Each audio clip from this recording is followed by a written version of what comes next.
Snapshot, brought to you by Miller Lite. When it's game time, it's Miller time. From the Quantum Fiber Studio, this is Bump and Stacy on Seattle Sports. Streaming through the Seattle Sports app and at seattlesports.com. Now, here are your hosts, Michael Bumpus and Stacy Ross. Here we go now. Happy Monday. No days off for the Mariners. They're kicking off another series here, this one against the Royals. Back at T-Mobile Park, Curtis Rogers in for Michael Bumpus. As you guys can tell, because you already heard from Michael Bumpus this morning, him and Brian Walters filling in for Brock and Salk. Let's go ahead and dive into this series. We got a Mariners-heavy first hour here, Bump. Now, the good news. Oh, Curtis. I don't think we've ever gotten confused for each other. I confuse you guys all the time for each other. What are you talking about? We're twins. We're like Kermit the Frog and Fozzie Bear. It's like a weird reflex. How many times will I call you Bump today? No, I don't know. I don't think You're I'll do it usually again. good at I don't think I'm going to do it again. Differentiating we didn't between even the finish both of the us. intro. Yeah, I know the music the had music was stopped still playing. Okay, Curtis. Stacy. And just Curtis Bump. Curtis Hey, Bump. Maura. There we go. Now we're even. The Mariners, the good news is they took 2-3, and there was a lot to like. Like, I wrote down for Friday, like the Miles Mastrobuoni game, as Aaron Goldsmith coined it. Like, that was what fun. a catch he made in the 11th inning. And then having the go-ahead, what was it, a sac fly for a Rosarena? Was that same one? Yeah. Or was it a single? I can't even remember. Scores Randy Rosarena. Solano had a sac fly, Yes. I think, and then Yes. he had the double Yeah. after that. God, Miles In the Mastrobuoni, 12th. man. I was here until like 10:30. Our hero. He is. I mean, we didn't know that he was going to be the hero. There were a lot of surprise heroes in this series. We mentioned Donovan Solano a little bit there. Also, Mitch Garver with the big home run yesterday. But Mastrobuoni's game-saving catch. Winning run on at third. Here's the stretch.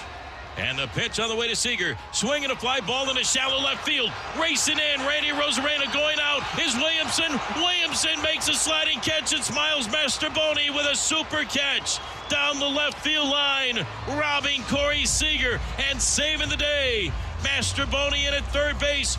Way down that left field line when sliding for it. He made a miraculous catch over his shoulder when sliding. Able to hang on to it. And we are going to the 12th. And what a miraculous catch by Miles Mastrobuoni. You know what's funny about that is you hear The Gangster's Rick. Paradise in the background. That too, a banger. You hear Rick get Mastrobuoni and Ben Williamson confused because that's a play like that Ben Williamson usually makes. Not only did Rick get confused by it, but Aaron, I think, on the TV call kind of started to say Williamson, but then caught it. Then caught himself and said Mastrobuoni because that's how phenomenal of a play it was in that moment. Like, Mariners lose if that ball falls in. So he saves the day on Friday, and then Garver yesterday belting that one into the upper deck. So great heroics from guys you don't normally expect it from. Bump already texted us and said, already messed up radio edit. He said, that's Curtis. Okay. So the good news is Sunday ended up being this like Mitch Garver, I don't want to say redemption tour, but like Mitch Garver was revenge game, Yeah. a Mitch Garver revenge game against his former team and kind of a revenge against people that were like, man, would be pretty cool to see Harry Ford up here. That's right. And he's like, hey, joke's on you. Not only am I back, but I'm going to end up being the reason we win this game. Awesome. Saturday is what I want to focus on for a little bit. Okay. That one I had is kind of the got away from you, missed opportunities game. That was a frustrating watch on Saturday, especially because you get off to, what was it? It was Friday you got off to the 5-0 lead, and then all of a sudden you're playing hang on. But I just, you have Munoz in that situation. That's a guy who you expect to come through, at least get you to the next inning, and he didn't, and that's how the game ended. That one was brutal, too, because the Rangers didn't have a hit from, like, the third inning on until that 10th inning.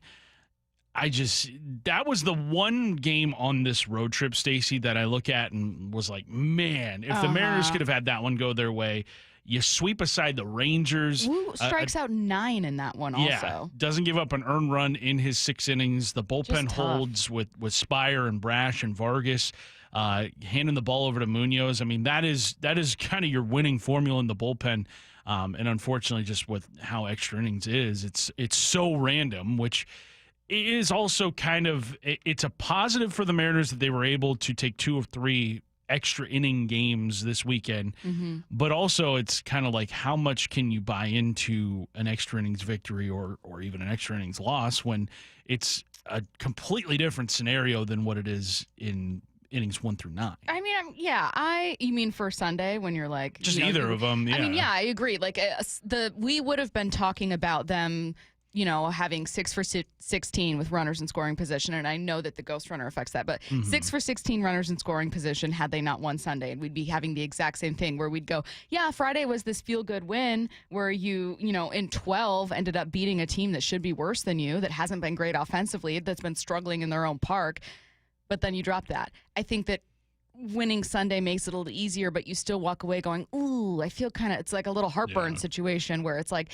you got out of there taking 2 of 3. You did eke out that win, and you did have those 3 runs in extras that padded that and made it feel like you did more offensively. But the bulk of the story was you leaving runners stranded, missing opportunities. I mean, I don't want to spoil a conversation we're going to have coming up at 10:30 where we start talking about the biggest need. I do change my mind a little bit, not necessarily steering away from offense, but just kind of entertaining the idea for a starting pitcher. That being said, this offense can be incredibly frustrating. Yeah. Incredibly frustrating to watch. That's not news to anyone, but it is disappointing when you consider you're going against a team that on paper, forget having Seager, who went off, had himself a great series in Simi, but on paper has not been a good offense this year. And you mentioned sort of the Jekyll and Hyde of the Mariners offense this season. Like we've seen it. I mean, heck, even on this very road trip, how great it looks when you're getting contributions 1 through 9. The Cubs series, you had 9, 7, and 14 runs. You started the Twin series off with 11 runs and 6 runs. Heck, even in their wins against Texas over the weekend, 7 runs, 6 runs.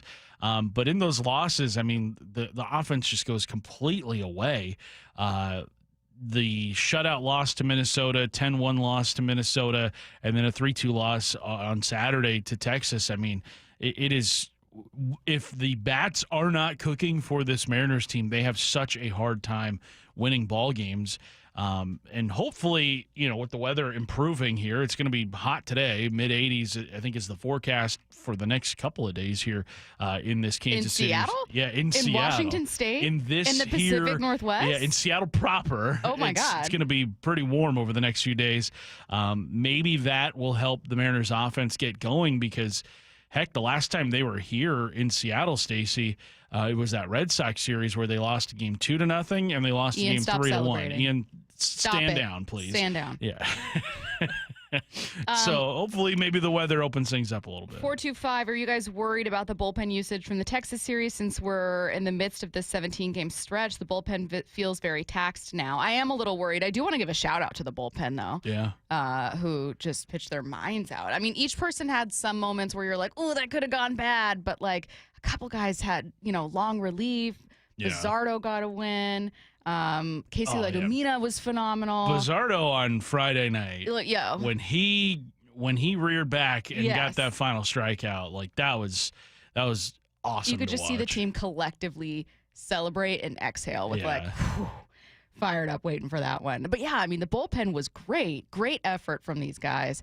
But yes, Kirby, you're looking at the starters going, can you give more? I mean, thank goodness, and this isn't meant to be disrespectful, but thank goodness it's not like Logan tonight, who hasn't really been able to get deep into games coming back from rehab. Right. So the Mariners on this road trip go 6-4 total. That is a positive result. 10-game road trip, one of the longest of the season.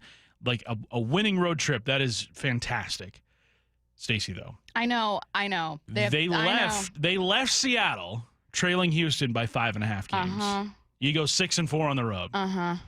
You are now trailing Houston by 6.5. I hate Houston so much. I hate them so much, so blatantly. Like, I drop all professionalism at the door when it comes to Houston. That's fair. Like, as a former reporter, I know I should be much more professional, but like, Journalistic I hate integrity. you. I hate them. I hate their fans. I hate them. I don't hate the city because I do love Beyonce, and that's about all that's saving them from me right now. The Houston Astros do have the best record of any team in June, so I'll give them that. They're also just the third team in MLB to get to 50 wins. And when we wanted to do this kind of look around the AL West, West as we talk about how close this race feels to figure out what's real. Houston, certainly, and what might not be. Should we be worried about the Rangers on their tails? Should we be worried about the Angels? I don't know. We're going to see. But one of the things that I'm both dreading and looking forward to when it comes to talking about Houston is they've done this so successfully through different GMs, right? Through moving pieces in a front Multiple office. managers. How? And I've gotten some insight from people I know who have covered the team, kind of what they think is happening.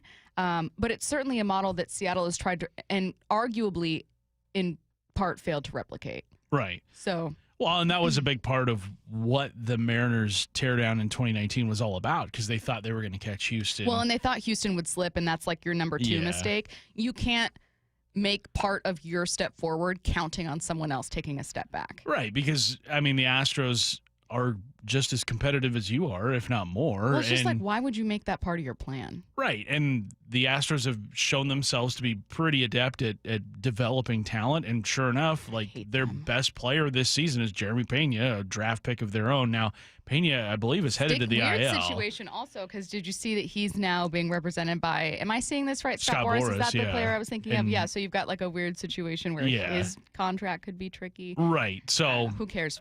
Again, Not my problem. The churn is happening in Houston, but you've got Pena headed to the IL. They have done this without Yordan Alvarez for most of the season. Who's beginning to get some ABs in. Like, he's now coming back, and someone else is coming back. But, again, it's not Houston at full strength, and yet here they are, 6.5 up on you, heading towards the All-Star break. Like, I hope that this doesn't mean the Mariners are in a spot where it's like they won't be in position to go all in, because it's like maybe the AL West is so far out of reach. It's okay, like, but the wild card is right there. That's I will true. not. You're the I third will, wild yes, card team and I right now. will refuse. I refuse to hear as any excuse, and I don't think this is one the front office or ownership would have, but let's just hypothetically say it is. I would refuse to hear as an excuse, Houston's too far ahead. Yeah. You had a head up on Houston in June last year. I know we're into July now. I mean, the Mariners do you think were that at any point Houston in fans first place for a lot do you of the think that first- at any point last year Houston or their fans were thinking we'll never catch the Mariners? No, I think they thought this exactly. is within our You know reach. why? Because to think so would be a loser mentality. Please don't have a loser mentality in July. Please don't. Look at how messy the wild card race is. You're going to tell me that you're going to look at the wild card race and go, we simply can't be better than the Rangers. You simply can't be better than the Twins, whatever other teams are lingering in there. Ian's Red Sox probably. I don't know what that crowded pool looks like. It's a mix of people that may not be sellers, that may be sellers that are still trying to win. Like, you're very much in the middle of that. And unfortunately and fortunately, you haven't pulled away or made yourself stand out. Right. So the bad news is you don't feel like a special team. You're not a team that, it feels like you can count on in the postseason. The good news is you're very much alive. Why would you miss out on that opportunity? You've made the playoffs once in 23 years, and you're going to look down your nose at the opportunity to make the playoffs again because, I don't know if they can really win. Well, and you look at how much the standings can still swing this time of year. You have the Royals coming to town tonight, who are 4.5 back of you for that third wild card spot. So let's say things go well for the Mariners. They sweep aside Kansas City. You're now 7.5 back, or 7.5 up on Kansas City, heading towards the All-Star break. Like, that is a big cushion. You have basically darn near eliminated Kansas City from wild card contention. Now, if things don't go well for you, and let's say Kansas City wins all 3 of these games, you're now just 1.5 up on Kansas City with half a season left to play. Anything can happen over the course of the next 80-something games, or less than 80 games now. That's how quickly things can turn. So, And do you think that the Astros are going to win 20 in July? Well, I mean, they can't at the All-Star break, but they went 19-7 in June. They had MLB's best record in June. They can get hot. They can absolutely get hot. They can get hot, but I'm just saying we're looking at an example of the Mariners kind of struggling and then the Astros being the hottest team in baseball and thinking, well, you're out of it. There's a little bit of fortune and misfortune on either side there. It is. And so I think that just kind of amplifies how the Mariners should still be looking to get back in this AL West race, because obviously you want the home games in the playoffs. You just don't want to get into that wild card mess, and it is an absolute mess right now. You look at the AL wildcard standings, I would say only 3 teams right now don't have a realistic path towards the playoffs. It'd be the White Sox, who are, one of the worst teams in baseball, the A's, who went super cold in the month of May, and then the Orioles, who have started to play a little bit better, but they're still 11 games below 500. They're 7 back of the Mariners at 36 and 47. Well, and with a front office that's just not going to be maybe. Right, they're not aggressive right now. Yeah. They have as much young talent as the Mariners do if they want to make a big trade, but it just doesn't look like they want to do that right now. So there is definitely reason for the Mariners to put their foot to the gas pedal and put more pressure on Houston, because you don't want to see this thing get out of hand this early in the season. Yeah. I just, again, don't have a loser mentality is going to be kind of like my approach throughout this entire thing. Right. You can win the division. It is allowed. What are we for real going to on June 30th be like, you know what? You're out of it. Yeah. Let's focus on the wild Pack card. up and leave. Like, I'm sorry. I fear you've been diagnosed with a loser mentality. There are cures. There is treatment. It's called winning. It's called getting excited about baseball. And we have a lot to talk about today. We're going to start with some NFL stories and headline rewrites. Let's go. Extra, extra, read all about it. Headline rewrites. We must make headlines. The real story behind the headlines in today's news with Bump and Stacy. Headline number 1, the Dolphins are sending 3-time All-Pro corner Jalen Ramsey to the Steelers in exchange for 3-time All-Pro safety Minkah Fitzpatrick. What's the real headline? Make every NFL trade a fantasy football trade. That's right. Trades are so much more fun to talk about and hear about when it sounds like it was made by two of your Madden, friends in your fantasy football. Yeah, it's basically there are day 3 picks involved, obviously, but it's you're trading your 28-year-old safety that you've already acquired from Miami for a slightly older corner and a tight end. Yeah, you see the vision. Cool trade. Yeah, I think the NFL needed a move like this on June 30th because it has been so slow in terms of NFL news over the last week or so, when all NFL mini camps wrap up for the summer and everybody goes on break for like 6 weeks and then they return at the end of July for training camp. I am so glad to see Jalen Ramsey not land in the NFC West. I think that was maybe his preferred destination, is re-upping with the Rams and Sean McVay. I know Sean McVay had made his interest in Jalen Ramsey known a lot. So glad to see him not in the NFC West. Don't like that he is going to be the Seahawks Week 2 opponent. So you do still end up seeing Jalen Ramsey once this year. But interesting wrinkle in this trade, Stacy. Jalen Ramsey and DK Metcalf had a lot of beef for a lot of years. I love this. And now they're teammates. Do you remember when our favorite Seahawks tight end Jimmy Graham was acquired was acquired back in March of 2015, and then Michael him and Bennett, Bruce Irvin and Michael Bennett yeah. did this whole thing because there had been an argument. They had to be pulled apart ahead of a Saints-Seahawks playoff game. Where I'm Jimmy. Jimmy was working out. Jimmy we're friends. Who? Jimmy was working out in the Seahawks kind of corner, I think, of the end zone. And I think Bruce, there was some defensive guys that got in his face. They had to be pulled apart. So then they recreated the photo. I think that once guys are on the same team, they can look back and be like, well, might as well poke fun at it now. You're playing for the same trophy now. Yeah. You're pulling in the same direction, but I wouldn't mind it if there was some locker room beef in you can Pittsburgh. still hate your coworkers. Is that because I called you out for calling me Bump earlier? What's next? Headline rewrites. Headline 2, NHL draft wrapping up this weekend. Kraken GM Jason Botterill announced that the team will not buy out Philip Grubauer, and he will enter the season as their backup goalie. Year 5 of Philip Grubauer. What's the real headline? Does not buying him out mean choosing to pay for bad goaltending? That's what this is. Okay. They did say if we put a better team in front of him, maybe the goaltending becomes better. With the only problem with that being that Decord has had better goaltending with the same team in front of him. Yes. Unless I'm mistaken. Yeah, and there was a point last year where Joey Decord played, I want to say, like 17 or 18 straight games. At that point, you are doing everything you can to not have Philip Grubauer in net. I love the idea of wanting to be absolutely sure that this player that you had the highest hopes for is not who you thought he could be. And I get the idea of being like, well, we have a new coaching staff coming in.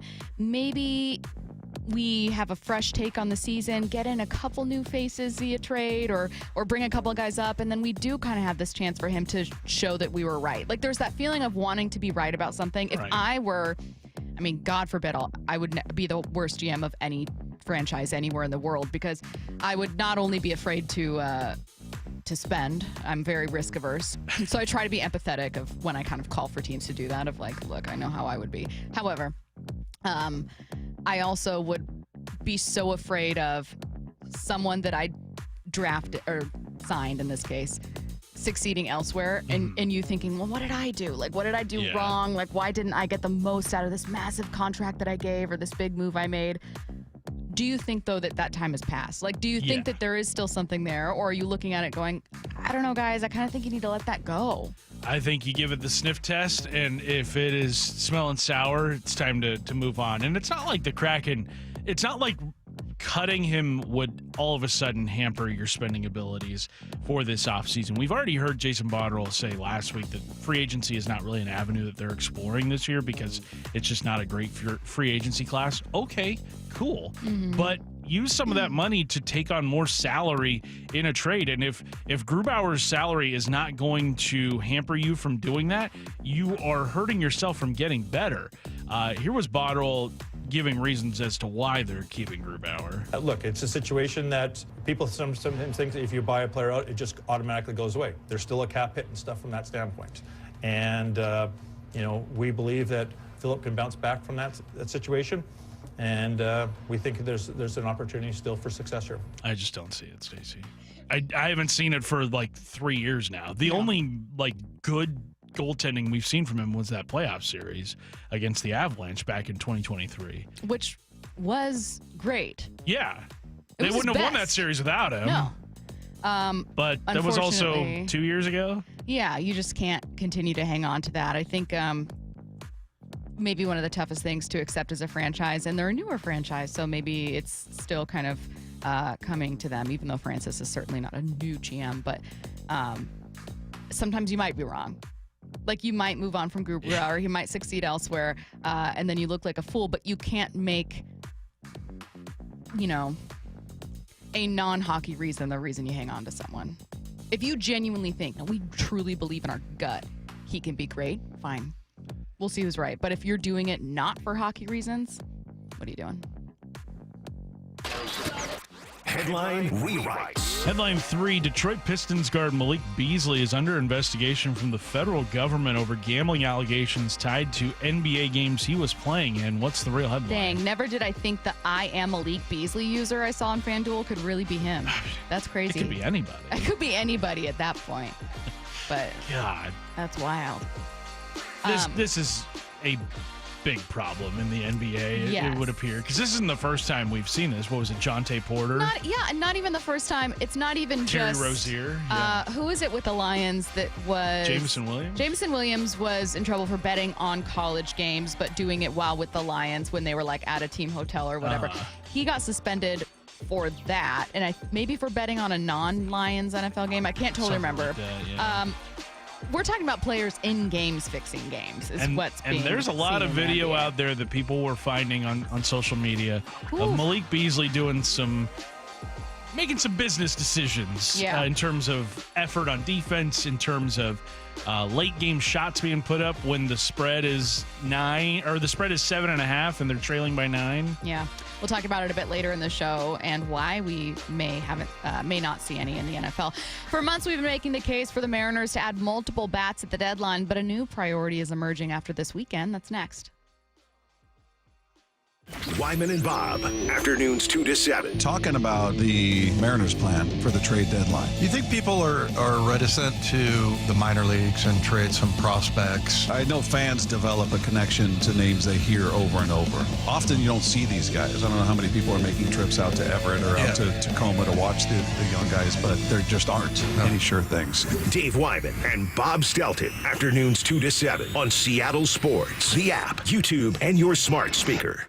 It's the Garage here for my friends at Premier Golf. Take advantage of early sunrise and late sunset at the 11 different Premier courses today. From Bellingham, Everett, and Marysville to Linwood, Bellevue, and Seattle, even out on the coast, they've got a course near you. Play Inner Bay or Jackson, Bill Wright or West Seattle, Bellevue, Legion Memorial, Walter Hall, Linwood, Cedar Crest, Lake Patton, and even Ocean Shores. Courses are in great shape and ready for your next round. Visit PremierGolfCenters.com, that's PremierGolfCenters.com, and book your tee time today. Get in the zone, AutoZone. John always listens to his truck. So when his brakes start talking, he goes to AutoZone, where a helpful AutoZoner gets him the right parts. If John has time to put them in, he borrows a kit with Loan-A-Tool. And if he doesn't, he gets a free shop referral. No hassles, just help. Everything you need, nothing you don't. Get in the zone, AutoZone. Deposit required for Loan-A-Tool. Restrictions apply. Now more than ever, Lowe's knows you don't just want a low price, you want the lowest price. And with our lowest price guarantee, you can count on us for competitive prices on all your home improvement projects. If you find a qualifying lower price somewhere else on the same item, we'll match it. Lowe's, we help, you save. Price match applies the same item. Current price at qualifying retailers. Exclusions and terms apply. Learn how we'll match price at Lowes.com/lowest price guarantee. Get in the zone, AutoZone. John always listens to his truck. So when his brakes start talking, he goes to AutoZone, where a helpful AutoZoner gets him the right parts. If John has time to put them in, he borrows a kit with Loan-A-Tool. And if he doesn't, he gets a free shop referral. No hassles, just help. Everything you need, nothing you don't. Get in the zone, AutoZone. Deposit required for Loan-A-Tool. Restrictions apply. Hey, Green Gobbler here. So you've got a clogged drain in your bathroom. Water in the sink's overstaying its welcome. You're spitting today's toothpaste on top of yesterday's toothpaste. You hope that it go away. Yeah, clogs don't just go away. I make them go away. I'm Green Gobbler, the only clog dissolver you need. I'm bleach-free, safe for your pipes, and I work. Guaranteed or your money back. Because I never met a clog that was gonna unclog itself. Green Gobbler. Let the gobbler get it. Was drafted in 1999 by the Philadelphia 76ers, and that was just absolutely a dream come true. Todd's playing in the NBA is unique. His battle with neuropathy is not. I first started noticing problems a couple years into my NBA career, and I felt like my sock was just balled up right in the arch of my foot, and there'd be areas of burning and tingling, and then there'd be other areas of deadness where there would be no response to touch. We tried everything possible, from surgery to different drugs, to try and take care of some of the symptoms. I'm Dr. Mark Shelley, a chiropractic physician and board-certified functional neurologist at Sound Pain Solutions. Our neuropathy treatments can rehabilitate damaged nerves. We use FDA-cleared, non-surgical, non-drug, pain-free procedures that have helped thousands of neuropathy sufferers find relief. Now I'm able to spend more time doing the things that I enjoy, being on my feet. If you experience numbness, shooting, or burning pains, or loss of balance, call us. Sound Pain Solutions, 855-996-0025, or click soundpainsolutions.com. The home of the Mariners. One hopper snared at short. On a quick hop by J.P. Crawford. That guy's a magician over there at shortstop. Seattle Sports. Download the Seattle Sports app. The sun is shining. It's a beautiful day out for baseball here at T-Mobile Park. Home. Home is where you gather with friends, with family. Ball to right field. It continues. Jorge Polanco. Sometimes even folks you don't know. But in a way, you do. Because you share at least one thing in common. And one thing can be pretty powerful when it's multiplied by 40,000. Everybody on their feet here at T-Mobile Park. Mariners baseball. Welcome home. Cal and the Mariners are back in town this week, and the homestand gets started with 3 straight value games against the Royals, tonight through Wednesday. Score seats for as little as $11 and enjoy a beautiful summer night at the ballpark. Go to mariners.com/value games to lock in your seats and check out the complete Mariners value game schedule for the rest of the season. 4,000 women are diagnosed with breast cancer every year in Washington state. I'm Dr. Suzette Miranda with Northwest Hope and Healing. We provide a lifeline to breast and gynecologic cancer patients. Join us at Life in Color, a brunch auction and fashion show on August 17th at the Columbia Collective in Woodinville for an unforgettable afternoon celebrating 25 years of hope and support. Get your tickets now for Life in Color on August 17th at nwhopeandhealing.org. That's nwhopeandhealing.org.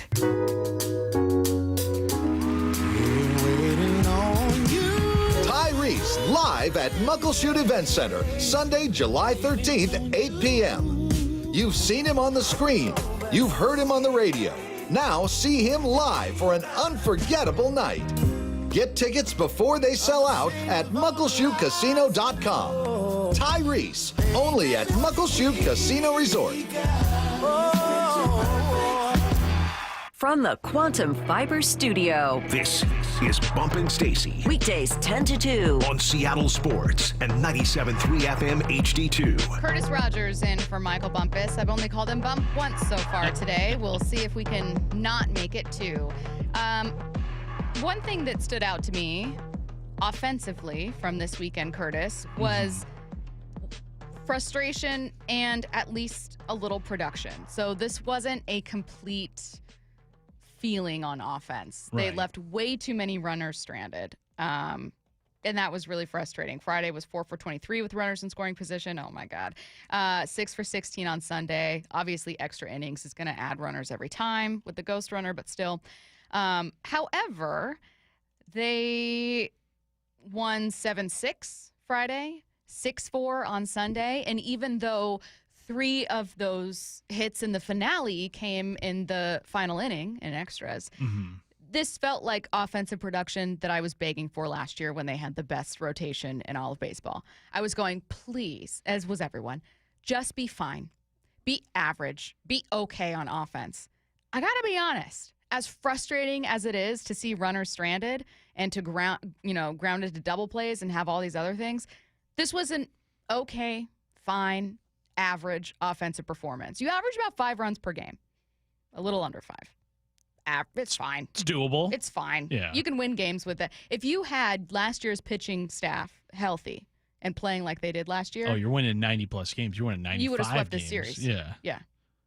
So I guess what I'm asking is there a new need, a new priority emerging after this series where Castillo made it through? Brian Wu struck out 9.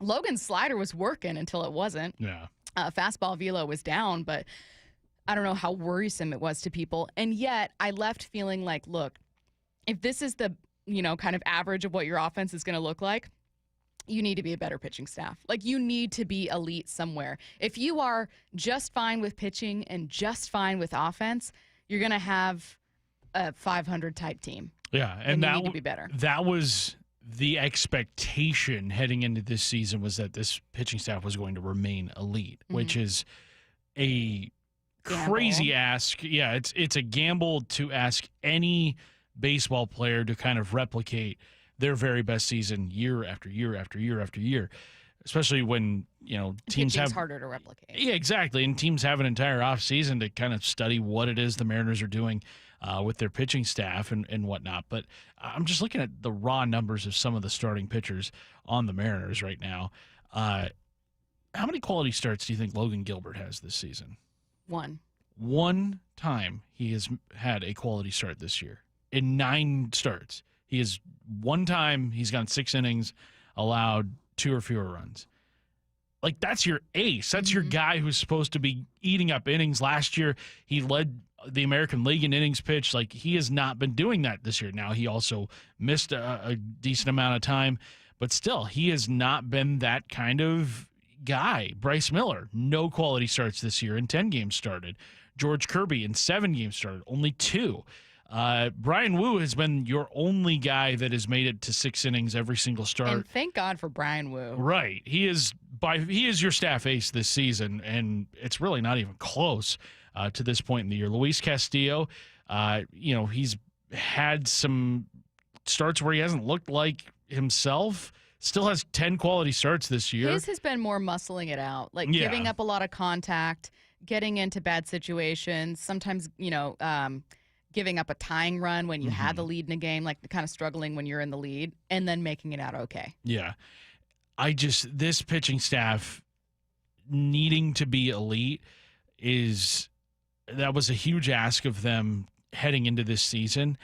I think they were up for the task. Like, I think if Bryce Miller were healthy, if Logan Gilbert and George Kirby hadn't had those setbacks that they had, I think they would be having better seasons than what they've had this year.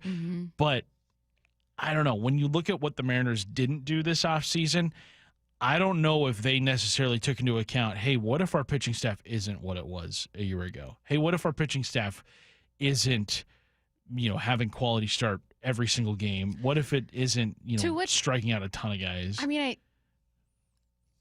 you're right. I was going to say, well, what were they going to do at a pitcher? But it's like, well, no, if they were taking into account what if we take a massive step forward with the pitching, it wasn't enough just to not trade pitchers. Mm-hmm. So they were taking into account, we want to make sure that we still have Emerson there in case we need Emerson. We want to make sure that we still have all of our starters in case one of them gets hurt.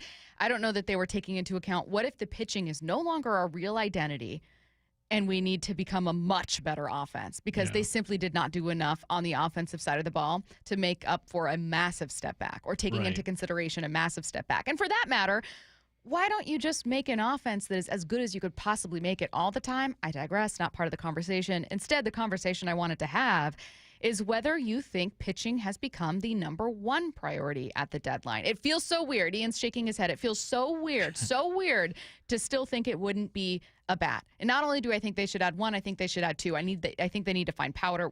We're going to get to that at 10:45. But I don't know, man. I'm thinking back to that conversation, Curtis, that Jerry DiPoto had with MLB Network, where he said, we feel like we're getting back to our identity. It was once Logan had his start. Kirby had, I think, recently struck out 14. And the idea was like, we're getting back to our identity, and that's pitching, and that's who we want to be. Great.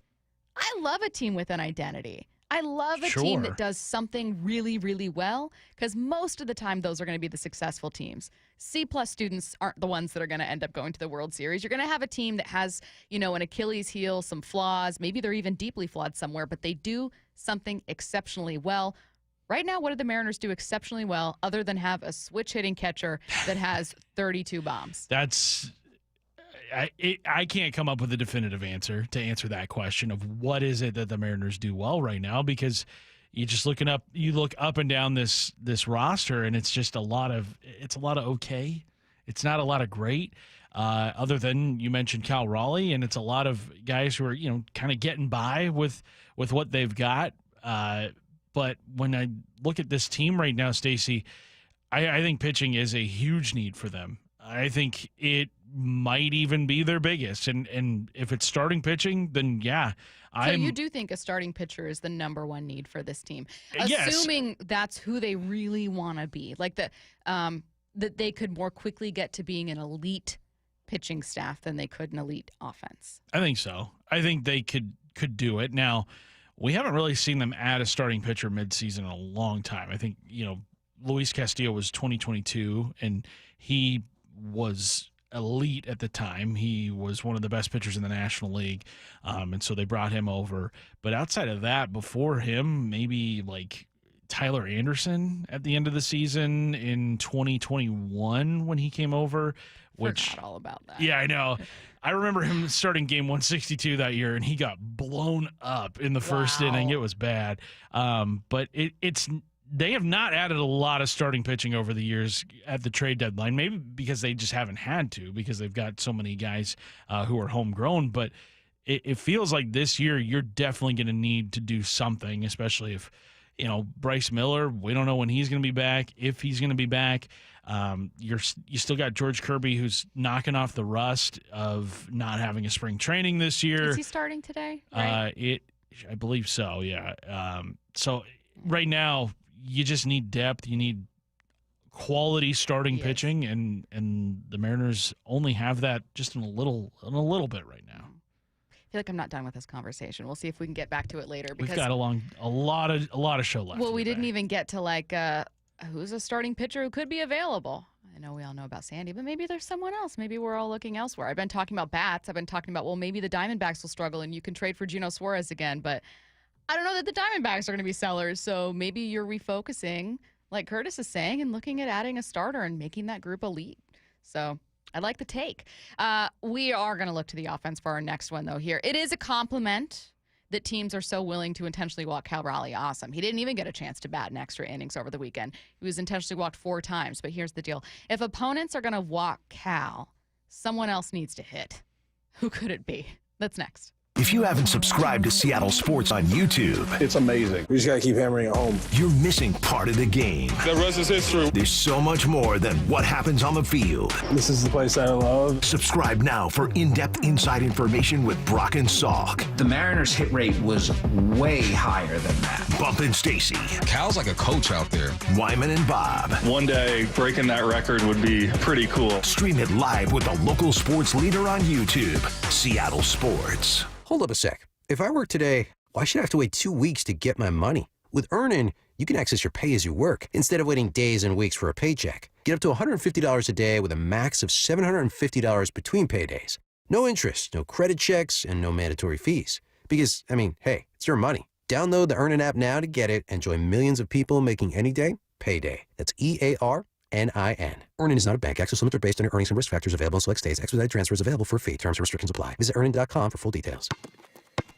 Ready for some summer hoops? Register your team for the July 12th and 13th Everett 3-on-3 tournament presented by Boeing. 4 players to a team, 2 days of exciting action, 1 incredible tournament. Players of all ages and abilities are encouraged to come out and play. You've got to register your team at Everett3on3.net by July 1st. Each player gets an Amazon player bag. A special thank you to event sponsors City of Everett, Scott Dahl Real Estate, Coastal Community Bank, and Everett Downtown Storage.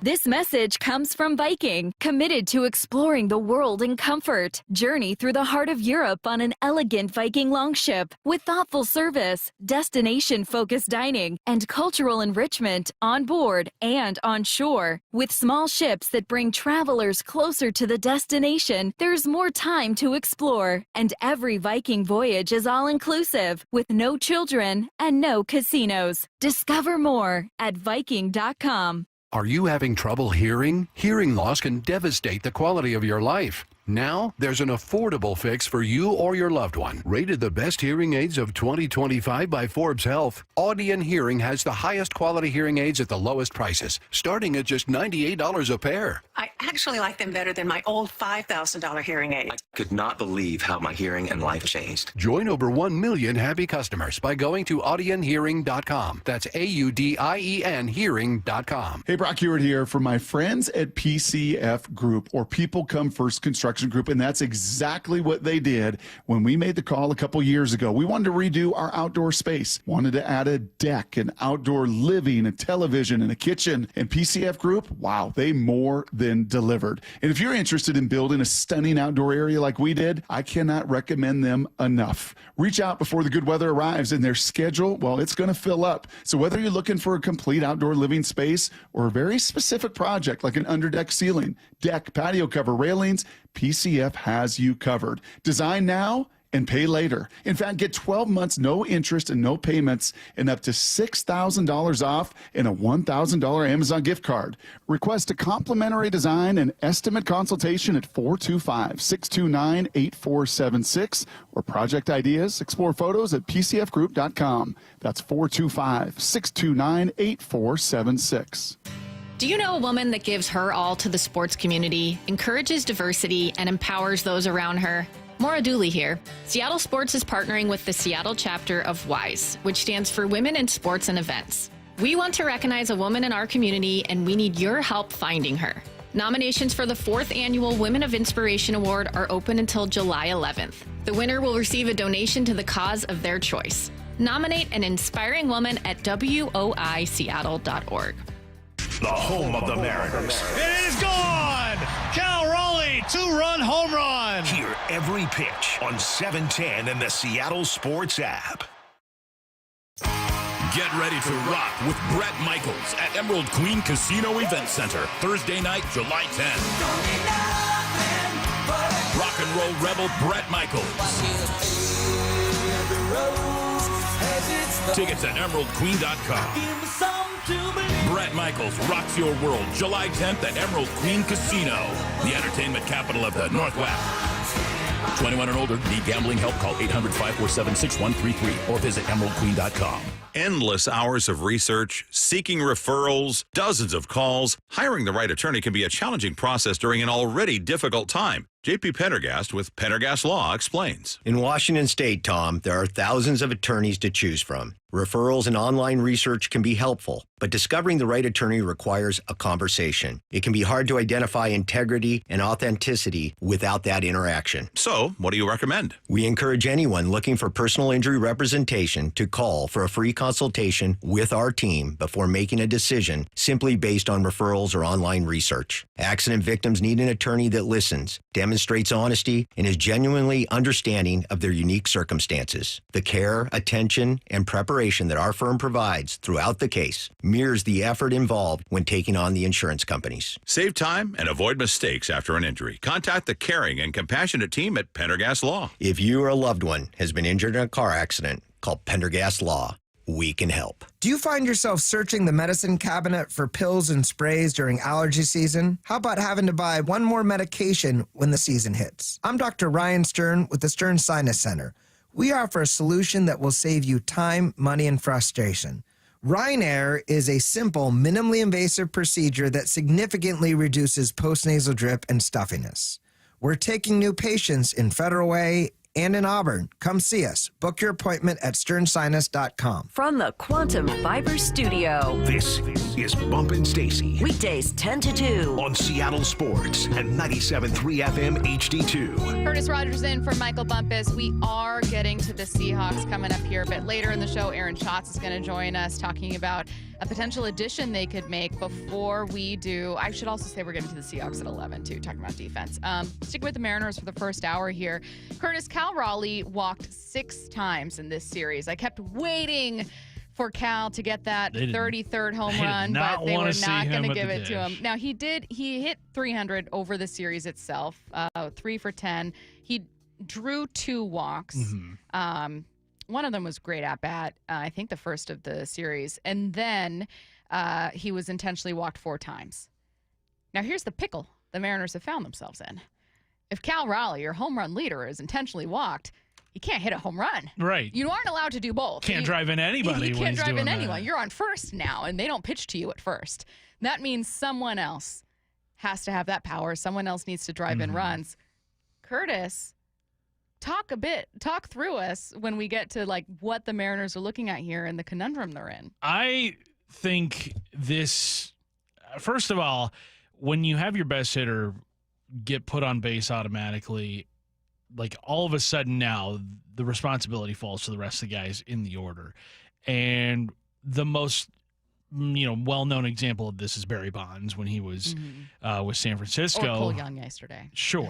Yeah, exactly. Who was intentional. But when Barry Bonds was put on base all those times with the Giants, the great thing about that is that they had one of the best run producers hitting behind him in Jeff Kent, who was the 2000 National League MVP. If you're the Mariners and Cal Raleigh is going to get this Barry Bonds treatment, I think the best thing you can do for yourself in that situation is move Cal up in the order to probably second in your batting order, because where would you rather have him on base with hitting 4th in the lineup with potentially 2 outs in the inning, where you then have less chances to drive him in. You've got Cal on first and then no one coming up in the lineup that can hit reliably. Or you move Cal up to second in the order, where the most amount of outs you can have in that scenario is 1. And so then you've got a lineup of JP, Cal, 1-2, probably Julio 3rd, Randy Arozarena 4th, Luke Raley 5th. All of a sudden now you're having those guys bat with a runner on and 1 out, and all of a sudden that gives your offense a lot more opportunities to put runs up on the board. So if this is a strategy that is going to be implemented for the foreseeable future, for as long as Cal is continuing to mash the ball, because even in those few hits that he did get over the weekend, they were all hit very hard. I think the Mariners need to help themselves out more by putting Cal higher up in the lineup. I hope Dan Wilson is listening now. Dan Wilson, who knows infinitely more about baseball than we do. I'm sure that this possibility I don't think it's crossed their mind, Curtis. No, of course it has. Of course it has. We're trying to expect what they might do to combat it, and they're already having and have had these conversations. Right. they may end up doing exactly what we're wondering whether they might, which is moving Cal up in the lineup. And I know that this natural inclination that some folks have is to go, well, what's Julio going to do? Need I remind you, Julio was 7 for 16, just 2 strikeouts in this series. 6 of those hits were singles. Sure. We've talked a lot about how Julio's getting contact. He's getting hits. He had exactly as many hits as Cal heading into this weekend, but he just wasn't hitting with the same power. The bulk, 2/3 of his hits have been singles. 6 of the 7 this weekend were, but imagine that one of them's a single that gets away into right. Cal's in at third now. You know what I mean? It doesn't take much. So yeah, and I mean, look, if those singles had come with more runners on base, then a lot of those hits would have turned into runs. Like, it's just simply math at that point. Like, there's no more room for guys to get on base, then those hits will turn into runs. So I think if Julio's hits had come with more guys on base, then obviously it's going to be a benefit to the Mariners. Now, this does put a lot more pressure on guys like Julio and Randy and Luke Raleigh to be those run producers, because if you look at the Mariners' offense right now in terms of like runs driven in, well, they kind of have to be at that point. Exactly. It's not going to be Ben. No, to Ben. It's not. Why would you expect it to be? It's not going to be Jorge Polanco. Yeah. He's another guy that... Is he okay? Great question. I do not know. Where's Jorge? Feels like we've been asking that for the past couple years. Ian, were you going to say something earlier? I prefer Julio to be kind of a slap it around the ballpark guy. I mean, he was in the home run derby. It was awesome. But if you put Cal at 2 and you have him getting on base at like a 400 clip, if he's just hitting singles and walking, and then you've got Cal behind him, and then maybe Randy or Polanco after that, that is a really scary thing to face, like leading off a game. And that's just kind of early offense that I think people are kind of dragging on Julio for not hitting as many home runs. But when he's getting on base this consistently, you can't drag him for it. Wait, so your team leave Julio at second? I would have him lead off, and I would put Cal in the 2 hole. Curtis, what do you think? And then where does JP go?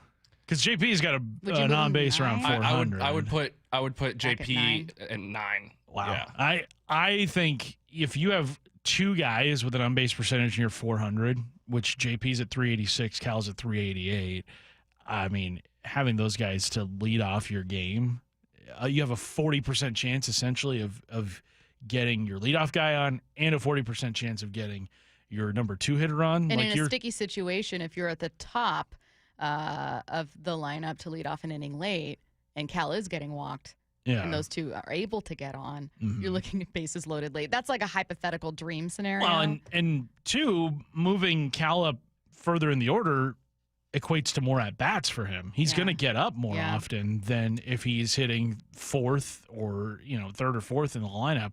Like, he's going to get just simply more times up, and why wouldn't you want your best player to have more times up? Now, I mean, who's to say that this will continue? It'll continue so long as Cal is just absolutely destroying baseballs, but all of a sudden now the Mariners are being game planned against in a way that they have not been game planned against in a long time. Which is cool, but then, we'll see how they respond. Good points from both of you guys. We've got to dive into the Seahawks, though. What would having the best defense in the league do for the 2025 team? That's coming up next.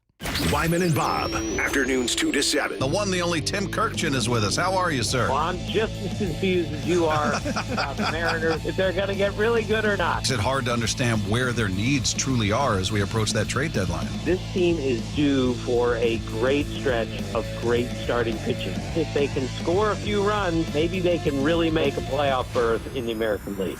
Dave Wyman and Bob Stelton, afternoons 2 to 7 on Seattle Sports, the app, YouTube, and your smart speaker. If you've ever wondered if there's something after death, Tyler Henry proves the answer is yes. Be part of his live audience readings and his jaw-dropping ability to connect with the departed at Muckleshoot Event Center, Thursday, July 10th and Friday, July 11th at 8 p.m. Experience this evening of hope and healing, bringing peace and closure to loved ones. Tyler Henry proves our loved ones never leave us. Get tickets at muckleshootcasino.com. Muckleshoot. You never get a second chance to make a first impression. Superior Linen Service. 98 years providing logoed apparel, uniforms, floor mats, linens, and more. Give us a call. We answer the phone. Superior Linen Service. Visit suplinen.com. June is Men's Health Month, and we want to place a special emphasis on prostate cancer awareness and treatment. It's important for men to communicate about issues relating to their health, especially family health history. Prostate cancer has been in the news, and right now I'm joined by Dr. Landis from the Swedish Cancer Institute. Dr. Landis, how common is prostate cancer? Prostate cancer is very common. About 1 in 8 men will develop prostate cancer here in the U.S. That ends up being about 300,000 cases per year. How can men test for prostate cancer? Well, first thing, patients should ask to have PSA screening from their primary care doc. Anyone 50 or over, and if you have a family history starting at 45 is pretty typical. If diagnosed, why should patients seek out Swedish CyberKnife for treatment? What we hear from patients all the time is that treatment really was amazing. They didn't have to take time off of work. The side effects were really minimal, and there was minimal interruption in their lives. Treat prostate cancer with Swedish CyberKnife. Go to swedish.org/CyberKnifeProstate. The Golfapalooza of the summer, the Butts Golf Sidewalk Sale. Titleist, FootJoy, TaylorMade, Callaway, the biggest names at 50 to 70% off. It's your time to save, and it all starts Thursday at Butts. Get in the zone, AutoZone. John always listens to his truck. So when his brakes start talking, he goes to AutoZone, where a helpful AutoZoner gets him the right parts. If John has time to put them in, he borrows a kit with Loan-A-Tool. And if he doesn't, he gets a free shop referral. No hassles, just help. Everything you need, nothing you don't. Get in the zone, AutoZone. Deposit required for Loan-A-Tool. Restrictions apply. Give me those sauces, grab the chicken strips, let's dunk them in there. There's nothing like it.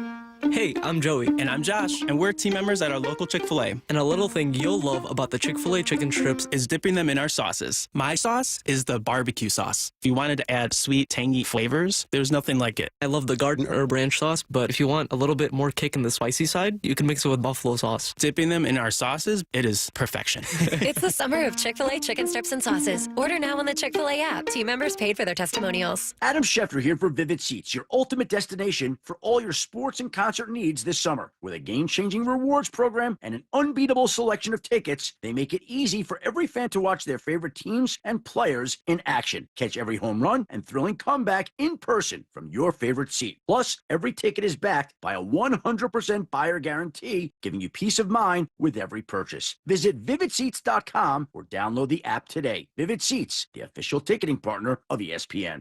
Need assistance with door and window projects? The Home Depot can help. From inspiration and materials to ordering and installation, our free Millwork virtual apron service can get you moving and doing. Plus, we speak Spanish too. Our associates can help you tackle complex jobs without you leaving the job site, saving you time and money. Call us at 1-833-HD-APRON or visit homedepot.com/MVA. The Home Depot, how doers get more done. Find what you love, love what you find. A Total Wine and More. There's so much waiting for you. Spirits and beer, thousands of wines. Guides in the know and prices so low. It just might blow your mind. You're gonna find what you love and love what you find. With curbside pickup and delivery available, you'll always find what you love, only at Total Wine and More. Drink responsibly, B21.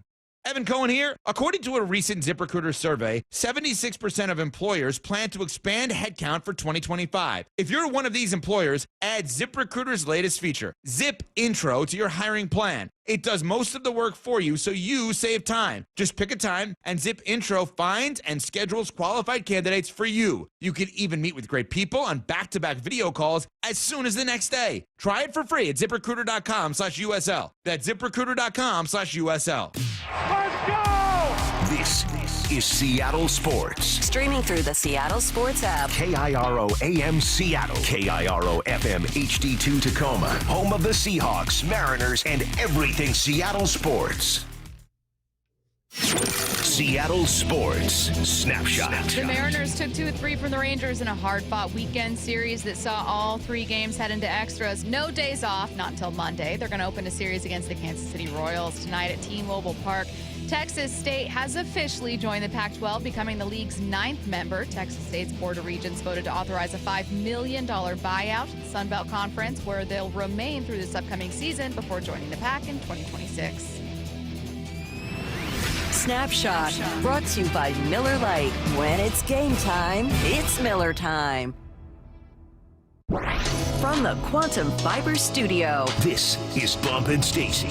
On Seattle Sports. Streaming through the Seattle Sports app and at seattlesports.com. Now, here are your hosts, Michael Bumpus and Stacy Ross. Here we go now. What would having the best defense in the league do for the 2025 Seahawks? Curtis, they're going to have a couple teams they'll need to leapfrog if they want to be the best defense in football. But, man, we've spoken to a couple current players, who think that they will be. And why wouldn't they? Why wouldn't Derek Hall and Boye Mafe and Tyrese Knight think they could absolutely be the best defense? Mike Morris, they should absolutely be believing that. But do experts? Do we? Do non-fans of the team think that they could be the best defense? We'll start with Derek Klassen, who was on with us just last week on Friday, talking about whether or not he thinks there's a chance they could. The answer, yes. It's Mike McDonald's defense. I think he's one of the most brilliant play callers in the league right now from a defensive perspective. And so I just continue to, with some of the added talent at pass rush this year, some of the added talent that they brought in the secondary, I think it's going to be a pretty interesting, I think there's a chance that they can be the best defense in the league. And so I'm definitely interested in that. I'll start with a simple question, Curtis. How important is it that they start out being just a very good defense? I mean, that has to be of the utmost importance, because it feels like year after year after year, it's like an uphill climb for this defense, where the first 6 weeks of the season, they're giving up, 25, 30 points a game. It's like, what the heck is this?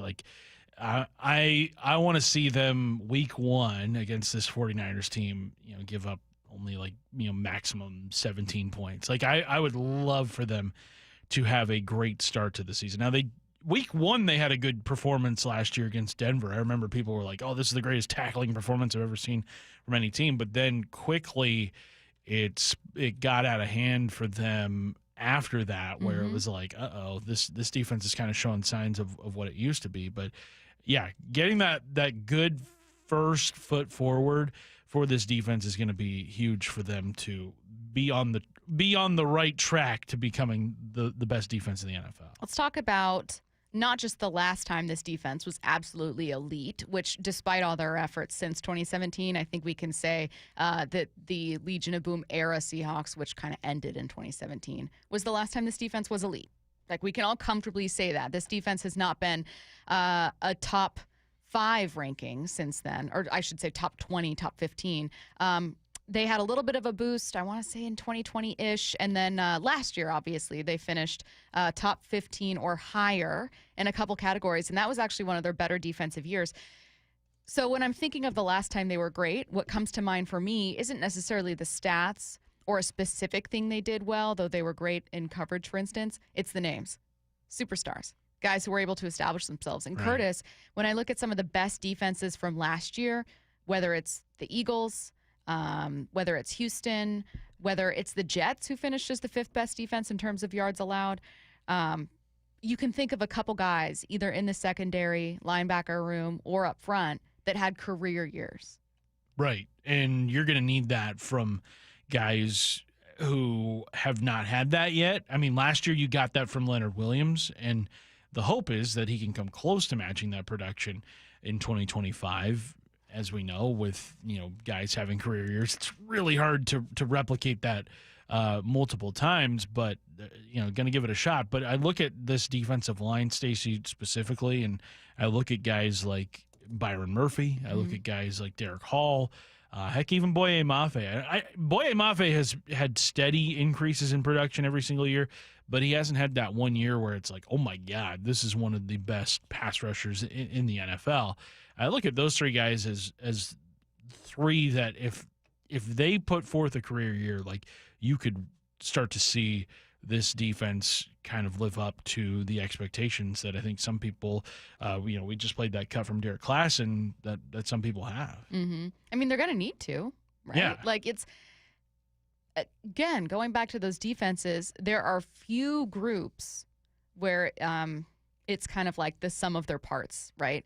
That's the conversation that most people were having about Baltimore the year prior to last season, where it was like, oh, Justin Madubuike, I guess, was leading the club with 10 sacks or so, but it's not like they had a TJ Watt, Trey Hendrickson, Myles Garrett type killer up front, and like an elite all-pro, group of guys in the secondary. But while that's true, and while we were all hoping that's what last year's Seahawks would become, where it's like, oh, it's not one man, it's everyone working together. You do kind of need someone to be a star. So if you're looking at Boye Mafe, I'm wondering if, can Leonard Williams repeat some of that? Can you have Derek Hall maybe emerging alongside Mafe? Do you look at the secondary and say maybe it's an all-pro caliber season for Devin Witherspoon? I mean, look at Houston as the number 2 group. Will Anderson Jr. doesn't get a lot of spotlight, which he should, being a former number 2 overall pick, and he's phenomenal. But he's a big part of the reason they're so great. The Rams finished just outside of the top 10 overall, but they really saw a surge in part from that defensive line where Jared Verse was Defensive Rookie of the Year. And that doesn't even include the other names on that defense that had special seasons. So in addition to Mafe, who's a candidate for like, this guy's got to have a special season? I like the Devin Witherspoon pick because he's had 2 really good seasons in the NFL. But I still kind of feel like his standing amongst casual NFL fans is not to the level of other cornerbacks around the league, other star cornerbacks around the league. And like Stingley, who just got paid. Right, or like Sauce Gardner, who is trying to get that big contract. Heck, Jalen Ramsey, who just got traded today. I don't see Witherspoon ever in those kinds of conversations, which is funny because he was just named to the Seahawks 50th anniversary team. Like, if this guy is to that level... I think you got to be a ball knower. Yeah. Because he plays in the slot quite a bit. Like, I think he's the cornerback's cornerback. He's the comedian's comedian. That's exactly what he is. I would like to see Devin Witherspoon kind of take that leap into becoming a household name amongst NFL fans in terms of cornerback play. I think he's more than capable of it. We know what he's like. We know how good he can be on his very best day. That would be somebody that I think there's room to take a leap from. Or room for him to take a leap, I should say. Elsewhere on that defensive side of the ball, I think wondering if it's okay to put expectations on a rookie like Nick Eamon-Worry. Has all the physical tools you could ever want in a safety, but we also said the same thing about Marquise Blair when he was taken in the second round all those years ago. He never panned out. But Eamon-Worry, it feels like, there's a little bit different juice to him than there ever was with Marquise Blair. So I'm saying Devin Witherspoon is a guy that, yes, he is the face of this defense, unless you want to say Leonard Williams is. But I still think there's room for him to become a super-duper star in the NFL. One of the cool stories from last year's best defense in Philadelphia was linebacker Zach Bond, who had gone from being like a practice squad guy with, I think, the Saints, maybe another team, to having a breakout season. If we're looking at someone like Devin Witherspoon or Leonard Williams or Boye Mafe, who were all prominent starters for this team or prominent contributors in the case of Mafe, it's kind of part of a rotation, as guys that are like, you got to deliver, you got to be that guy. I don't want to say who could be the Zach Bond. Sure. That's going to be very hard to do. No one expected Zach Bond to be that guy. But who's the guy to come in and give you a surprising season? Because that's also part of the recipe for being an elite defense. You need a guy that kind of comes out of nowhere. I'm kind of interested to see what Tyrese Knight looks with a full season under his belt.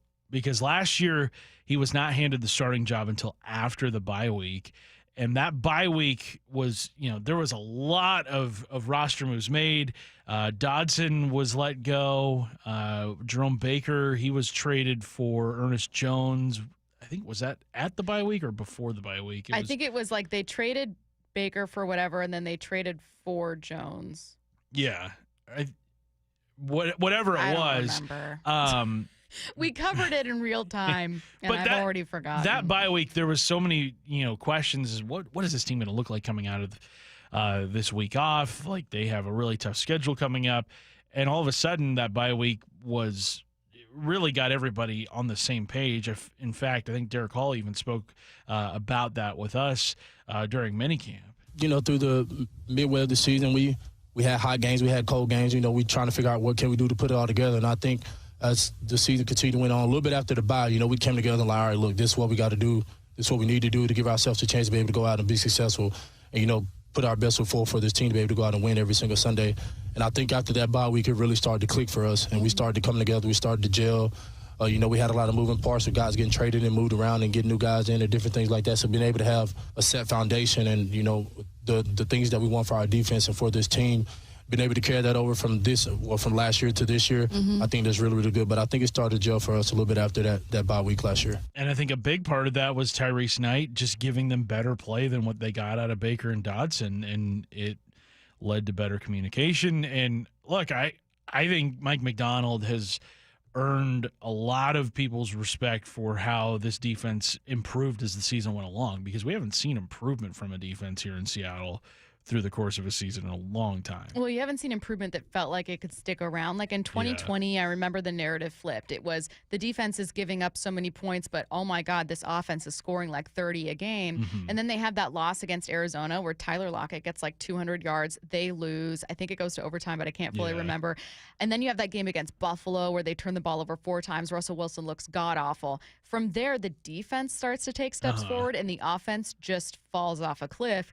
And you felt like it was, not to rack old narratives, but like a tale of 2 seasons. And they were never on the same page. And so a lot of their improvements on defense have kind of come at the expense of offense, or where the season was kind of lost. It didn't feel like they were in it. Or with guys who you were like, yeah, Clowney's having a great second half. He's not going to be here. Right. I'd love to see a step forward on defense where it feels like they can build and consistently be that. That's what I haven't seen in a long time here in Seattle is improvement on defense that feels like it'll stick around and that it's as a complete unit. It's not just, hey, the run defense is floundering, but that pass defense is so much better than it was in 2021. Right. Remember when they were the worst pass defense in football for 2 years? Then they improved there and became the worst run defense in football. Like, I'd love to see just firing on all cylinders defensively. That's what I want to see in 2025. Yeah, I think the thing that I want to see more than anything from this defense, and it's been a while since we have seen them be among the league leaders in this category, is turnovers. I want to see a lot of interceptions. I want to see a lot of forced fumbles. I want to see extra possessions for this offense, because that's going to be a way that you help your defense out, is by just getting off the field and giving that offense more time to operate. That's going to be just of so much importance for this team. And I think Mike Macdonald is definitely going to emphasize that for sure, because he obviously understands the value of those extra possessions for your offense and those extra times that the defense can get off the field and stay fresh and healthy and keep the pressure on the opposing defense. So I want to see an increase in turnovers. I think that's going to be a big step towards becoming the best defense in football, is just, those reverse skates the other way. I know it's not really about him, but the kind of elephant in the room when talking about how important it is that the defense plays well is that there are a lot of question marks on offense, that there are question marks with Sam Darnold, and that part of what we're looking at with this team is, I don't know that I can count on Sam Darnold to throw 35 touchdowns, but I can count on a defense that's taking a lot of steps forward to continue to take those steps forward, so that's just what I'm going to bet on. So if we're expanding it to the offense, what does having a top 5 defense or even the best defense in the league do for Seattle's offense and Sam Darnold? Well, makes their jobs easier. It does. It absolutely does. And we saw last year what it looked like in Minnesota when their defense is cooking. I believe Minnesota was among the league leaders in turnovers generated, if I'm not mistaken. So there is a great defense is going to just benefit everybody. There is nobody that is going to be hurt by the Seahawks having a better defense in 2025. And when things are rolling on defense, that means things can also be rolling on offense too. And I think if the Seahawks can get their ground game going a little bit more, they're going to control the clock. They're going to be able to keep the opposing defense on the field. I really want this defense to be good, because I feel like, Stacy, and I don't know how you feel, but I feel like when you have the best defense in the league or a top 5 defense in the league, your baseline is like 8 wins. Like, you're just guaranteed 8 wins. Yeah, right I mean, there. you have an occasional like Tennessee in there where you're like, but you did so well. Where'd everyone else go? But for Right. the most part, yes. And when we've seen people talk about quarterback rankings, and they remember back when Gino was in like that last tier, and they were like, he has a tier needs an unto elite. himself. Yeah, they quarterbacks that need an elite defense and a great run game to even just be okay. The reason the defense is mentioned at all is because it's part of an important support system for quarterbacks that might have some blind spots. Yeah. So I think you get this defense figured out. You don't even have to worry about, a 5-6 win season. Like, you're just guaranteed maybe even a winning season right out of the gate if you have the best defense in the league. What's your actual faith level they can have the best defense? Because while I love hearing that from people, I've listened to so many podcasts and shows and, whatever this offseason, like a number of different media outlets that all have a number of other teams as top defenses. I think Dominic Foxworth on Mina Kimes' podcast was one of the only people I saw that had the Seahawks as potentially a top 5 or higher defense, Yeah, I think I look at a team like Philadelphia. You brought them up. Just the amount of depth that they have on defense, it's going to be really tough for the Seahawks to kind of outperform what Philadelphia is able to do. And it's just every level of that defense has a star-level player, which I don't know what you can say about this Seahawks team right now. Not to say that they aren't going to be capable of putting up some good numbers on that side of the ball, but I think Philly's going to be hard to outdo defensively. I know Denver's got a lot of hype surrounding their defense this year, and especially the additions they've made in Dre Greenlaw and Talanoa Hufanga, both coming over from San Francisco. But I think there is a chance for this Seahawks defense to outperform what the expectations are. I sure hope so. Yeah. I'd love just a really look. They're not going to be a Super Bowl team, and that's okay. I mean, I'd love though a step forward. It's so hard to be a team that's in some version of building up, but yet you won 10 games last season, and anything less would be a disappointment. Anything less than making the playoffs. They were the only double-digit win team to not make the playoffs. Anything less than making the playoffs would be a massive disappointment for this team. Why would that not be my expectation as well? And yet, it all comes down to, can Sam Darnold and that gamble pay off? Can you improve your run game? Can the offensive line be great? And also, Mike McDonald, you were brought here to be a defensive genius. Yeah. What can you do with a group with some really good pieces, but it's not jam-packed with first-round defensive linemen? No. Though there is one on here, and he's making an appearance in 4-down territory. So let's get to it. This is 4-down territory, going inside the game. With former Seahawks and Coug wide receiver Michael Bumpus. All right, Stacy, big trade in the NFL this morning. Do you like the move that the Steelers made? I do. Of course I do. The Steelers, who do face the Seahawks, obviously, so it matters that they made this move. It matters if they improve. If I was just a Steelers fan, though, I would like it. They're in win-now mode with Aaron Rodgers. He's the oldest player in the league. He also told Pat McAfee to his face, look, this is probably going to be my last season. This is win-now mode for you. You have to get as much done this year as you possibly can. Go for it. So they add a playmaker to a secondary of an already really solid defense and add another pass catcher along with DK Metcalf. Ramsey's 2 years older than Minkah Fitzpatrick, who was sent back to Miami, but I don't think the Steelers are looking long down the road. Like, I don't think they're going, we brought in an older corner. No, they're going, we brought in an all-pro. We brought in a cornerback who can help us win right now. We're going to add to that group, just like we brought in a 40-something-year-old quarterback who knows how to win. Let's see if he's still got the arm, and a great downfield threat for him. So the Steelers have suddenly become one of the more interesting teams to me. I think that they are in a pool of teams that I would say more hype than results. Like, they're going to have a lot of hype with DK. A lot of primetime games. A lot of primetime games, a lot of star players. Jalen Ramsey, huge name. DK Metcalf, big name. Aaron Rodgers, big name. We'll see if it actually works. But I kind of like the recipe they've put together when it comes to a very short-term window. Second down. Stacy, who could be the surprise hero on defense for the Seahawks? Can I just interrupt? I do have an answer for this, but the 425 said, Stacy, Hawks not going to be a Super Bowl team. That's a loser mentality. Oh, no! Woo! I've been diagnosed. Oh, no! Oh, no! You're right. I'm trying to diagnose people with loser mentalities and cure them, and I need to issue myself a prescription for a cure from that loser mentality and start talking about the Seahawks like they should be a Super Bowl team. You're so right, 425. You're so right. Who could be the surprise hero on defense for the Seahawks? So our second and third downs here are going to look at expectations when it comes to this team. Who could surprise and who absolutely needs to do something. The first is about the surprise. We all know his name. It's not going to come out of nowhere, but I don't know that the national media is paying a lot of attention to a guy like Kobe Bryant. I think that he can be a massive contributor to a team, and while he's not going to come in the way that Zach Bond did as a linebacker for the Eagles and be your star linebacker and then get this massive contract, sometimes when you're talking about the pieces of a really, really good defense, there are pieces that as a national reader you're learning about for the first time. And I hope that there are a lot of national readers that learn about Kobe Bryant with a C for the first time this year with the Seahawks. I think that this secondary has a lot of potential, and part of that potential is going to come down to how great their depth is and how versatile they can be with some of these guys. Kobe is incredibly versatile, just like Nicky Manwara can be incredibly versatile. So curious to see how Mike McDonald uses some of his defensive weapons in the backfield. Third down. Defensive backfield. Sharing the ball. Stacy, who needs to step up to the streets? Woo! What a movie. Yeah, but who needs to step up for the Seahawks? Byron Murphy. And I want to preface that by stepping up, I don't mean that he had like a bad rookie season.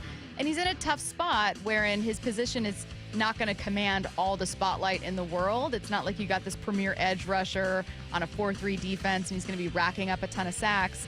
You got a guy to be a run stuffer, and your run defense was better last year. I'd still love to see more from a first-round defensive lineman, and I don't know exactly what that looks like. Maybe it's just being absolutely healthy and a great starter and playing as many snaps as you possibly can.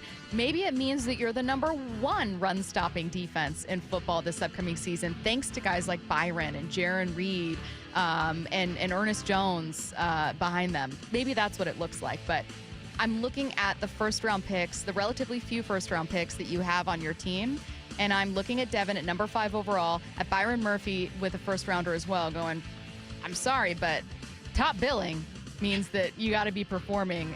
Devin's living up to it, and Byron has to as well. So I think that there is a special kind of lens with which I'm going to be watching him this season, and it's going to be one of everything needs to be an improvement. Where is it going to come from? Fourth down. Broncos linebacker Alex Singleton says Denver's goal is to be even better than their Super Bowl 50 winning defense. Do you think they can? Probably not. However, while I love the mentality, opposite of a loser mentality, I love the idea of like, no, we're going to be even better than this defense that won a Super Bowl despite Peyton Manning throwing ducks.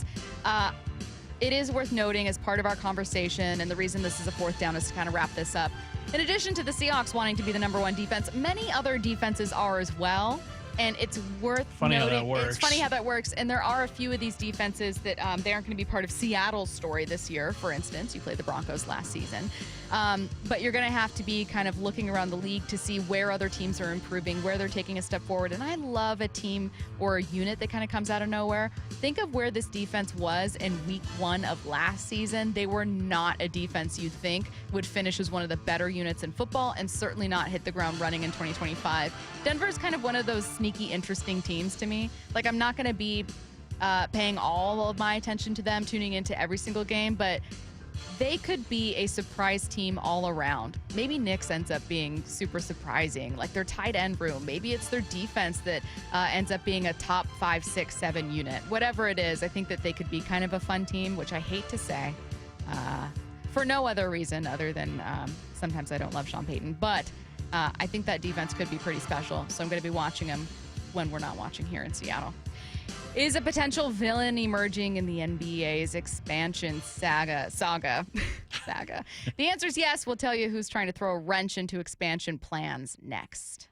after a gutty series win. Donovan Solano driving in the run. And 3 straight extra innings games in Texas. The Mariners have taken the lead in the 10th inning. The Mariners are back home at T-Mobile with George Kirby on the mound to kick off the 7-game homestand. A huge strikeout for Kirby. Mariners Royals. First pitch tonight at 6:40. Lyman and Bob take you to pregame at 5:30 on the home of the Mariners, Seattle Sports, and the Seattle Sports app. Matt Coker here from West Coast Men's Health. Guys, Viagra is not the answer for your problem. I know you think it is, but Viagra has horrible side effects, and for most men, the longer you're on it, the less it works. Viagra is not a curative medication. It's not fixing your problem. It's a Band-Aid for a shark bite. Acoustic wave therapy is the newest technology that can correct your problem, not just treat it. We can do something that no pill can do. We can restore your blood flow naturally. Get off Viagra today. Change your life like the thousands of men who already have, regardless of your age or your medical history. If you're tired of dealing with Peyronie's disease or erectile dysfunction, then call West Coast Men's Health today. With clinics in Redmond and Tacoma, call 206-519-6541. That's 206-519-6541. 206-519-6541. Online at westcoastmenshealth.com. Wait, if I work today, why should I have to wait 2 weeks to get my money? With Earnin, you can access your pay as you work instead of waiting days and weeks for a paycheck. Get up to $150 a day with a max of $750 between paydays. No interest, no credit checks, and no mandatory fees. Because, hey, it's your money. Download the Earnin app now to get it and join millions of people making any day payday. That's EARNIN. Earnin is not a bank. Access limits are based on your earnings and risk factors. Available in select states. Expedited transfers available for a fee. Terms and restrictions apply. Visit earnin.com for full details. Staples presents That Was Easy. So, I was taking my side hustle full-time. Bold move, my friend. And I needed to find everything in one stop. Like finding Bigfoot riding a unicorn. Yes, so I hit the Staples Easy button. Staples had everything for a new office and print services for signs and brochures. Plus, Cindy, the Staples associate, helped me find the best tech for me. Wait, no drama? No, Staples made it easy. For the products, services, and experts your business needs. Staples. That was easy. In-store, online, and on the app. Drivers who switch and save with Progressive could save hundreds. With that kind of money, you could go big time and skip the regular line at the airport and pay for speedy security. Imagine not having to quickly unpack and pack at the place you already came packed to. And wearing your shoes the whole time you're there? You can't put a price on that kind of luxury. Well, actually you can, and you paid for it. Switch to Progressive and you could save big time for speedy security. Progressive Casualty Insurance Company and affiliates, not available in all states. Potential savings will vary. Well, I'm here with my good buddy, Dr. Dan Nelson from Eastside Pain and Regenerative Medicine. And you've heard from Dr. Dan's patients over the years how a simple stem cell procedure has successfully conquered their pain. Well, folks, now it's my turn. After years of dealing with knee pain from all the football abuse, I can say my knee pain now is almost 100% gone. How'd you do it, Dr. Dan? Well, Brock, personally, I'm very happy that you did so well. And your story is like so many of our other patients who come in, former athletes and non-athletes as well, who have come in with chronic knee pain, and they are looking for alternatives besides knee replacement surgery. And we're happy to provide this service. It's been truly a game changer for so many folks. It's just been a pleasure to be part of this. Consider Dr. Nelson, the only doctor with over 30 years of experience in pain medicine techniques, including stem cell therapy. I was in and out with a couple of follow-ups. It's a non-surgical solution to pain using your own stem cells. Consider stem cell therapy with Dr. Daniel Nelson, MD at 425-823-4000 or visit DanielNelsonMD.com. That's DanielNelsonMD.com. The home of the Mariners, Seattle Sports. Cal swinging a drive, deep to right field. Every pitch of every Mariners game is on the Seattle Sports app. Hey, it's Dr. Coogan from Eastside Weight Loss Clinic. We've been fortunate to work with over 4,000 local people and help them hit some pretty amazing weight loss goals. I'm joined by two of them right now, Mike Salk and Ryan Rowland-Smith. Ryan, every time I see you on TV, I'm even more proud of all you've accomplished on the plan. I'm so happy. For years, I've been trying to find a consistent plan that delivered results with my busy family and work schedule. Eastside Weight Loss Clinic not only delivered, but it was an absolute breeze. It was so enjoyable because the plan wasn't hard. I was able to eat delicious food, and I literally lost weight every single day. Eastside Weight Loss Clinic works so well for me. I'm happy to hear more people are using it to lose weight and prioritize their health as well. It's an awesome plan. Schedule a free 50-minute consultation today. Go to eastsideweightlossclinic.com. ChooseCompany.com. No surgery, no exercise, no packaged meals, no drugs or injections. Just delicious food and a plan that works. Schedule a free 15-minute consultation today at eastsideweightlossclinic.com. Dr. Ryan Coogan, D.C. Results may vary.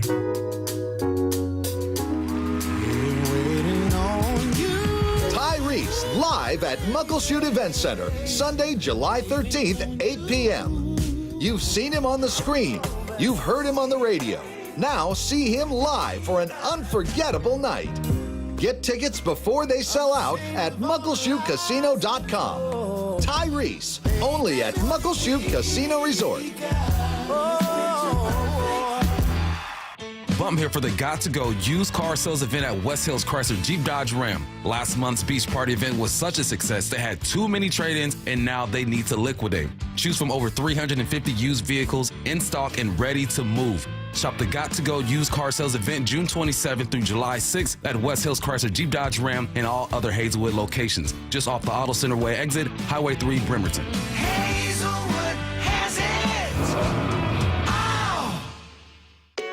This is The Timeline with Bump and Stacy. Brought to you by 1-800-DUIOA. Curtis Rogers in for Michael Bumpus. It's The Timeline. Curtis, you know I love a villain. Absolutely.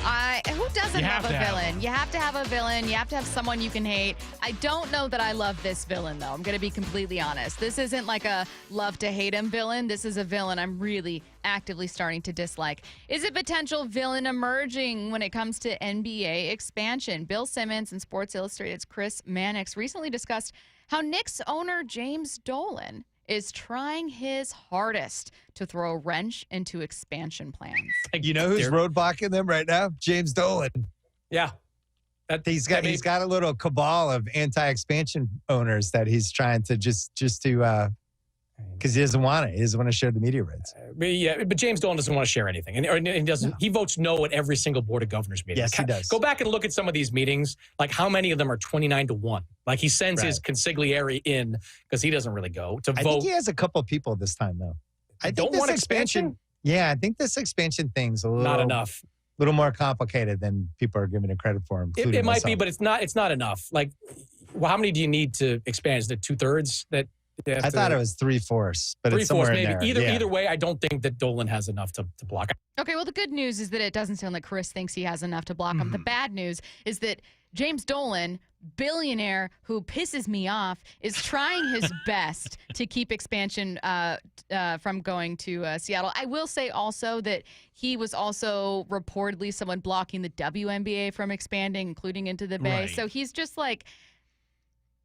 He's a thorn in the side of the NBA because he's ornery and angry and a billionaire who wants his way. Yeah, he's mad at a lot of things for a lot of reasons. Yes, I think the thing he's most mad at with the NBA is how their revenue sharing model works, in that teams like the Lakers and teams like the Knicks and the Celtics and all these teams that have huge fan bases and get talked about daily on ESPN, regardless of where they're at in the standings, they're the ones that are helping keep the Sacramentos, the Oklahoma Cities, the New Orleanses, the Memphises of the league.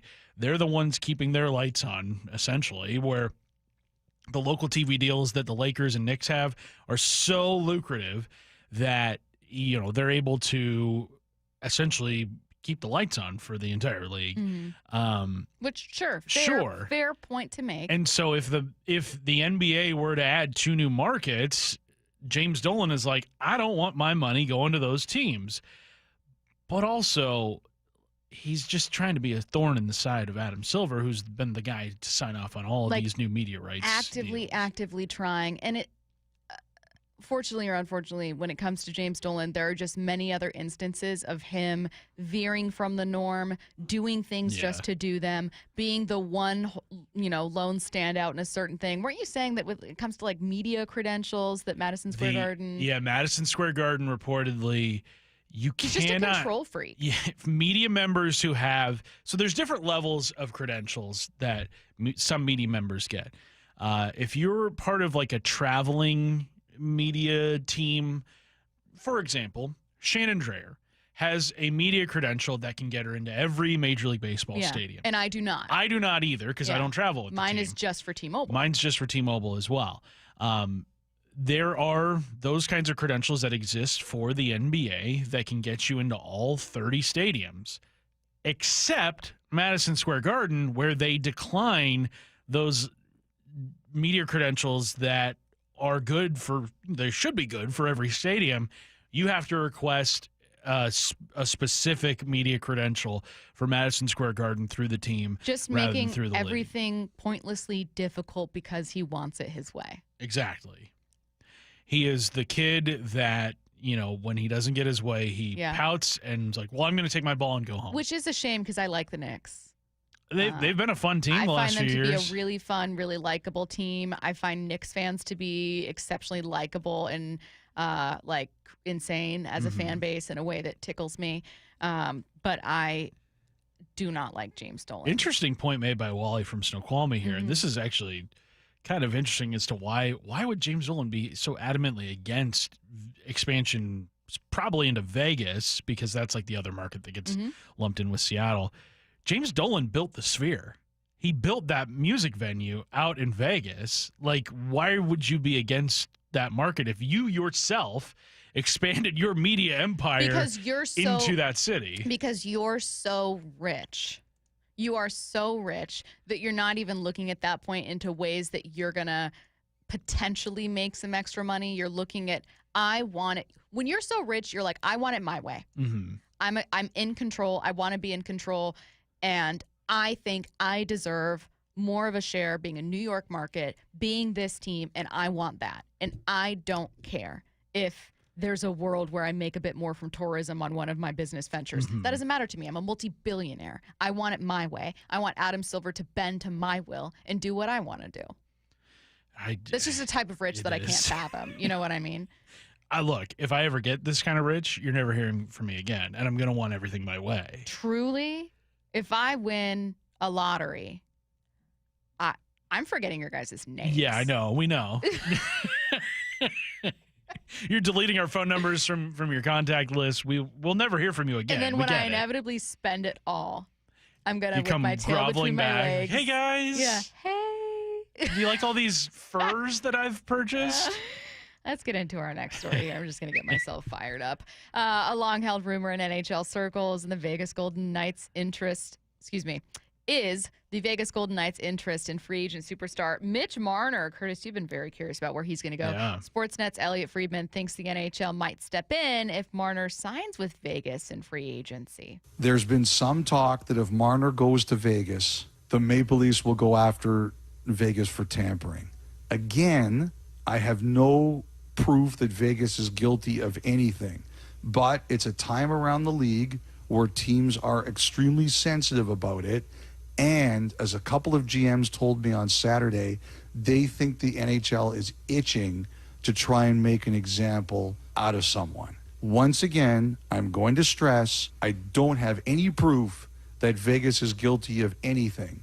But if they make a deal with Toronto and send a good or two to Toronto, I'm betting any chance the Maple Leafs file for tampering goes away.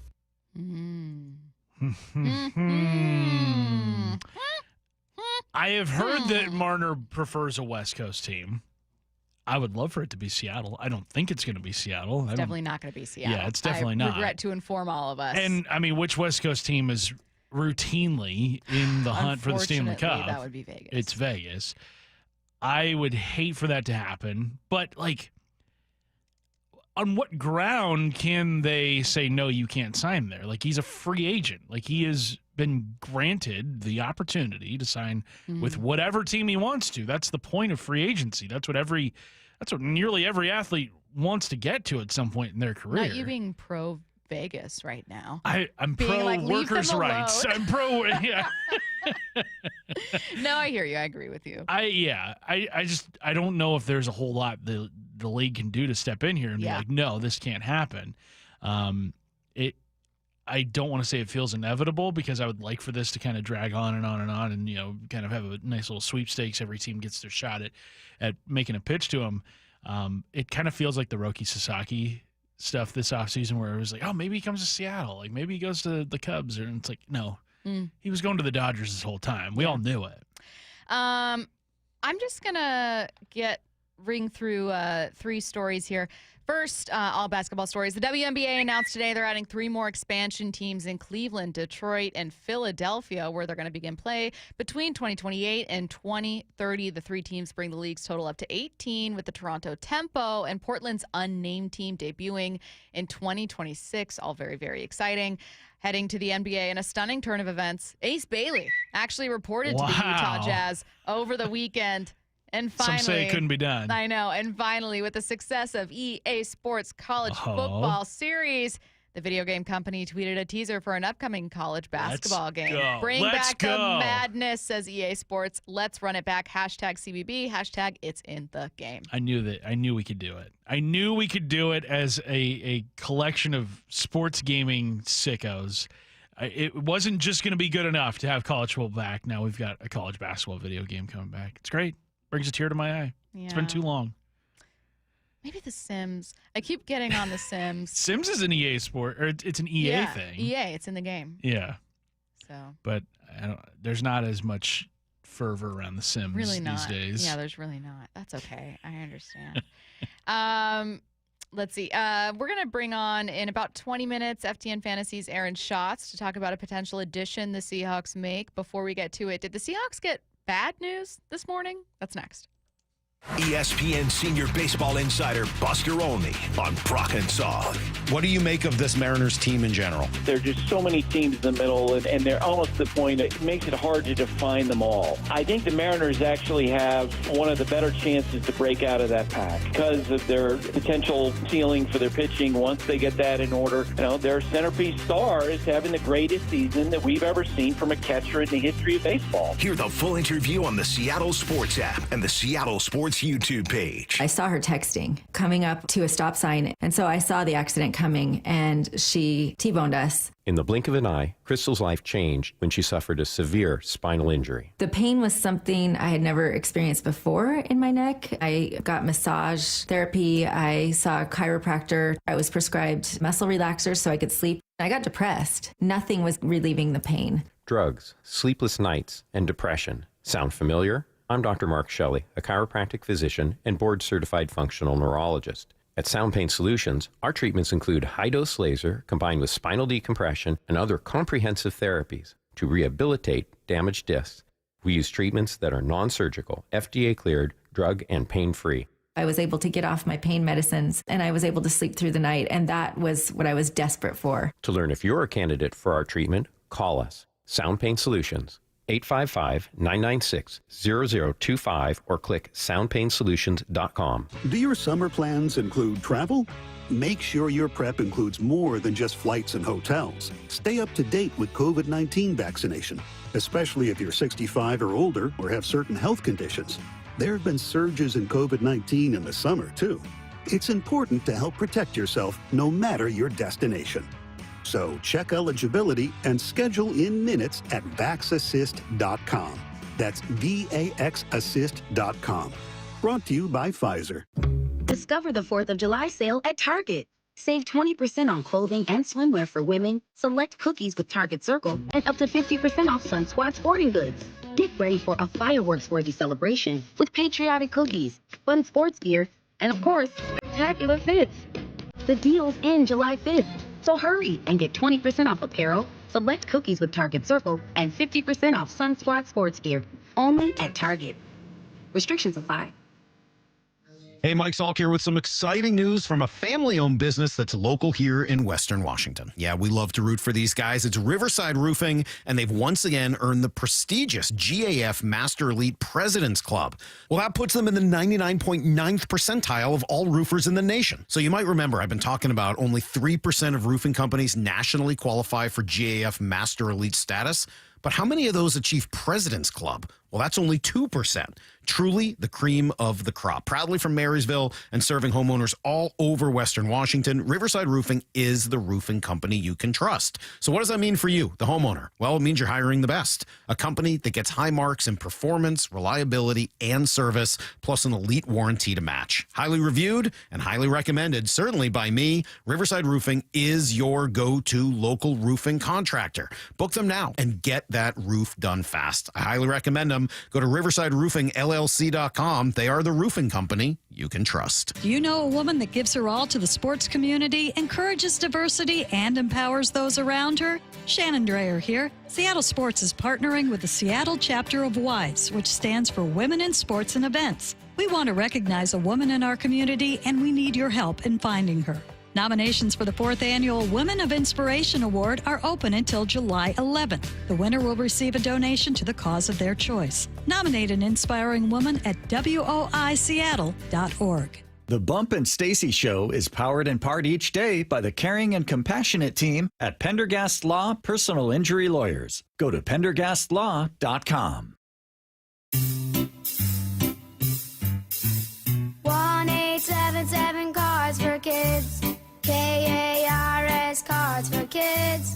1-877 Cards for Kids. Donate your card today. 1-877 Cars for Kids. KARS Cars for Kids. 1-877 Cars for Kids. Donate your car today. Donate your car today at carsforkids.org. That's cars with a K. Your car, running or not, can be picked up as soon as the next day. You'll get a maximum tax deduction and a vacation voucher. 1-877 Cars for Kids. KARS Cars for Kids. 1-877 Cars for Kids. Donate your car today. Now accepting donations of land, homes, buildings, or any kind of real estate. Are you finding it hard to stay cool in your home during hot weather? The issue is likely your window's poor quality and lack of heat deflecting technology. Adrian here, owner of Lake Washington Windows and Doors. Our windows are 25% more energy efficient than Energy Star standards and come with high performance Sun Matrix glass, which can help keep the summer heat out. Combined with our leak armor installation, your comfort will be secured for a lifetime. Choose Lake Washington Windows and Doors, a name you can trust. Visit lakewashingtonwindows.com. An Australian hiker travels to the American West to walk a wilderness trail. Wasn't afraid to be out on his own. But Eric Robinson vanished in the high Uinta Mountains. I remember thinking, Eric, what were you thinking, mate? I'm Dave Cawley. Join me on my podcast, Uinta Triangle, where I travel the world to answer the question, what happened to Eric Robinson? Follow Uinta Triangle. That's UINTA Triangle on Apple Podcasts or wherever you listen. From the Quantum Fiber Studio. This is Bumpin' Stacy. Weekdays 10 to 2. On Seattle Sports and 97.3 FM HD2. Curtis Rogers in for Michael Bumpus. Did the Seahawks get tough news this morning? Depends, I guess, on how you're viewing the Steelers-Dolphins trade. The Seahawks faced the Steelers in Week 2, a very different team than the one fans saw last offseason. Now Pittsburgh has Aaron Rodgers, DK Metcalf, Jalen Ramsey, and tight end Jonnu Smith, plus a great defense. We'll see what happens with TJ Watt there. But how much tougher has Week 2 suddenly become for Seattle? I mean, first road trip of the year is always going to be tough. I kind of wonder how these pieces are going to gel together for the Steelers, because it's a lot of change that they've undergone. And that is not necessarily a key to instant success in the NFL, is bringing in a lot of pieces from a lot of different places. Like, you got to have some kind of continuity from year to year from guys who are already on your roster. Now, you look at what the Steelers had last year, especially at the quarterback position. This is definitively a better team late last year. This is 1,000% a better team talent-wise than what we saw to finish off the 2024 season. Is it enough to make the Steelers a threat in that AFC North when you have Baltimore and Cincinnati already there? I don't think they're going to challenge for a division title this year, but the question of this segment was, does this make it tougher for the Seahawks in Week 2 when they make their first road trip to Pittsburgh this year? Yeah, I think it does. I think this is not an ideal situation you want to find yourself in, especially because not only is it Jalen Ramsey's debut in Pittsburgh, it's DK Metcalf's debut in Pittsburgh, it's Aaron Rodgers' debut in Pittsburgh. Like, this is a game all of a sudden now where that fan base is going to be really excited for what could possibly be out there, especially if they have a good Week 1 against the Jets. 425, you can say the Seahawks made huge changes on offense too. Yes, both teams made some massive changes on offense, and in the Steelers' case on defense as well, wherein the Seahawks are returning most of their starters on defense. But I think that there are a lot more question marks about whether the changes the Seahawks made are true improvements, whereas say what you will about Aaron Rodgers. Aaron Rodgers and DK Metcalf and Jonnu Smith and the other additions that they've made through the draft, through free agency, make for a better offense than the Steelers were rolling out late last year, where it was a fairly open competition between Justin Fields and Russell Wilson. Yeah. No disrespect to Russell Wilson, but he just didn't have it anymore. It was very obvious. The offensive line struggled at times. They had George Pickens and kind of no one else. The Seahawks had DK Metcalf, Tyler Lockett, and JSN, and also a Geno Smith that had at the very least shown he could play under pressure here in Seattle. And I think that people wonder whether it was a step sideways or a step back, as opposed to the Steelers making a clear step forward. Yeah, and that's not me saying the Steelers are better than the Seahawks. It's me saying you're facing to Curtis's point, you're facing a tougher Steelers team in week 2 than you would be if you were told in week 18 of last year, hey, you're going to be facing the Steelers in week 2 next year. You go, cool. Sweet. Great. Let's go. Worry about the defense, but we'll see what happens. Yeah, and I mean, when the schedule was first released last month, I think a lot of people kind of looked at the start to this Seahawks schedule and was like, man, you could go like 5-2, you could go 6-1 heading into that bye week. Holy cow! Like, this is a schedule that really, really benefits you with sort of that middle portion of the schedule. But as with every season in the NFL, what the schedule looks like when it's released and when you're actually playing the games and like you're in the throes of it, like when you're in October, everything looks so much different. Everything feels so much different about the games than when you first look at the schedule, because you have results to go off of. You have player movement like this.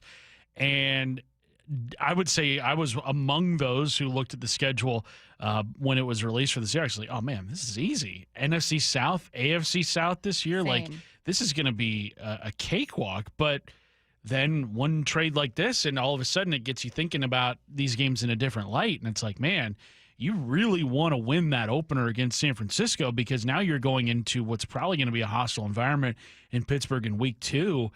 All of a sudden, that week 1 game becomes of great importance, because as we know, getting off to an 0-2 start in the NFL, that is a really tough hole to dig out. I think this schedule is a lot tougher to start than people are realizing. Here we're talking about the Steelers and the improvements they've made, including a blockbuster trade today. We haven't even jumped into, as Curtis mentioned, the 49ers in week 1, a much better team than they looked on paper last year. Nor have we talked about the Buccaneers, who are going to be a really solid offense. The Jags, who could take a step forward. Ian, were you going to say something? Something that's getting kind of looked past in this whole Steelers thing. Mike Tomlin is the king of the drama queens. About 10 years ago, when he had Le'Veon Bell and AB on the same team, as soon as those guys left, they just turned into head cases. Yeah. If he can manage DK and Jalen Ramsey and Aaron Rodgers, cool heads might prevail there and really propel this team in a way that I think, like, on paper, you're like, yes, this is a great team, but will that makeup work out? I think it's going to work out a lot better than people give credit for. It's a really good point, and I think just collectively we need to adjust our expectations. By no means am I looking at the beginning of this schedule, whether it's weeks 1 and 2, whether it's weeks 1 through 5, 6, and saying, cakewalk. Nope. Right. No, you've got some sneaky surprises in here. We have no idea what to expect from the Cardinals. I think the Jags with Liam Cohen could be really solid. And I think Houston's the Buccaneers. got talent. Houston's got a ton of talent. They had one of the best defenses in the league last year. The Buccaneers were a playoff team, and I know that they benefit from being in a bad division. They're also a pretty good offense and have a great offensive line. So this is going to be tough. And look, I love a themed show. I love circling back to the conversation that we had to begin the hour, Curtis, about how important it is that the defense hit the ground running. Yeah, and you got to be able to not have those early season warts, especially with the 2 games coming out of the gate for the Seahawks this year. It is so important this team gets off to a good start this year, because as we talked about, it can spiral from you pretty quickly if you fall down 0-2 to start this year. Now, New Orleans in week 3, that's a nice little breather, especially after the first 2 games. But again, like you pointed out, Stacy, that Tampa Bay game, not a gimme. The Houston game, not a gimme. No. Any divisional road game, it's never a gimme. So all of a sudden the schedule kind of looks a lot different than what it was back in May. And such is the NFL, right? We all like to look at the schedule and go, of course you're going to beat the Giants. Mm-hmm. Don't be stupid. And then all of a sudden it's the game that kept you out of the Russell playoffs. Wilson revenge game. Yeah. We just saw the Steelers make themselves a better team. Could there be someone out there for the Seahawks to add? Aaron Schatz thinks so. He joins us next. After a gutty series win. Donovan Solano driving in the run. And 3 straight extra innings games in Texas. The Mariners have taken the lead in the 10th inning. The Mariners are back home at T-Mobile with George Kirby on the mound to kick off the 7-game homestand. A huge strikeout for Kirby. Mariners Royals. First pitch tonight at 6:40. Lyman and Bob take you to pregame at 5:30 on the home of the Mariners, Seattle Sports, and the Seattle Sports app. Guys, did you know your testosterone affects everything in your system, including how you feel and perform every day? Right now, Revive Men's Health Seattle will check your testosterone for free. Knowing your T levels is the first step in understanding if you have low T. Your testosterone level impacts your energy, libido, sleep, weight, hair loss, mood, and even ED. Maintaining an appropriate T level can change your whole life. Most men start to see changes in their hormone levels in their 30s. Experience and results matter. So what are you waiting for? Get your T levels checked today by local, experienced, and trusted men's health experts. They've helped thousands of men since 2011. They're so confident they can help you, they even guarantee it. Call Revive today and schedule your free testosterone test, free exam, and free consultation. Call Revive Men's Health at 206-529-1111. That's 206-529-1111. Or visit ReviveMen'sHealth.com. You never get a second chance to make a first impression. Superior Linen Service will help your company with logoed apparel, uniforms, floor mats, linen, and more. Give us a call. We answer the phone. Superior Linen Service. It's what we do. Visit SUPLinen.com. If you've ever wondered if there's something after death, Tyler Henry proves the answer is yes. Be part of his live audience readings and his jaw-dropping ability to connect with the departed at Muckleshoot Event Center, Thursday, July 10th and Friday, July 11th at 8 p.m. Experience this evening of hope and healing, bringing peace and closure to loved ones. Tyler Henry proves our loved ones never leave us. Get tickets at MuckleshootCasino.com. Muckleshoot. Need a new roof now? With State Roofing and Exteriors, you can get started with 0 down, 0 payments, and 0 interest for up to 24 months. That's right. Protect your home now and pay later. Call 866-ROOF-ROOF or visit stateroofing.com today. You know what's faster than your paycheck? Literally everything. It's time to get your pay up to speed. With Earnin, you can access your pay as you work instead of waiting days and weeks for a paycheck. Get up to $150 a day with a max of $750 between paydays. No interest, no credit checks, and no mandatory fees. Because, hey, it's your money. Download the Earnin app now to get it and join millions of people making any day payday. That's EARNIN. Earnin is not a bank. Access limits are based on your earnings and risk factors. Available in select states. Expedited transfers available for a fee. Terms and restrictions apply. Visit earnin.com for full details. Your new beginning starts now. D.R. Horton has new construction homes available throughout the greater Seattle area. With spacious floor plans, flexible living spaces, and home technology packages, you can enjoy more cozy moments and sweet memories in your beautiful new home. With new home communities opening throughout the Seattle area, D.R. Horton has the ideal home for you. Visit drhorton.com to learn more. D.R. Horton, America's builder, an equal housing opportunity builder. At Fisher Investments, we may seem like other money managers, but we're different. What makes you so different than the rest of us? We ensure clients receive unparalleled service at every step of the relationship. Tell me more. Our investment counselors focus on service over sales, prioritizing clients' needs. How do you make money? We don't sell any commission-based products. We have a simple management fee based on the value of our client's portfolio. So we do better when our clients do better. What about client portfolios? We get to know each client, their finances, family, health, lifestyle, and more, and then we tailor a portfolio based on their specific goals and needs. Your clients really come first then, huh? Yes, we make them a top priority. Our goal is helping them achieve a comfortable retirement. Wow, maybe we are different. At Fisher Investments, we're clearly different. Learn more at FisherInvestments.com. Investing in securities involves the risk of loss. Hi, Zoe Saldana. Welcome to T-Mobile. Here's your new iPhone 16 Pro on us. Thanks. And here's my old phone to trade in. You don't need a trade-in. When you switch to T-Mobile, we'll give you a new iPhone 16 Pro. Plus, we'll help you pay off your old phone up to $800, and you still get to keep it. There's always a trade-in. Not right now at T-Mobile. I feel like I have to give you something in return for karma. That's okay. I don't really have much in my purse. Oh, let's see. Hand sanitizer. It's lavender. I'm good. Seriously. Let me check this pocket. Oh, mints? Really, I'm fine. Oh, I have raisins. I'm a mom. Wait 1 sec. I've got cupcakes in the car. It's our best iPhone offer ever. Switch to T-Mobile. Get a new iPhone 16 Pro with Apple Intelligence on us. No trade-in needed. We'll even pay off your phone up to $800. With 24 monthly bill credits, new line, $100 plus a month on experience beyond finance agreement, $999.99 and qualifying forwarded. For well qualified, plus tax and $10 connection charge. Pay off via virtual prepaid card below 15 days. Credits end and balance due if you pay off early or cancel. See T-Mobile.com. Let's go! This is Seattle Sports. Streaming through the Seattle Sports app. KIRO AM Seattle. KIRO FM HD2 Tacoma. Home of the Seahawks, Mariners, and everything Seattle sports. Seattle Sports Snapshot. The Steelers and Dolphins shook things up this morning with a big trade per CBS Sports' Jonathan Jones. Jalen Ramsey has a new home. Pittsburgh acquired Ramsey and tight end Jonnu Smith in exchange for safety Minkah Fitzpatrick. A couple day 3 picks in that trade as well. Should the Seahawks make a move? We're talking NFL with FTN Fantasy's Aaron Schatz coming up in 30 seconds. Snapshot, brought to you by Miller Lite. When it's game time, it's Miller time. From the Quantum Fiber Studio, this is Bump and Stacy on Seattle Sports. Streaming through the Seattle Sports app and at seattlesports.com. Now, here are your hosts, Michael Bumpus and Stacy Ross. Here we go now. Talking NFL and Seahawks with FTN Fantasy's Aaron Schatz. Aaron joining us on the Emerald Queen Casino Sportsbook Hotline. Hey, Aaron, how's it going?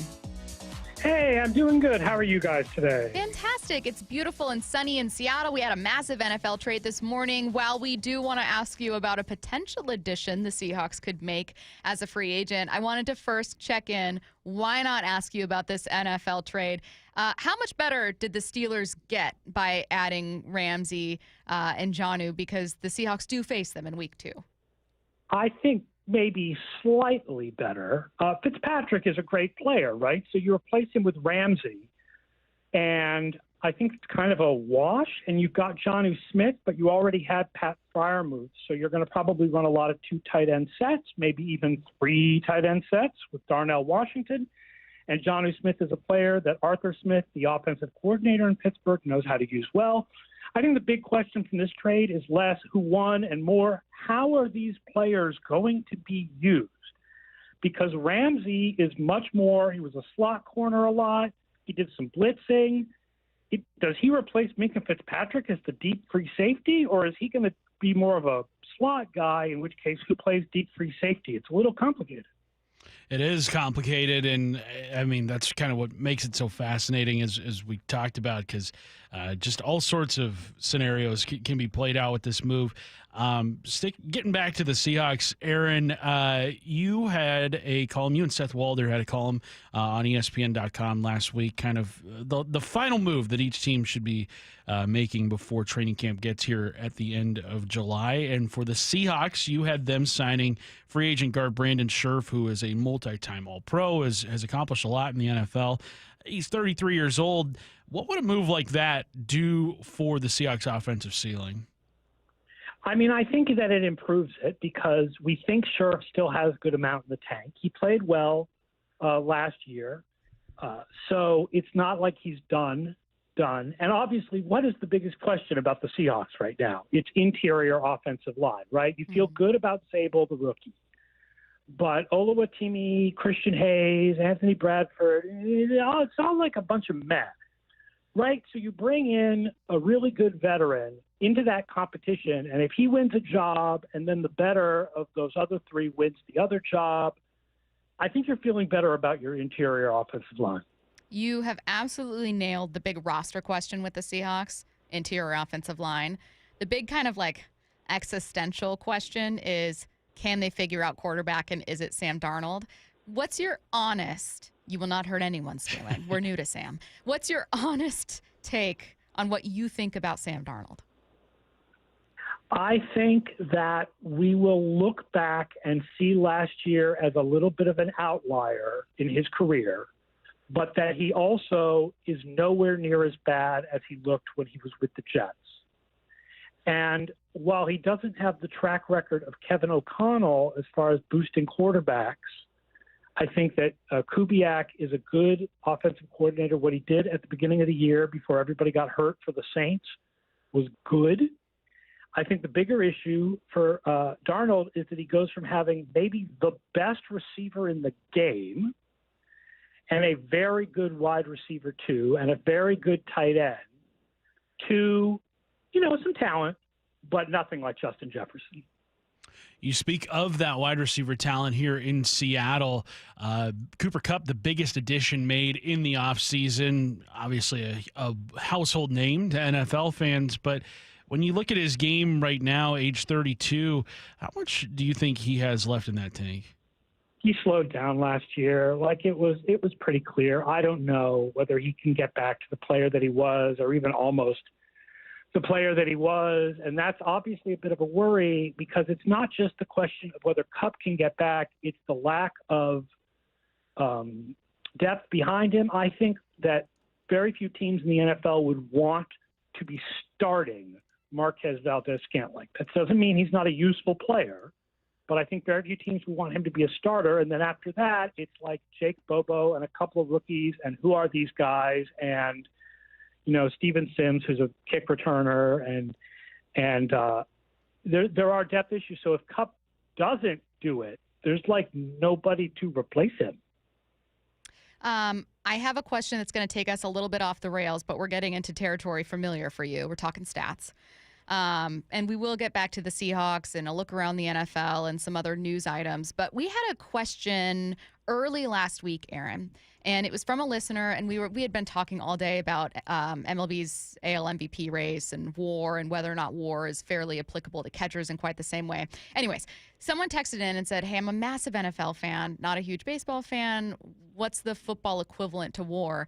And we were like, yeah, there might be AV or some random things, but I could not for the life of me think of something that was equivalent, because football is so fundamentally different. The closest I got was saying, I guess maybe you look at situations, in which case DVOA, something you created, would be the closest thing. But I wanted to throw you the same question and say, how would you best try to decide a player's value in football? I love my stat. It's a great stat. That's the first one I thought of. I don't do for every player, right? I don't have individual DVOA for offensive linemen or defensive linemen. I will mention that both Pro Football Focus and Sports Info Solutions do have a version of something that they call wins above replacement, or WAR. Now, the PFF one in particular is based on a lot of scouting grades rather than necessarily stats. But it kind of agrees with the eye test for the most part. And one of the things that WAR shows in football is just how much quarterbacks are so much more important than any other position. There are very few players that reach 1.0 wins above replacement in either formula from either company that are not quarterbacks. Interesting. Fascinating. Aaron, I'm looking at some over-under win totals, and the Seahawks right now are 7.5 and 8.5 for some other companies. And I want to know, if the Seahawks eclipse that 7 to 8 win range this season, what do you think has to go right for them to eclipse that win total? The most realistic idea of how the Seahawks will suddenly become a really good team is that Mike Macdonald's defense totally gels, right? Improved in the second half of last year. They were the number 11 defense or something in my numbers. Better in the second half of the year. Macdonald's defense with the Ravens improved in the second half of his first year. That took a big step forward in the second year. If the Seahawks take a similar step forward, you feel very good about how this team will do. Obviously, if the offense, if Darnold plays as well as he did last year, that's good too. But listen, Darnold last year was like 15th among quarterbacks. Like, he wasn't great. It was just that he was way better than he'd been in the past, and also their defense was really good. So the best case scenario for the Seahawks looks similar to last year's Vikings. The defense is really good, really well coordinated, and the quarterback is a little bit above average. How would you describe Mike McDonald's defense? Complicated. How so? Pass rushers not necessarily coming from where you think they're going to come. Obviously like Devin Witherspoon, for example. But the Ravens, where he was before, and the Seahawks are somewhat similar in that you look at them and you're not like, the outside linebackers are the highlight of this roster. I mean, that's not to say anything negative about like Nwosu or Mafe, or now that they have DeMarcus Lawrence, but you don't like. There's no like Myles Garrett. They do a lot of it with the coach kind of scheming it up. And I mean, obviously Leonard Williams is dangerous, but they do a lot of it with the coach kind of scheming it up. And by the way, the Seahawks and the Ravens have another similarity, which is a weakness at outside cornerback. Aaron, can a defense become the best in the league when it doesn't have, maybe in a classic sense, like superstars on that side of the ball? When you look at the Seahawks defense, there are a lot of really good players, but maybe nobody that would make an all-pro team right now. Again, may I introduce you to last year's Minnesota Vikings? They were the number two defense in my numbers. Yeah. And they're very similar, right? You look at the Vikings roster, and you're like, who here is a top 10 player at their position? Maybe Andrew Van Ginkel? Yeah. I mean, has he played last year? Yeah. But like going into last year, would you have thought Andrew Van Ginkel is a top 10 edge rusher? No. Stephon Gilmore, a couple years ago, sure. Not anymore. And by the way, he's not on that team anymore. So I think that is the similar. I mean, the Seahawks have a better argument for having players that are actually in the top 10 at their position, Leonard Williams and Devin Witherspoon. Devin plays in the slot a ton when you're looking at outside corner and the weaknesses. Am I wrong to assume you don't have a ton of faith that Rick Woolen can take a massive step, or that you're looking at the other side? What are you seeing with that group? Other side. I'm looking at the other side. I think Joby, we don't know really what he is. I think Shaq Griffin, I don't know how much he has left. Looking at their depth chart, there's like a guy named Nehemiah Pritchett who was a rookie last year. I don't know anything about that guy. Sean Charles did nothing really when he was with the Saints. So it's not Rick Woolen that I'm worried about. It's definitely not Devon Witherspoon that anybody is worried about. It's the other spot. And Minnesota, like I mentioned, is something similar because Baltimore has something similar because they have maybe Awuzie and maybe Alexander if he can stay healthy, and then who knows. Aaron, you look at this NFC right now, and it feels like the Eagles are the clear-cut favorite in that conference to make a repeat trip back to the Super Bowl. Who is the biggest challenger, you think, to that throne that they're currently holding? Here's what I would say about the Eagles. Their offense was not as good as you think it was last year. It was like at the edge of the top 10 during the regular season. And defense tends to regress, and they have lost a lot of talent. I do not think the Eagles are the team to beat in the NFC. Are they one of the really good teams? Yes. I still think that the Detroit Lions with a healthy defense are the team to beat in the NFC. Aiden Hutchinson back. He was playing like, if not the best edge rusher in the league, the second best edge rusher in the league when he got hurt last year. They do have a tough schedule, but that is a good offense and a really good defense, and I think that they are the team to watch. I was dreading, Aaron, that you would say, hey, sneak attack, it's actually the Rams. I think they're much better than their schedule would indicate or their results would indicate last year. What can you tell me about LA? Obviously, a divisional opponent for Seattle, heavily favored to win the division once again for fair reason with that defensive line. But what did you see? Give us a little bit of insight here. Our projections have them a little lower than the conventional wisdom. Great. There's definitely a good chance that our projections are wrong. Never. I mean, for one thing, the defense we do see regressing a little bit. You don't know exactly how good those guys are after the 1 year. The other is Devontae Adams it's interesting. Statistically has not been great the last few years. But obviously, if you look at the quarterbacks throwing him the ball, there's an explanation for it. So just who is he at the age of 33? Is Devontae Adams this awesome X who's going to come in and revolutionize their offense? Or is he going to give them, like, not that much more than what they got from Demarcus Robinson? I think it's an interesting question. The team I would be worried about is San Francisco, which was better than you think last year and super injured and is much healthier now and has the easiest schedule in the league. Aaron, another recent column of yours was the all-quarter century team in the NFL, and the Seahawks were well represented. I believe 3 players made the all-quarter century team over the last 25 years. I think it was Earl Thomas, Richard Sherman, Bobby Wagner. There was a potential 4th that got a lot of people up here talking that did not make the team, and that was Walter Jones at left tackle. So, Aaron, the floor is yours. Care to explain why Walter Jones was not named a starter on the all-quarter century team? Yeah, I think we had him on our practice squad of honorable mention guys. He didn't have as many All-Pros and Pro Bowls as Trent Williams and Joe Thomas.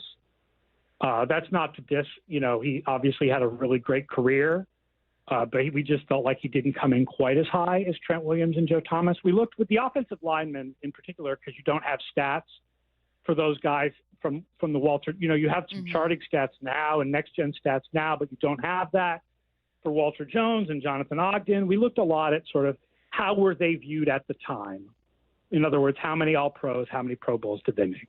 What was my last question for you, unrelated to the Seahawks, but related to this piece, which was a fun read, and we got so many conversations from it. What was maybe the biggest name that you heard in response from fans, whether a pushback or a snub or someone that they were confused about? Like, what did you find was a common thread in feedback? It's not even close. People thought we were insane to put Priest Holmes on the team. It was rather so than fun. LaDainian Tomlinson or Adrian Peterson. Priest Holmes was so good for 3 years. So incredibly good. Like, people forget how good he was as both a rusher and a receiver. It was the beginning of the century, right? So you don't remember it as well. And maybe he didn't run over guys as much as like Adrian Peterson, so you don't remember. But Adrian Peterson, mostly it was like that 1 year. Holmes had 3 years like that. I'm glad that you're staying on business with it. I really am. You're 10 toes down on this one, Aaron. He is FTN Fantasy's Aaron Schatz. You're awesome. Thanks so much for joining us. Thanks, Aaron. Thanks for having me. And folks, the FTN Football Almanac comes out in about a week and a half. You can pre-order it at ftnfantasy.com/almanac. You heard the man. Go do it. Thanks, Aaron. All right. The second phase of All-Star voting is now open. Cal Raleigh needs your help to earn a starting spot. He's going against Canada, all of Canada, at this year's Midsummer Classic. Stick it to Canada. Vote for the Big Dumber at MLB.com/vote. Also, you can still cast your vote for Cal on the Seattle Sports app. You just click on the Vote tab in the bottom right-hand corner. Let's get to headline rewrites. Extra, extra, read all about it. Headline rewrites. We must make headlines. The real story behind the headlines in today's news with Bump and Stacy. I respect Aaron Schatz for not wavering in the face of criticism. Oh, yeah, he stood 10 toes down. Like I said, Yeah. he was like, Adrian Peterson, I guess. A bum? Yeah. LaDainian Tomlinson, only the second best LT in NFL history. Seriously, on our practice squad. No, I mean, I always like fiery takes when people are like, here's my case, and it's actually kind of a good one where you go, maybe I'm wrong about Adrian Peterson. That's how I felt leaving that conversation. Maybe I'm wrong. I looked up Priest Holmes' stats. He did have a 3-year run there, 1,500, 1,600, and 1,400 yards. And in that 1,400 season, he set the single-season touchdown record. Yeah. How many did he have? 27. But it only lasted 1 year because Sean Alexander had 28. There's too many bums. But then I think Sean Alexander's season got eclipsed maybe the following year by LaDainian Tomlinson. You know how a while ago, this was last week, you mostly jokingly but probably a little bit serious, posted the chart with the history of perfect games, and there were two within like 5 days. 5 days in 1880, and you were thinking, I wonder if back in 1880 we were like, dang, this is gonna happen every day. You never know when someone could throw old a perfect news. game. Yeah. I wonder if we thought that in the early 2000s with running backs. Where we were like, somebody's going to run for wow. like 60 touchdowns I in a year. bet you anything. There was a sports radio hot take of someone being like, a running back will rush for 35 touchdowns in a season. And no one's come close to LaDainian Tomlinson's record since then. And they never will. I don't know if anybody's gotten within like 10. This is one of those trends. We're going to have offenses come back around to, and they already are. You're seeing more carries this year than teams were averaging in 2017, 18, 19 when Sean McVay's like that 11 personnel from LA. It was a ton of wide receiver usage pretty regularly, so you saw a dip in carries, even though Gurley's still a massive part of his offense. But you're already seeing people come back around to carrying the ball more. It's just not it's never gonna be what it was, ever. First headline, the Dolphins sending 3-time All-Pro corner Jalen Ramsey to the Steelers in exchange for All-Pro safety Minkah Fitzpatrick and tight end Jonnu Smith. What's the real headline? Make every NFL trade a fantasy football trade. Yeah. I loved talking about this trade because it is way more interesting than being like, when a bunch of first-rounders are involved, it's fun, but player-for-player trades, and I know that there were day 3 picks involved, but player-for-player trades never really happen in the NFL. No. So here we are on June 30th with basically a fantasy football-style trade between the Steelers and Dolphins. So fun to talk about. Headline rewrites. Headline 2, the Kraken will not buy out Philip Grubauer, and he will enter the season as their backup goalie. What's the real headline? So if they're not buying him out, does that mean choosing to pay for bad goaltending? That's exactly what this means. You're paying either way. Choose one. You would be better served without him on the roster, I would think, because, well, he has not been good for 4 years now. Have we played that cut from Jason Botterill already? I can play it. We did here. a couple hours ago. We can play it again, though. Here we go. Look, it's a situation that people sometimes think if you buy a player out, it just automatically goes away. There's still a cap hit and stuff from that standpoint. And, we believe that Philip can bounce back from that situation.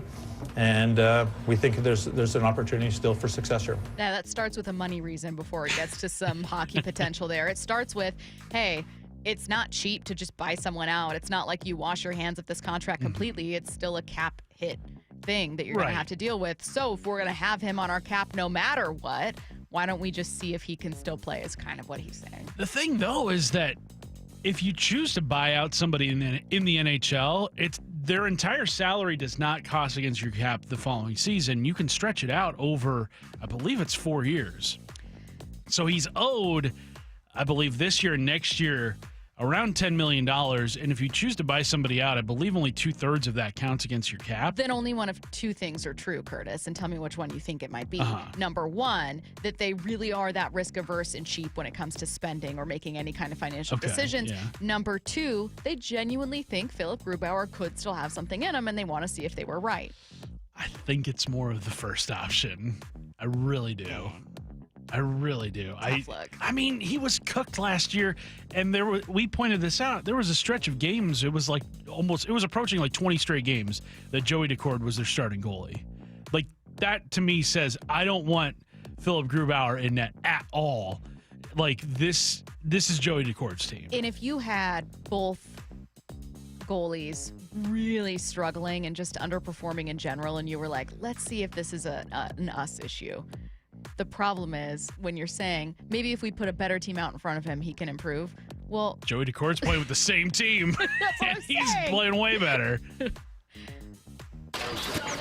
Headline rewrites. Headline 3, Pistons guard Malik Beasley is under investigation from the federal government over gambling allegations tied to NBA games he was playing in. What's the real headline? Never did I think I Am Malik Beasley user I saw on FanDuel could really be him. I mean, it could be anybody. It could be anybody. Who was it that had his real name on his was it gambling Jameson app? Williams? It might have been Jameson Williams. No. Or was it Jonte Porter? I think it was Jonte Porter. I think Porter had his number too. Was His it like jersey Jonte number, Porter too? 34 or something like that? Stop. Imagine being like, okay, how we're going dumb undercover. can you be? I know, we're Yeah. going undercover. My name's going to be Stacy. So just call me that in case we need to communicate with each other. You'll be Curtis, okay? That's our code names. Okay, yeah. Gosh. I love it so much. Jonte Porter, 34. Ben Roethlisberger has a hot take for you when it comes to prime Aaron Rodgers. That's coming up next. After a gutty series win. Donovan Solano driving in the run. And 3 straight extra innings games in Texas. The Mariners have taken the lead in the 10th inning. The Mariners are back home at T-Mobile with George Kirby on the mound to kick off the 7-game homestand. A huge strikeout for Kirby. Mariners, Royals. First pitch tonight at 6:40. Lyman and Bob take you to pregame at 5:30 on the home of the Mariners, Seattle Sports, and the Seattle Sports app. This is for all you guys on Viagra. ED pills are no longer needed. The brutal side effects like 4-hour headaches, blurred vision, and that flush feeling can all be put behind you with our treatment. Here at West Coast Men's Health, we have a better approach to ED. Acoustic wave therapy creates blood flow circulation by safely removing the plaque in your arteries and restoring function naturally. Guys, let me be clear. Pills will never fix your problem. Our equipment is the latest technology, and our medical staff is the best in the industry. So give West Coast Men's Health a call today. Speak with our clinic manager. Ask him any question you like, how it works, the science behind it, and even the cost. If you suffer from ED or Peyronie's disease, give West Coast Men's Health a call today. It's not just about better health. It's about a better life. With clinics in Redmond and Tacoma, call 206-519-6541. That's 206-519-6541. Online at westcoastmenshealth.com. Need a new roof, a deck, siding, windows? Get up to $3,000 off any new installation. Hi, it's Justin Shirley, CEO of State Roofing and Exteriors. Home projects can add up fast, but we're here to help you save big. Book now and lock in up to $3,000 off in savings. That's $3,000 off any new installation. Call 866-ROOF-ROOF or visit stateroofing.com to schedule your free estimate today. State Roofing and Exteriors, held to a higher standard since 1968.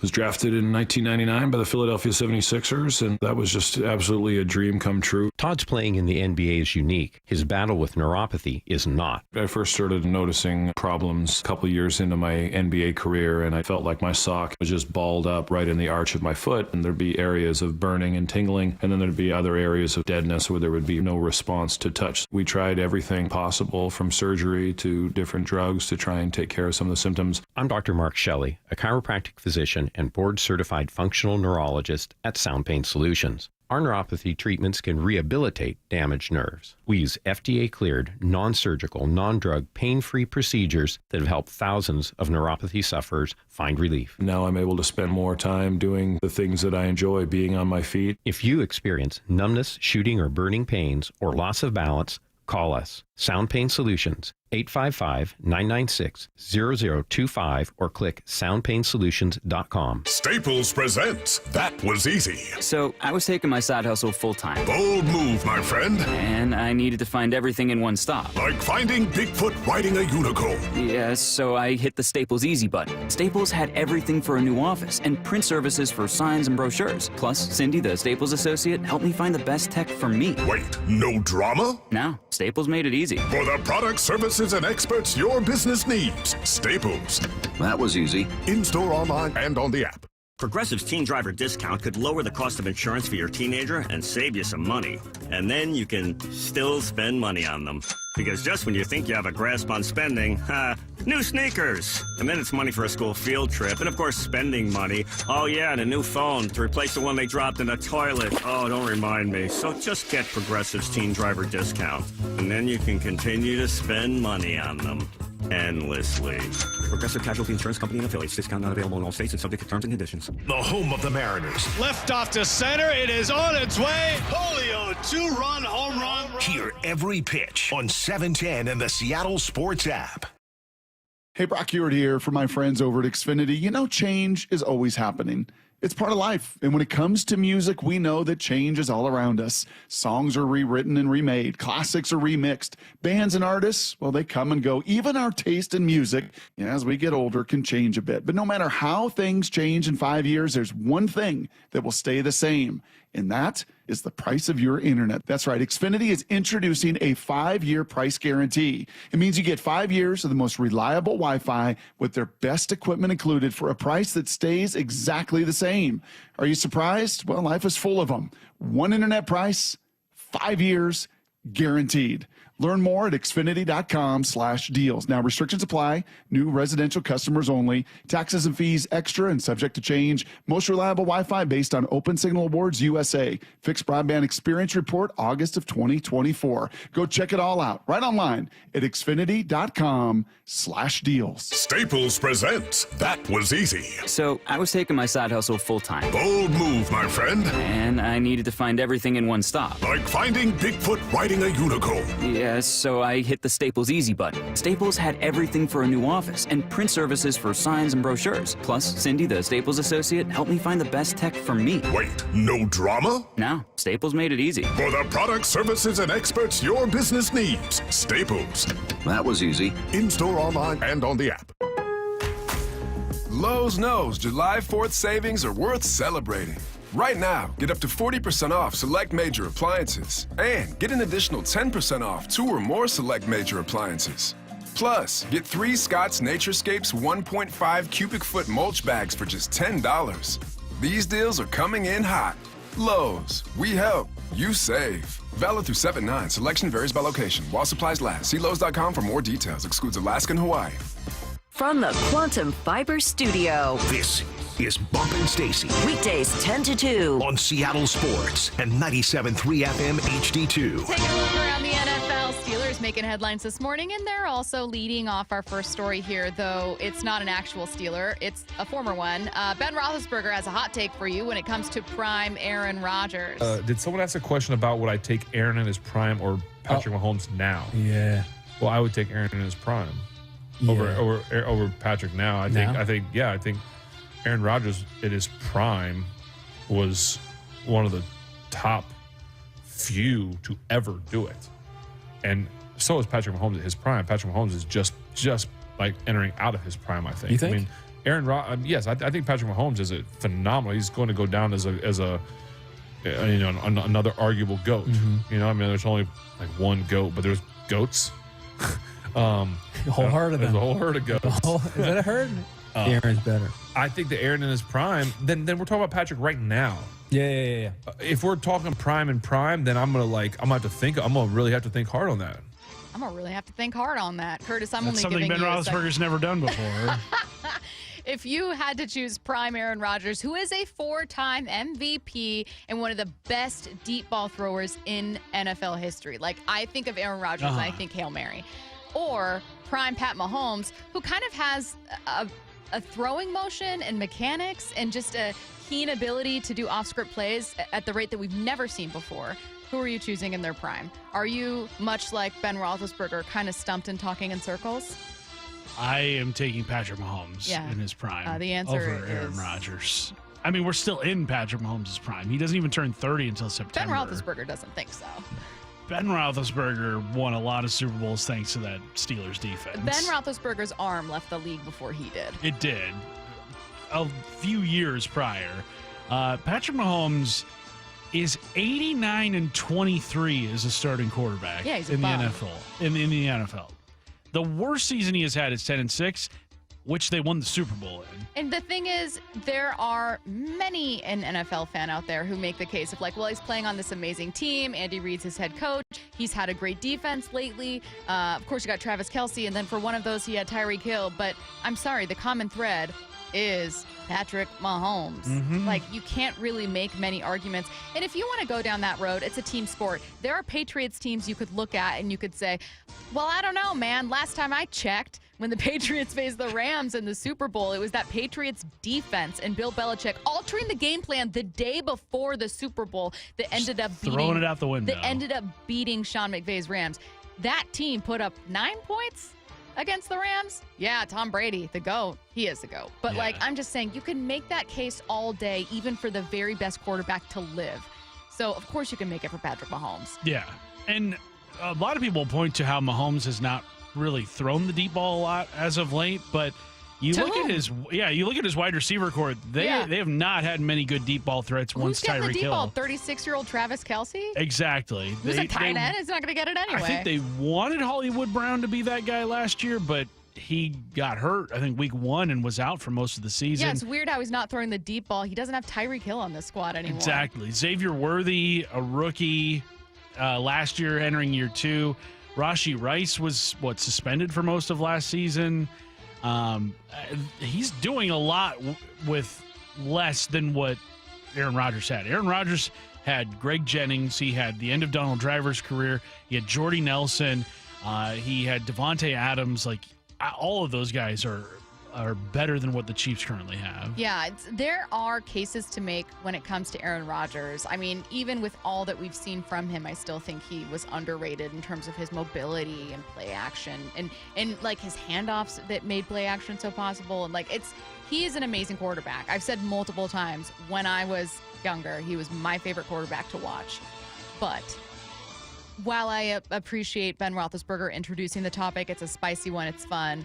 I think he's a little too dismissive of Patrick Mahomes, who, like, we aren't a Kansas City show. Don't make me stand up here standing for Patrick Mahomes. What am I doing? We should be talking about the Seahawks here. But it's that's the person delivering. That Ben Roethlisberger has put me in here. It's the person delivering the message. Oh, it's absolutely the person. Look, it's the messenger. I mean, he's right in that Aaron Rodgers in his prime was one of the greatest quarterbacks of all time. Easy answer. For sure. Like 2012 to 2014, if they were down 10 with 5 minutes to go, you just knew Aaron Rodgers was going to do something awesome. Rank these 4 quarterbacks. They're modern era quarterbacks so that Ian can participate too here.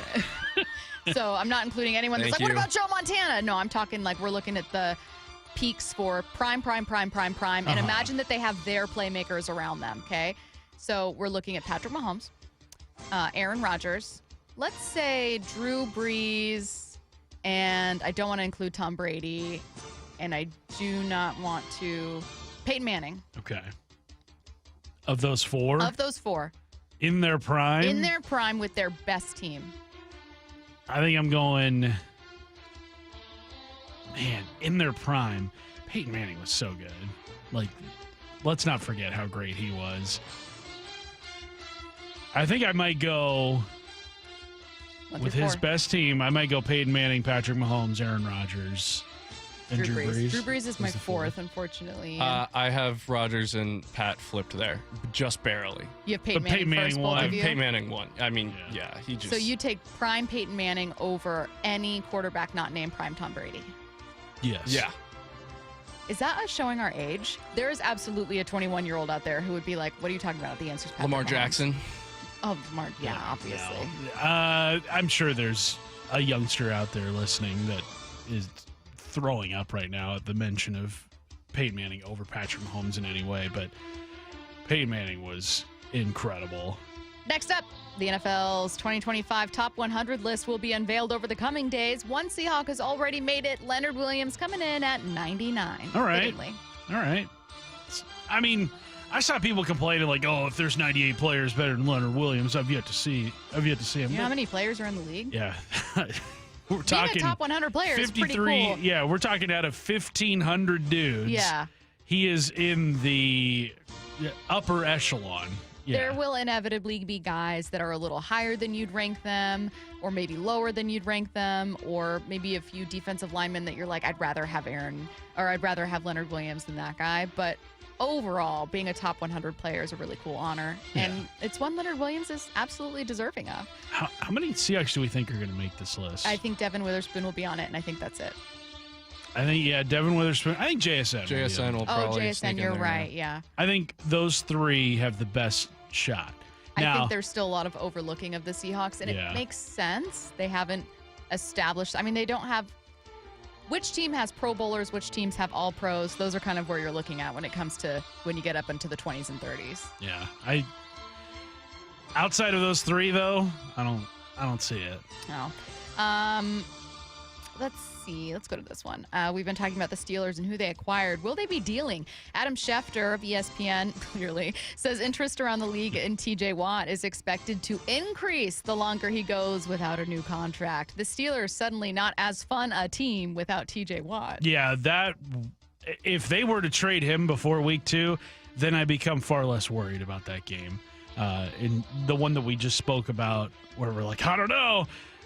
No TJ Watt on a Steelers team, that becomes a very, very good thing for your ball club going up against them. So fingers crossed that cooler heads don't prevail and feelings get hurt between the two sides and TJ Watt asks out. Geno Smith doesn't sound like a plucky backup quarterback anymore. Instead, he has some ego. I'm sure one he'd embrace. It was on the sidelines of a 7-on-7 event in Dade County, Florida over the weekend. That's why they pay me the big bucks. That's why I get paid the big bucks. That's why they bring the big bucks to me. That's why they pay me the big bucks. I do it. Now, I personally didn't have any issue with this, but some people did. They didn't like the look of it, and Geno responded, having fun with the game I love, but man, the need for clicks and negativity takes away from a great event that happened this past weekend. All the kids had fun and competed. All around great event. This is how we talk in Dade County. I'm sorry you might not understand. Carry on. It's our fault for this video getting posted. That's what his tweet is saying. I mean, it's not.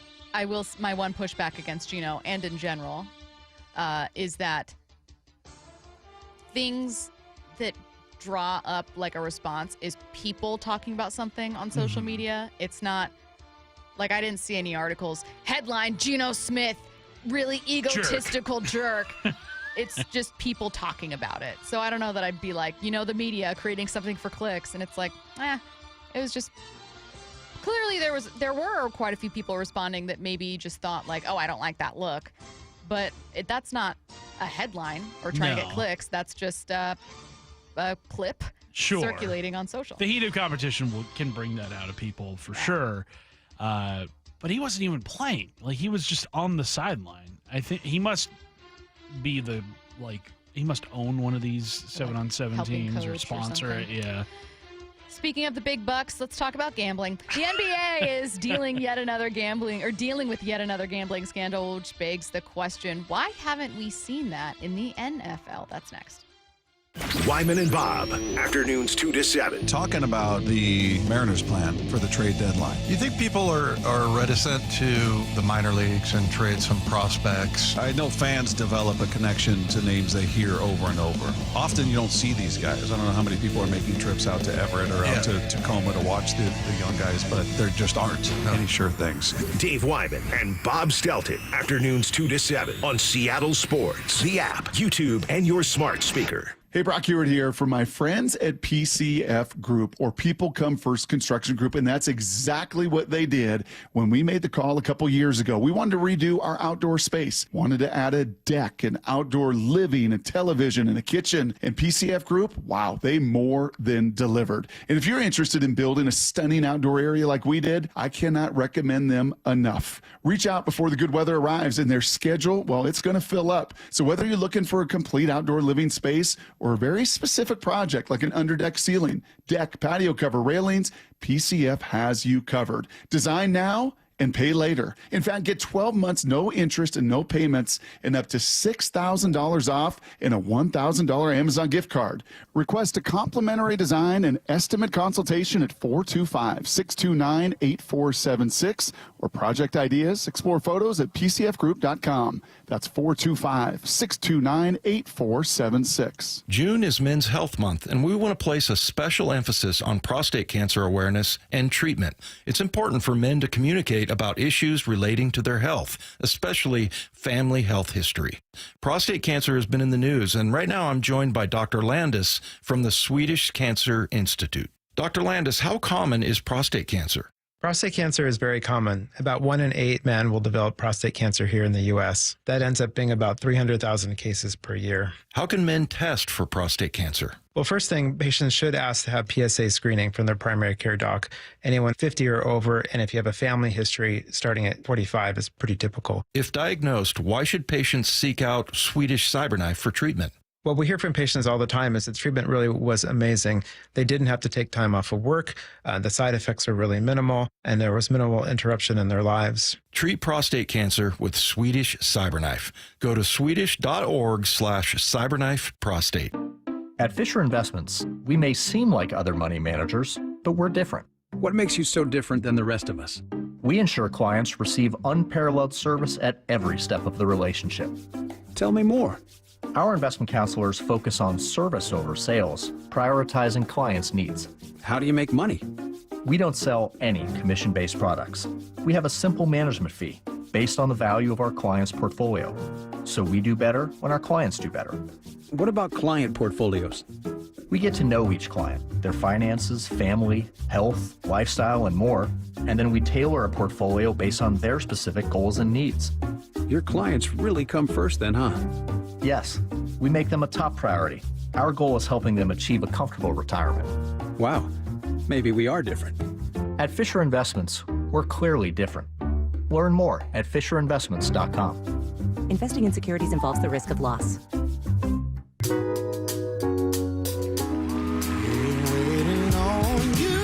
Tyrese live at Muckleshoot Event Center, Sunday, July 13th, 8 p.m. You've seen him on the screen. You've heard him on the radio. Now see him live for an unforgettable night. Get tickets before they sell out at MuckleshootCasino.com. Tyrese, only at Muckleshoot Casino Resort.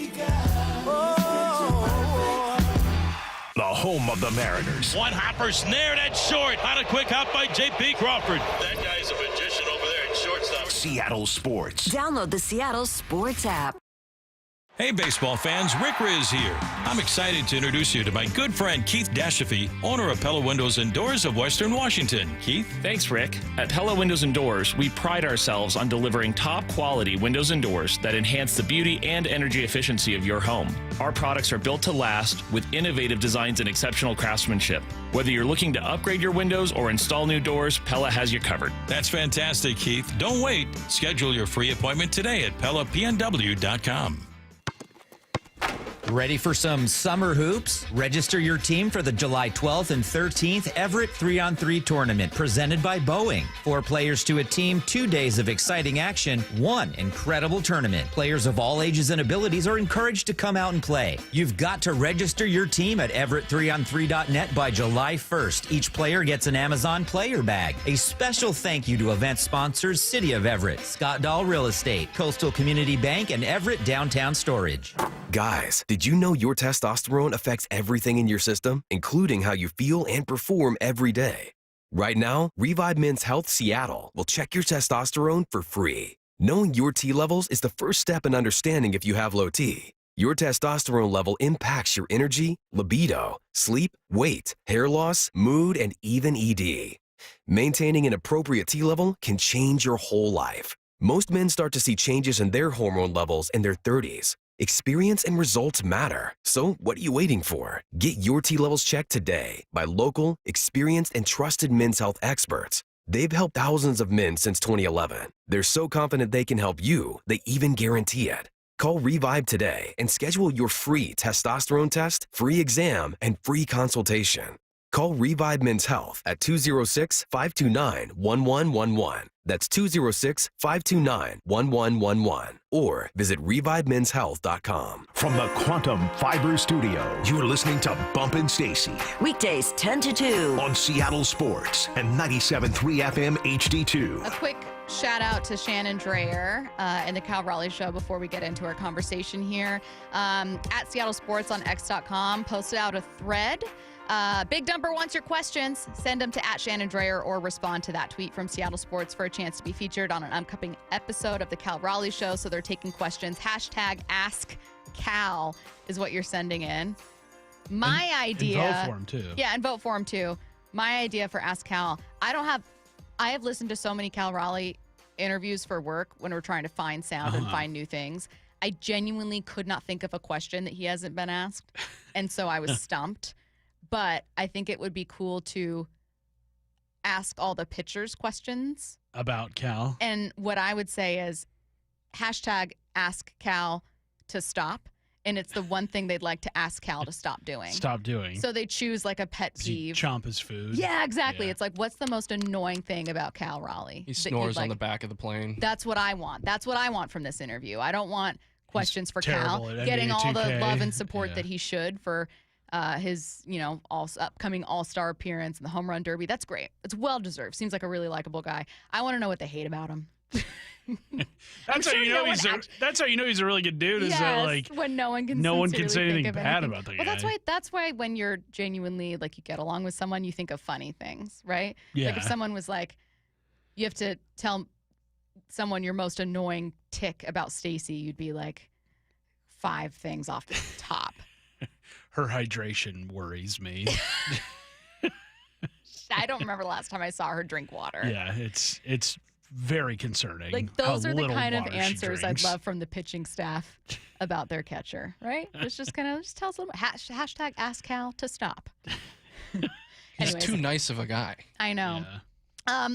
It's a cool effort by Shannon and to get some fun questions in here. And you guys should tweet at her at Shannon Dreyer, hashtag Ask Cal for your questions for the Cal Raleigh Show. And it's every Thursday. It's during Wyman and Bob. Yeah, curious to see which one she includes.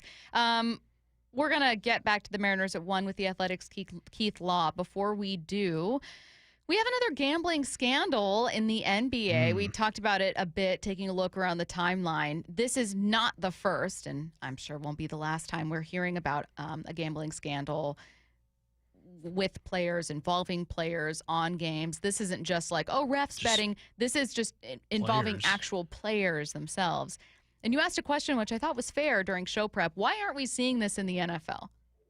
Yeah, because this is not the first one we've seen in the NBA. I believe it's the third now. Jonte Porter being the most famous. He received a lifetime ban because he was the first. I think that's why he was probably the most famous, least accomplished of the three. It was Terry Rozier earlier this season, and then now Malik Beasley of the Detroit Pistons caught up in this. He's under federal investigation for some pretty weird outcomes of games.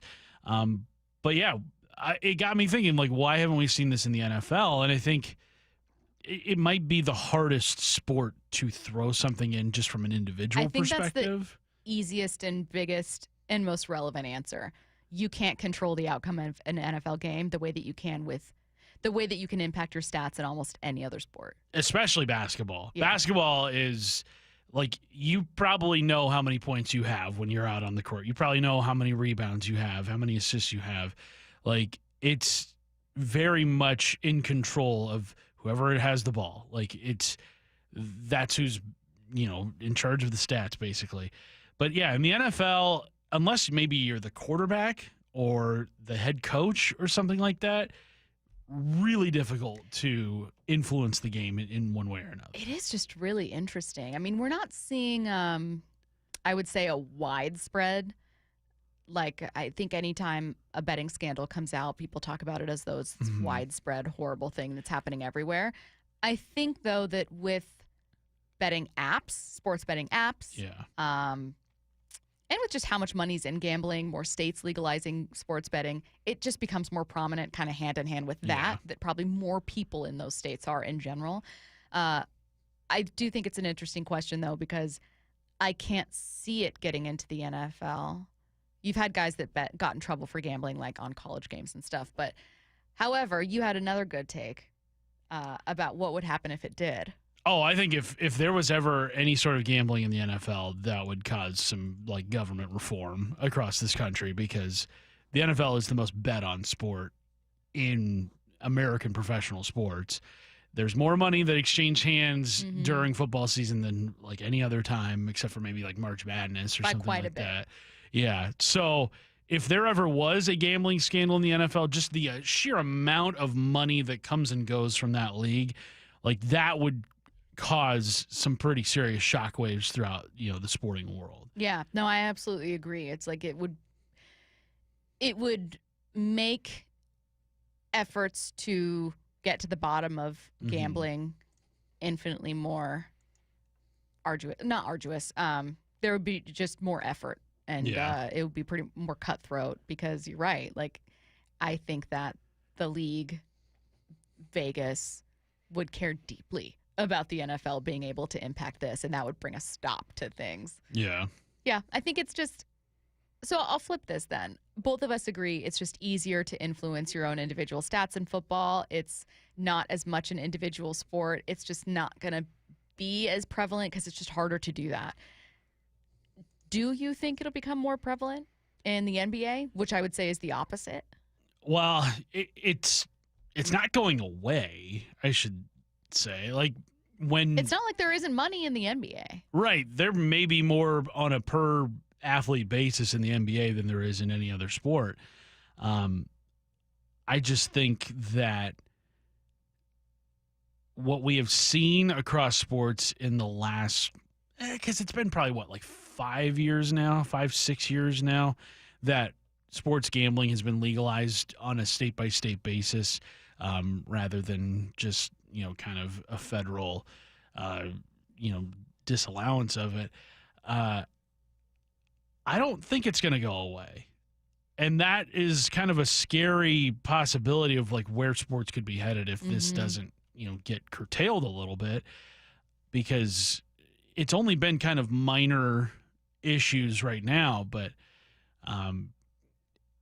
it's only going to take one massive gambling and betting scandal to just shake sports to its core. Getting back to the Mariners here. Do the Mariners have any untouchables ahead of the trade deadline? Who's got the most trade value? We've got a ton of prospect questions, trade questions, deadline questions with the Athletics' Keith Law. He joins us next. If you haven't subscribed to Seattle Sports on YouTube, it's amazing. We just got to keep hammering it home. You're missing part of the game. The rest is history. There's so much more than what happens on the field. This is the place I love. Subscribe now for in-depth inside information with Brock and Salk. The Mariners' hit rate was way higher than that. Bump and Stacy. Cal's like a coach out there. Wyman and Bob. One day, breaking that record would be pretty cool. Stream it live with the local sports leader on YouTube, Seattle Sports. Do your summer plans include travel? Make sure your prep includes more than just flights and hotels. Stay up to date with COVID-19 vaccination, especially if you're 65 or older or have certain health conditions. There have been surges in COVID-19 in the summer, too. It's important to help protect yourself no matter your destination. So check eligibility and schedule in minutes at vaxassist.com. That's VAXassist.com. Brought to you by Pfizer. Wesley Financial Group is not a law firm, and Chuck McDowell definitely not an attorney. This is Chuck. If someone talked you into buying something really silly and you want to get out of that silly little thing, my advice, get the facts. Call me and I'll send you our timeshare exit kit absolutely free. Inside, you'll learn how timeshare works and all your options for cancellation. Call Wesley now for your free exit info kit. 800-329-2121. That's 800-329-2121. It's our biggest event of the summer, the Butts Golf Sidewalk Sale. Thousands of items on sale on the best brands in the game and at unthinkable savings. Don't be left out. It all starts Thursday for 4 days only at Butts. Tired of sitting on your suitcase? 2 words, packing cubes. Sometimes a different way is the better way. Like the SR 509 Expressway, an alternate route that'll help manage congestion on I-5 and other local roads. Now open and free through summer. You know what's faster than your paycheck? Literally everything. It's time to get your pay up to speed. With Earnin, you can access your pay as you work instead of waiting days and weeks for a paycheck. Get up to $150 a day with a max of $750 between paydays. No interest, no credit checks, and no mandatory fees. Because, hey, it's your money. Download the Earnin app now to get it and join millions of people making any day payday. That's EARNIN. Earnin is not a bank. Access limits are based on your earnings and risk factors available in select states. Expedited transfers available for a fee. Terms and restrictions apply. Visit Earnin.com for full details. Hey, Green Gobbler here. So you've got a clogged drain in your bathroom. Water in the sink's overstaying its welcome. You're spitting today's toothpaste on top of yesterday's toothpaste. You hope that it'd go away. Yeah, clogs don't just go away. I make them go away. I'm Green Gobbler, the only clog dissolver you need. I'm bleach-free, safe for your pipes, and I work. Guaranteed or your money back. Because I never met a clog that was gonna unclog itself. Green Gobbler. Let the gobbler get it. When you're hiring, have you ever felt like you're missing out on meeting great candidates? Well, they're not hard to find when you go to ZipRecruiter. ZipRecruiter helps 10 million people with their job search every day. People who are actively looking for jobs like yours. So it's easy to find the right person fast. 4 out of 5 employers who post on ZipRecruiter get a quality candidate within the first day. Try ZipRecruiter for free at ZipRecruiter.com/free. That's ZipRecruiter.com/free. If you love to travel, Capital One has a rewards credit card that's perfect for you. With the Capital One Venture X card, you earn unlimited double miles on everything you buy. Plus, you get premium benefits at a collection of luxury hotels when you book on Capital One Travel. And with Venture X, you get access to over 1,000 airport lounges worldwide. Open up a world of travel possibilities with the Capital One Venture X card. What's in your wallet? Terms apply. Lounge access is subject to change. See CapitalOne.com for details. Hey, Green Gobbler here. So you've got a clogged drain in your bathroom. Water in the sink's overstaying its welcome. You're spitting today's toothpaste on top of yesterday's toothpaste. You hoped it'd go away. Yeah, clogs don't just go away. I make them go away. I'm Green Gobbler, the only clog dissolver you need. I'm bleach-free, safe for your pipes, and I work. Guaranteed or your money back. Because I never met a clog that was going to unclog itself. Green Gobbler. Let the gobbler get it. I saw her texting, coming up to a stop sign, and so I saw the accident coming, and she T-boned us. In the blink of an eye, Crystal's life changed when she suffered a severe spinal injury. The pain was something I had never experienced before in my neck. I got massage therapy. I saw a chiropractor. I was prescribed muscle relaxers so I could sleep. I got depressed. Nothing was relieving the pain. Drugs, sleepless nights, and depression. Sound familiar? I'm Dr. Mark Shelley, a chiropractic physician and board-certified functional neurologist. At Sound Pain Solutions, our treatments include high-dose laser combined with spinal decompression and other comprehensive therapies to rehabilitate damaged discs.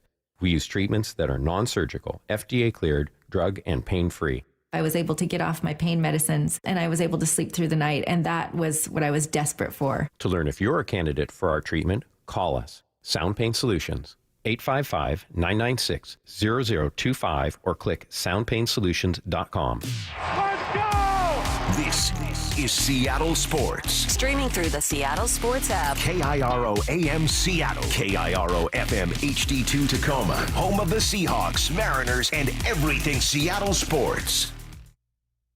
Seattle Sports Snapshot. The Mariners took 2 of 3 from the Rangers in a hard-fought weekend series that saw all 3 games head into extras. No days off until Monday, that is, which means they're opening a series tonight against the Kansas City Royals. That's here at T-Mobile Park. George Kirby on the mound. The Steelers and Dolphins shook things up this morning with a big trade. Per CBS Sports, Jonathan Jones, Jalen Ramsey has a new home. Pittsburgh acquired Ramsey and tight end Jonnu Smith in exchange for safety Minkah Fitzpatrick. Snapshot, brought to you by Miller Lite. When it's game time, it's Miller time. This hour is brought to you by Mazda of Everett. From the Quantum Fiber Studio. This is Bump and Stacy on Seattle Sports. Streaming through the Seattle Sports app and at seattlesports.com. Now, here are your hosts, Michael Bumpus and Stacy Ross. Here we go now. Home Run Derby's trade deadlines, prospect rankings. A lot to talk about with the Athletics' Keith Law. He joins us on the Emerald Queen Casino Sportsbook Hotline. Keith, how's it going? Good. How are you?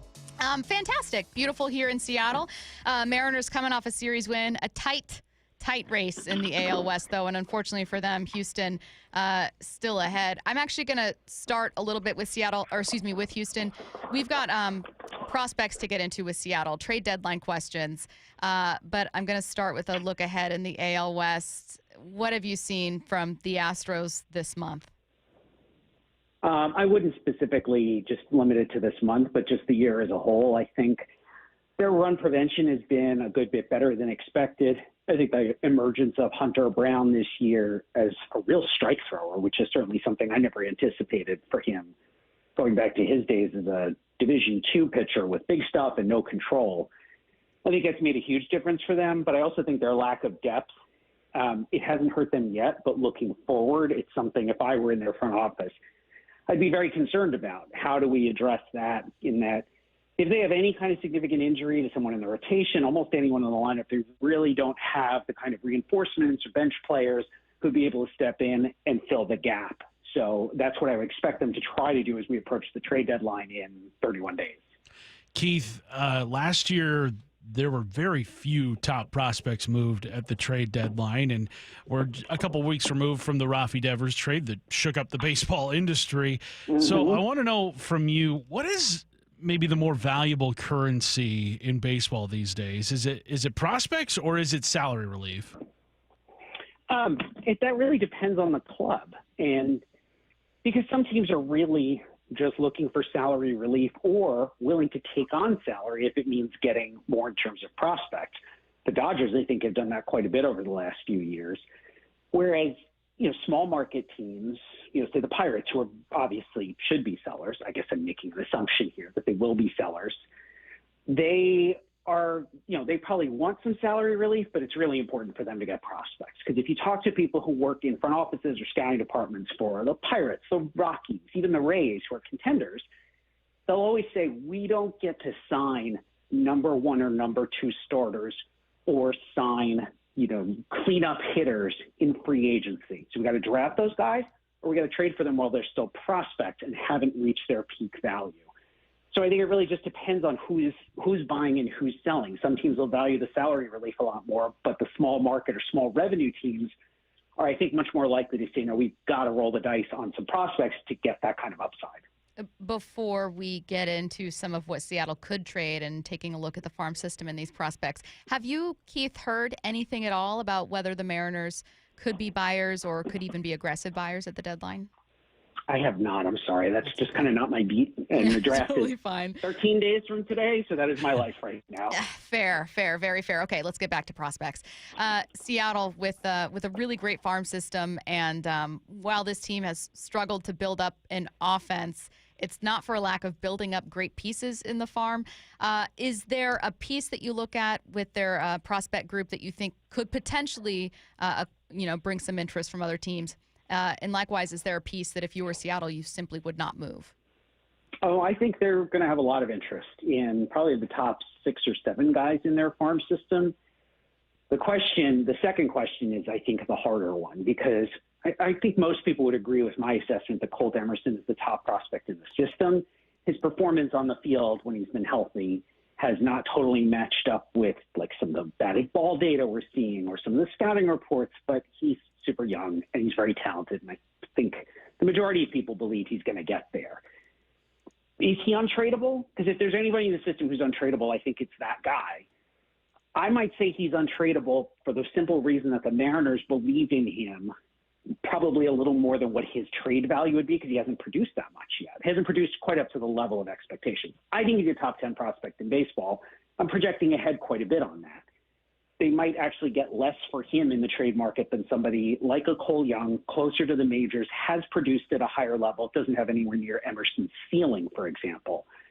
If Emerson isn't untradeable, then I would say everyone's available at the right price, right? You're not giving these guys away. You're not giving Celestin away. You're not giving Ryan Sloan away. But I think you'd have to consider just about any of those guys in trade if you want to make a big acquisition at the trade deadline, because otherwise you're not getting a Rafael Devers type of impact in a trade. Keith, one prospect that's been talked about a lot this season, at least up here, is Harry Ford, who is a catcher and, has all the tools you'd want out of a 22-year-old catcher. The problem is that the guy who catches here in Seattle doesn't take a day off. It's Cal Raleigh, who is maybe the MVP in baseball if it weren't for Aaron Judge. So, what do you do with Harry Ford at this point? It just feels like he's stuck between a rock and a hard place. Well, he's never been a great catcher, and there have been disagreements going back to when he was in high school of whether this guy would even stick behind the plate. So to me, it doesn't look like he's got another position. The Mariners have toyed with the idea of maybe him at third base, thinking like Todd Zeal, for example, or do you stick him in the corner outfield spot? Nothing's great. So to me, it may just be, what if we just go let him hit? And he's not the prototypical DH. It's not going to be 30 homers, but he has he's incredible command of the strike zone, a great history of very high on-base percentages. That's something. Even if it does not fit our schema of what a designated hitter usually looks like, if this guy posts even a 380 on-base percentage, which would be low for him based on his career, he's going to help the team. And I think that's what you try to do with him. If, however, another team calls and says, shows interest in Ford where they seem to think he's a catcher, I would trade him in a heartbeat, because I don't think that's a lock. I think there's a better chance that he's not a catcher than that he is a catcher. And I'm saying that irrespective of Cal Raleigh, just saying, look, this guy's never been really good behind the plate. What everybody likes about Harry Ford is the overall athleticism and the fact that he can really, really command the strike zone. I got a bit of a weird question here, but you're a perfect person to ask, because one of the most common, I guess, worries that we see from listeners who text in, Keith, is people who say, God, I just want the Mariners to have a sustained window. And I think that keeping their prospects and graduating them and becoming a better team is more sustainable. And I know that you specialize in not just the draft, but in prospects and looking at how these teams build. But Isn't it inevitable that you got to trade some of these pieces and you can't prospect forward? Like, how do some of the best teams, in your opinion, balance drafting, developing your core nucleus, and then also adding from the outside? I think it's a great question. And I think the thing that the best teams do is they make the decision between, like, essentially, like, we keep one guy and you trade the other guy. It doesn't have to be one for one necessarily, but you've got to have really good internal evaluations to say, all right, if we're keeping Colt Emerson, we're trading Cole Young, for example. To understand, there's 3 or 4 guys we want to keep because we want to have them contribute. There is a core at the major league level. We want to add to that with our homegrown players. But the second tier or the third tier of prospects within your farm system are all available. And at some point, you need to even be a little bit aggressive in saying, we may really like this guy, but he isn't going to fit for us. We need to trade him to go get something else we need. Now, obviously, in Seattle's case, it's probably offense, right? Mm-hmm. That certainly seems to be what they need right now. So that means trading whoever it is, pitching or position players from the system, maybe guys who are just further away, to say we need to supplement this core now, thinking, okay, our window is 25, 26, 27. Do we trade prospects we love who are further away to try to get in talent that will help us win in the next, say, 30 months? And that's a hard thing to do, because sometimes the hardest thing for any front office to do is just to evaluate your own prospects, because they're all like, we just joke as writers, these are my little word babies. I don't want to delete any of them, right? It's kind of the same thing with prospects. You drafted them, you scouted them. How do we let them go? But at some point, you've got to make those decisions, even if you really believe the player is going to be good. He just may not fit for you. One guy that has been turning heads this season in the Mariners organization, and it's due to his prodigious power, is Las Montes. Has 21 home runs through 2 levels. Recently got promoted to Double-A. I know before this season, people kind of looked at him as kind of a raw prospect. What is the word on him across Major League Baseball as his Major League potential? So the power is there, and he's always had that power, right? He was 18, 17, however old he was supposed to be when he came into baseball, right? He was already plus power. The questions on him have been, does he have a position at all? I still kind of lean towards probably not. He is probably going to be a DH in the long run. And how good is his approach at the plate? Is he going to hit enough to get to all of that power in games? That's kind of varied. I mean, early this season, he was struggling with contact. He was chasing stuff out of the zone again. He seems to have tightened that up. He's been good in the, 2 weeks or so. He's been in Double-A. Like to see that over a larger sample. The more that he controls the strike zone, the better the prospect that he is. And he's been young basically for everywhere he's played. I've been very impressed by how much he's made adjustments at the plate. As much as I kill the guy for his defense or lack thereof, he does continue to show the ability to make adjustments at the plate. And that is what the best hitters do. People want to comp into Jordan Alvarez, who really should never touch a glove again for the rest of his career. Maybe that's Montes. That's a pretty good outcome. If you told me he was even Jordan Alvarez-like, I would be thrilled with that outcome. And I do think that's within reach. Is there a concentrated group of talent for Seattle, for instance? Like, do they have the bulk of their talent in Everett or maybe 2 years away? Or are there some pieces you like that are short-term? Where do you kind of see, if there is one, a concentration of talent? I like 2 years away. I think that's about right, because they're not necessarily all on the same roster, but they're all about that far away. Emerson, Johnny Farmelo, who absolutely loved him out of the draft, thought it was a great pick, seems to have come back pretty well from the ACL tear. I was just worried the speed and the defense wouldn't be there. I would put Montes in that same group. I am not racing him to the majors at this point. That little cluster of guys, they're all about the same distance from the majors developmentally. There are a few guys further away. Celestin, I mentioned earlier. I do think he's further away, but I think he's got a chance to be a superstar as well. But it's that little group of, that's not even that little, that group of guys who are more or less around high A, couple of low A, couple of double A. But that group, that's the next core. And that's the group, I think, by 27, you're really starting to see at least show up in the majors. Maybe they're not quite impacting yet, just because it turns out getting to the majors and producing is really, really hard. But that's when they start showing up on the big league roster. Keith, you mentioned the draft is less than 2 weeks away. The Mariners lucked out and moved all the way up to pick number 3 in the lottery. So they're going to add somebody with a lot of talent. Who are you hearing could be available to them at pick number 3 that they would have a lot of interest in? I think the pick will be either lefty Cade Anderson from LSU or shortstop, maybe not forever a shortstop, but currently a shortstop, Ivar Arquette from Oregon State. That would be my guess. One of those two guys is going to be available for them almost certainly.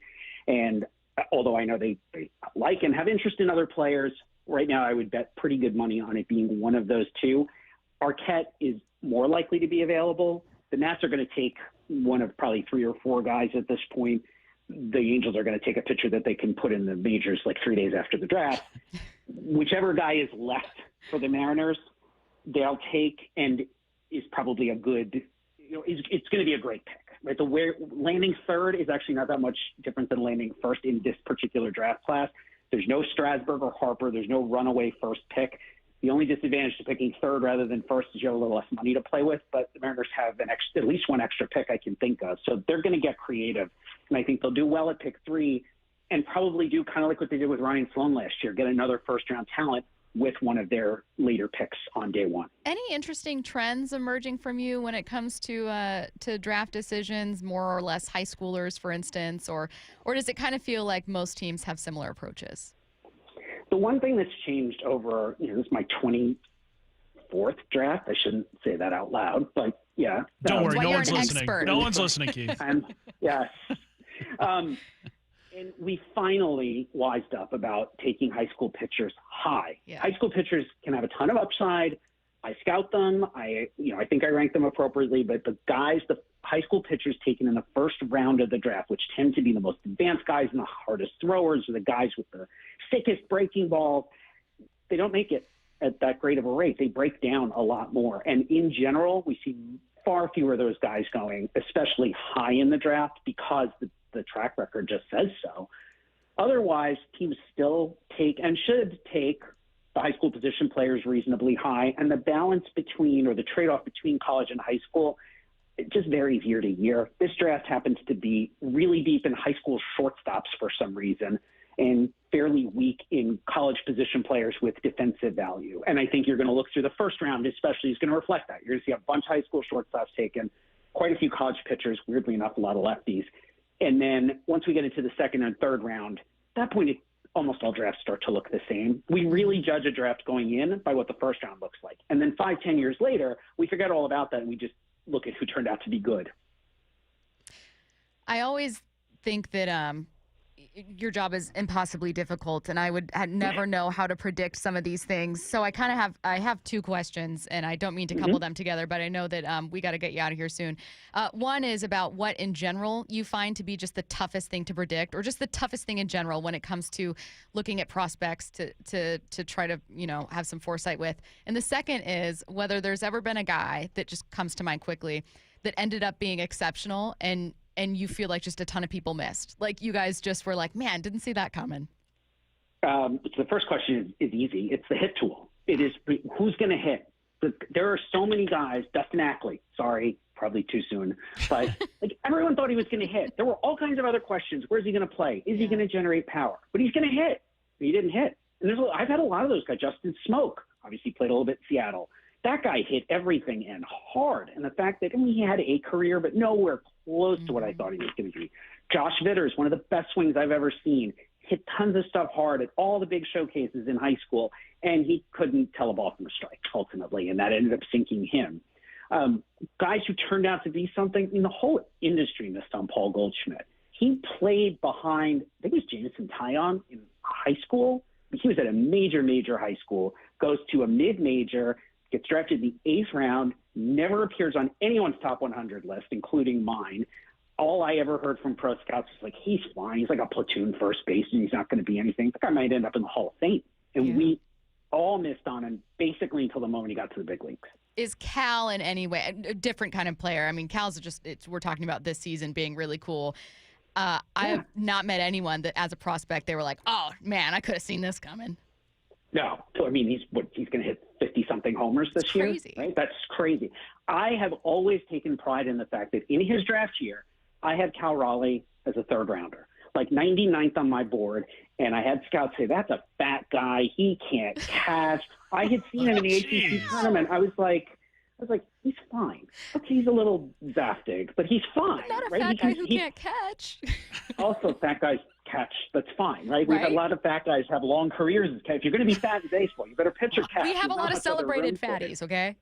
Absolutely. I'm into it. We love my house. My wife's a big Phillies fan, but if Alejandro Kirk is at the plate, we are watching. We love a fat catcher. Love that But little the meatball. truth is, like, Raleigh, first of all, Raleigh's not actually that fat. He's kind of husky, but it's a really good build for a catcher. But I watched him move. That's what matters.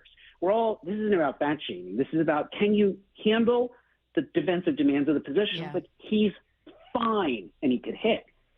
If you'd asked me how many homers do you think he'll hit in a year, I probably would have said 25 and been off by literally 100%. He is the Athletics' Keith Law. Keith, you're the best. This has been so fun. Thank you for staying a little late with us. We appreciate it. Thanks, Keith. Yeah, my pleasure. Have a good one. Speaking of Cal Raleigh, the second phase of All-Star voting is now open, and Cal needs your help to earn a starting spot in this year's Midsummer Classic. Vote for the Big Dumper at MLB.com/vote. Also, you can still cast your vote for Cal on the Seattle Sports app. Click on the Vote tab in the bottom right-hand corner. I'm just going to skip four-down territory. We don't have quite enough time. I have to get back to Keith saying that he was really proud to have Cal Raleigh as a prospect, mocked in the third round, a round in which he was drafted. That was where he was Credit drafted. to Keith, an expert, but then was told he's too fat. He's too big. He's too big. Look, we will not shame anybody for their size Absolutely on not. the show, but we've talked about it too. Like, that's been, I think, a big difference in what Cal was when he first came up to what he is now. Like, if you look at what he was when he got called up in 2021, I think he was up for a brief moment, and then 22 is when he kind of became a little more established, became the Mariners starting catcher. But in 2021, when he came up, he was not as chiseled as he is now. Like, he's got a lot of muscle to him compared to a few years ago. I'd be curious. Actually, this is one thing I'd like Shannon to ask Cal. She was kind of soliciting for questions to see if people had them. I'd want to know when Cal started, I'm assuming, actively putting in more work in a weight room. Yeah. Like, because it doesn't seem that it's just, I think, to put on that kind of muscle or for that type of body type, wherein, you kind of have to work at muscle. Like, you're not naturally lean, so you have to incorporate that weightlifting and then, have other restrictions. I'd be curious when he started getting really, really serious about that, if he initiated some of that himself. Like, does he take time out and spend an extra hour in there? Is there someone on the team with whom he works out? Was it a coach that was like, if you really want to get to the next level, you need to do X, Y, and Z? Because you're right. It's like even though everyone has the big dumper joke and blah, blah, blah, he has changed his build in a way that's really suited him and it has affected his play in a monumental way. And I'd be curious to know if he thinks so or if what he did for that. Well, and I don't know if he would be physically able to catch as much as he is if he didn't make those changes, just a few years ago in terms of adding the muscle, because it is the most physically demanding spot on a baseball field. And to be able to catch as much as he has, and not just catch, but also like not take a day off fully. He's taken one full day off this season. Speaking of, you got to give Cal days off. That's going to be something they got to do in the season. I need to start championing. You need to give Cal a real day off, not a DH day off, like an actual day off. Now, he will get a couple days off over the All-Star break after the All-Star game, but he'll be participating in the Home Run Derby. We know that. He will likely be participating in the game, too, especially if he's voted in as a starter. If I'm the Mariners, though, I'm telling Aaron Boone, like, hey, man, just give him one inning. Yeah. Let and then him, pull him. Yeah, let him take a breather, let him catch for one inning, get his one at-bat in. Alejandro Kirk is an excellent, premier catcher. He really wants to be here. Yeah, but he's also just really good at catching. Yeah, so that's what I would do if I were the Mariners. I'd be like, hey, it's cool that Cal's here starting, but maybe just, give him his one at-bat, give him his one inning behind the plate, and let somebody else get in there. Yeah, and frankly, just send him away. Yeah, leave Atlanta. Yeah, fly all the way back, because he's got to make a cross-country flight, too, because All-Star games in Atlanta, the Mariners start their second half here in Seattle. We'll get back to Cal in our next segment with some new sound from an interview, so I want to take a look at some other things here so we don't spread ourselves too thin. What did you make of Keith talking about the balance that you have to have in building teams? how teams make those decisions of when to make sacrifices. I liked him saying, as a writer, you have your word babies, where it's like, but you've worked so hard on this part of your article, and then you need to scrap all of it. It's like these guys have put countless months, years into scouting some of these guys. They visited with their families, maybe traveled out of the country to go see them, and then it's like, you're going to trade him? Yeah. What? This guy? I mean, I've known him since he was 13. That's got to be really tough on all these front offices, especially this time of year where prospects are very valuable in terms of getting back what you want. But I look at the Padres and just kind of how they've been able to acquire talent. You look at all that they gave up for Juan Soto from the Nationals, James Wood, C.J. Abrams, Mackenzie Gore, Robert Hassel. I mean, it was just name after name after name that they gave up. And ultimately, I think you could say that they lost that trade because Soto is now 2 teams removed from playing for the Padres. But they're still a really good team. Mm-hmm. They are still a team that is in the thick of it in the National League. They're right there with the Giants and right there with the Padres, and it feels like their title window is still open, even though they don't have Juan Soto anymore. And I think that's due in large part to just their ability to develop talent and then recognize, like, hey, we have an opportunity to acquire a player that we might not get via free agency. Let's see what's on tonight. What's on tonight with Bump and Stacy, brought to you by Caesars Sportsbook at Muckleshoot. Now, here's what's on tonight. The Mariners are on tonight. They start their last homestand of the first half against the Royals. Pregame starts at 5:30 p.m. First pitch at 6:40 p.m. right here on Seattle Sports. Get your questions in for What I Need to Know coming up at 45 after. Any question, 866-979-3776. After a gutty series win. Donovan Solano driving in the run. And 3 straight extra innings games in Texas. The Mariners have taken the lead in the 10th inning. The Mariners are back home at T-Mobile with George Kirby on the mound to kick off the 7-game homestand. A huge strikeout for Kirby. Mariners Royals. First pitch tonight at 6:40. Wyman and Bob take you to pregame at 5:30 on the home of the Mariners, Seattle Sports, and the Seattle Sports app. If you've ever wondered if there's something after death, Tyler Henry proves the answer is yes. Be part of his live audience readings and his jaw-dropping ability to connect with the departed at Muckleshoot Event Center, Thursday, July 10th and Friday, July 11th at 8 p.m. Experience this evening of hope and healing, bringing peace and closure to loved ones. Tyler Henry proves our loved ones never leave us. Get tickets at muckleshootcasino.com. Muckleshoot. Citizens, since we each upgraded to Xfinity in our homes, the Wi-Fi has been booming. It's fair to say our town has officially become a boomtown. Mayor, will I be able to drop into multiplayer gaming battles with low lag? The lag won't be an issue, but your questionable skills may be. And what if I have hundreds of devices on the Wi-Fi? Purely hypothetical. Seems like a lot, but sure, hundreds of devices all booming together with the Xfinity Gateway.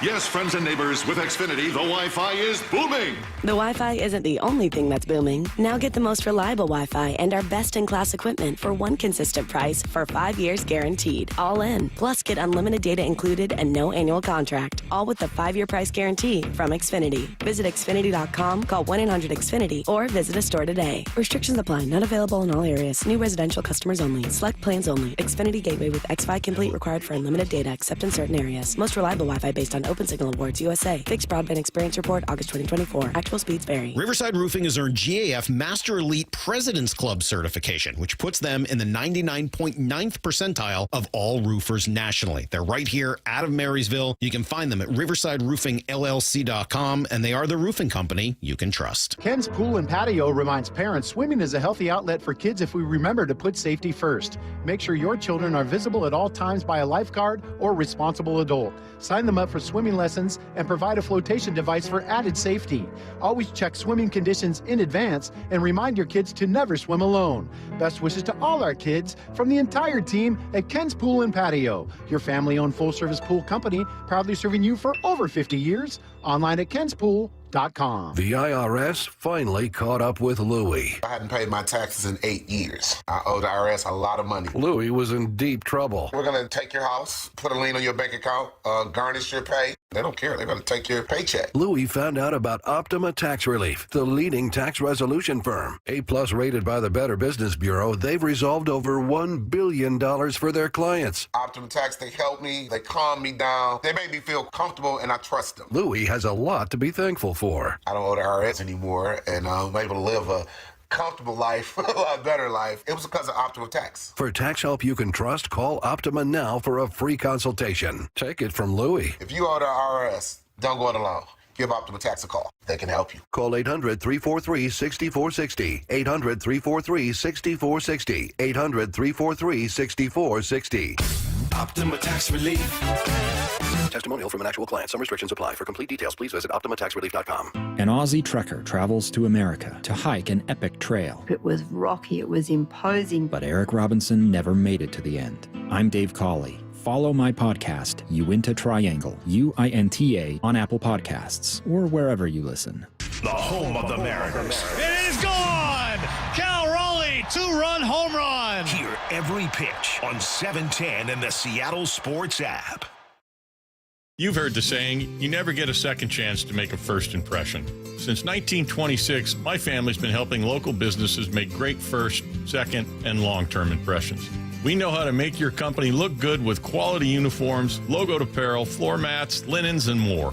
If you're paying for linen service or doing it yourself, let's have the conversation. The information and quote are free, but the savings and service can really add up. Visit suplinen.com. Superior Linen Service. It's what we do. From whiplash to herniated discs, there are a few car accident injuries we've all heard of. J.P. Pendergast with Pendergast Law explains that even the most common injuries differ from one another. Pre-existing conditions, health history, beginning of treatment. There are hundreds of factors that make every person and every injury unique.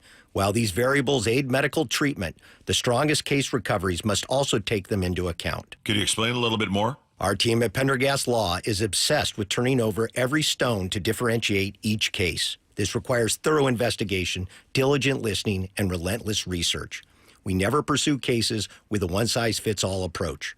We built our success by treating every injury and every case with the individualized attention our clients need and deserve. Pendergast Law's individualized approach to even the most common injuries makes the difference in case outcomes. It's another reason why I can't recommend them enough. If you or a loved one has been injured in a car accident, call Pendergast Law. We can help. The future is here. So why is your internet stuck in the past? With Quantum Fiber Internet, you can get next-level multi-gig speed on a reliable fiber network. Fair and honest pricing with no annual contracts or bundling required. And whole home 360 Wi-Fi to make sure your devices are ready to take you where you want to go. So you can stream, post, game, surf, like, and love to your heart's content. You do you. Let Quantum Fiber Internet take care of the rest. Learn more at quantumfiber.com. Limited availability, service, and speed and select locations only. This hour is brought to you by Mazda of Everett. From the Quantum Fiber Studio, you're listening to Bumpin' Stacy. Weekdays 10 to 2. On Seattle Sports and 97.3 FM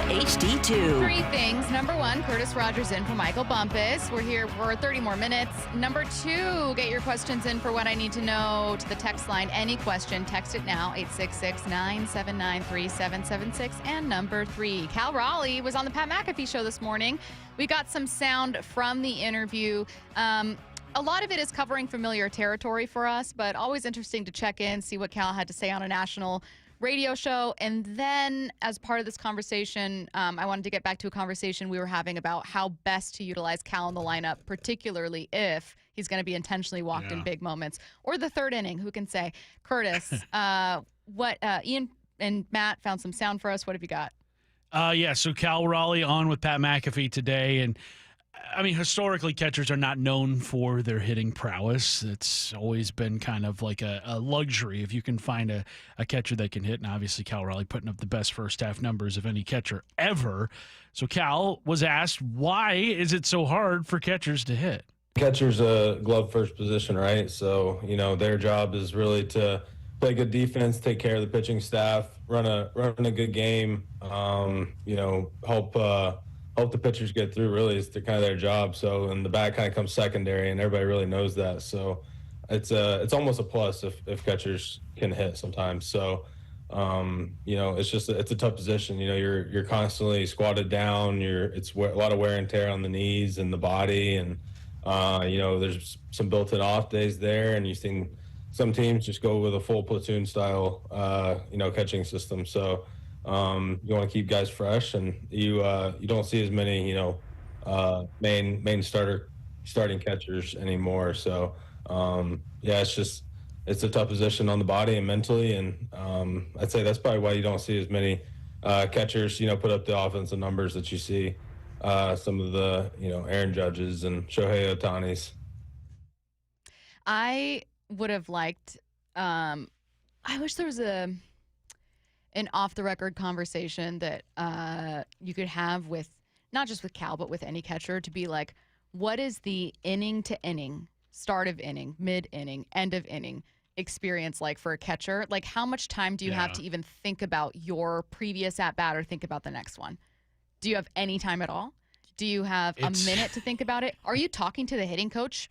How often do you talk to the hitting coach during a game? Or are you sitting and working with the starting pitcher and the pitching staff? That's what I'd be curious about, is like, I think that most people, Curtis, when they think about why catching makes things difficult, is the physical toll that catching takes, which is a factor. But I think there's a mental toll that catching can take that is harder to explain unless you've experienced it, and 99% of people have not. Right, and you think about it, he's been on base so much this season, like that's time away from the pitcher that's pitching that he can, talk strategy with. And in between innings, you only have, 2 minutes to go from, being on the bases, third out happens.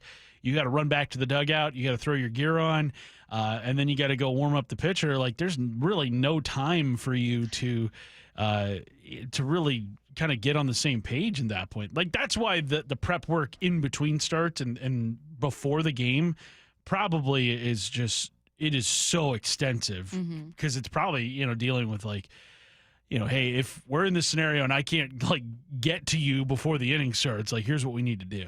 And I mean, obviously the pitching coach is there to help.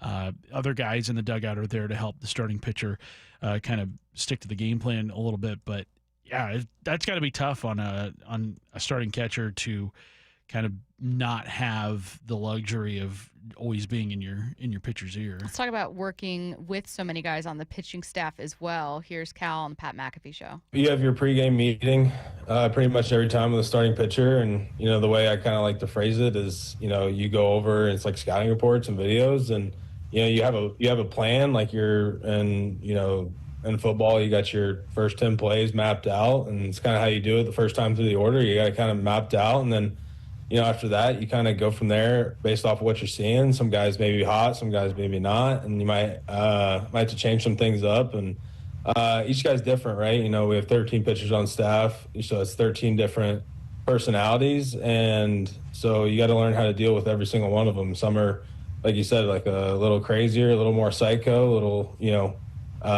take that pre-workout Red Bull to the head, and they're geeked out by the time they get in there, and some are a little more calm and a little more rational at the time. So it's just learning how to deal with those guys. Okay, Pat, I need the follow-up of, who's raging out slamming pitcher? Red Bulls to the dome? So who's taking Red Bulls and pre-workout before your pitching meeting? That's what I want to know. I think it's George Kirby. You think so? No, I think George Kirby, he's so calm looking on the chance. mound that inside he's got to be just buzzing. No, Kirby listens to some angry dubstep music where he does have an intensity to him that I don't know if it's all natural when it comes to he has to you have think part of it might be Red Bull and pre-workout. Maybe, I don't know, but Kirby just seems so even keel outside. I heard pre-workout Red Bull. I just thought a bullpen guy, but maybe I'm wrong. My guess is Trent Thornton. I don't know if it's him. He has kind of an intensity to him. Yeah. And I mean, there's got to be a rage behind the glasses. I got to know. I have so many questions about the entirety of the pitching staff that I want to ask. Shannon needs to ask Cal who's most likely to get into a fight. Who's most likely to charge from the mound? Charge the batter from the mound? Charge the batter from the mound. Who's it going to be? Boy. No, we don't know the answers to that, but I want to know now. If Gregory Santos was still around, it'd probably be him because he wanted to fight. Yeah, he got that dog in him. He wanted to fight Jerks and Profar last year. Yeah, I respect Which, come it. to find out, Jerks and Profar not above board. He was doing some shady things. Let's stick with our Cal conversation, and I want to get back to what we talked about earlier. You, Curtis, and Ian had some interesting takes on where you'd like to see Cal in the lineup and just kind of as the league as a whole adjusts to what you're doing as a team. In this case, it's Cal hitting a ton of home runs. We saw in the Texas series, and they've got more of an old school managerial style, so who knows if this will be the case for many other teams. But they intentionally walked Cal 4 times. He didn't get a chance to hit it all in extras, and then they obviously walked him early on Friday or Saturday? I think it was kind of both days, yeah. So if Cal's not hitting or doesn't get a chance to hit, then who else is hitting? You know, where's that power coming from in your lineup? And both of you wanted to see Cal potentially moved up in the lineup. I think so. I think if Cal is going to get more intentional walks as the season goes along, you need to be able to protect yourself in the lineup and give yourself more opportunities to get him in. And if you leave him at 3rd or 4th in the lineup, that's the majority of where he has been this season, you run the risk of him getting intentionally walked with 2 outs and putting him on first base and leaving you with really only one shot or, one choice to get him in, and that's via hit. Whereas if you move him up to 2nd in the order, the most he can have, the most outs that can be in play when he reaches base is 1 out. And that gives you multiple opportunities to get that run in. So if teams are just going to concede and if teams are just going to, lay the sword down and let Cal reach base, then you got to be able to maximize that opportunity and not have him reach base with 2 outs, because then it limits you in your ability to get him in. The other part about moving everybody up a spot would be, I think, dropping JP down to the 9 hole gives you a much better idea of what you're getting out of the bottom third. Right now, you're just kind of crossing your fingers that one of the rookies will slap something on and get on for the top of the order. If you're more secured in that bottom of the order production, I think that kind of builds up the lineup a lot stronger, where like the 3rd inning isn't just kind of a gimme. Would JP hate to be 9th, though? I mean, it doesn't matter. You put him where you put him, but I feel like that would be I think that'd be a tough conversation, especially because he has done so well out of the leadoff spot this season. He's getting on base. It's an interesting I think debate to make. It's a conversation worth having, I think, if Victor Robles were here, because he was supposed to be the leadoff guy this season, and it was supposed to be JP 9th. So you're just kind of limited right now. I know Julio has history batting leadoff. Like, that's something he has done in his career. I just don't know if this version of Julio is the guy you'd want leading off your lineup every single game, just because, I mean, he has not been kind of what we envision Julio to be. All right, you guys, get your questions in for What I Need to Know. 866-979-3776. Coming your way next.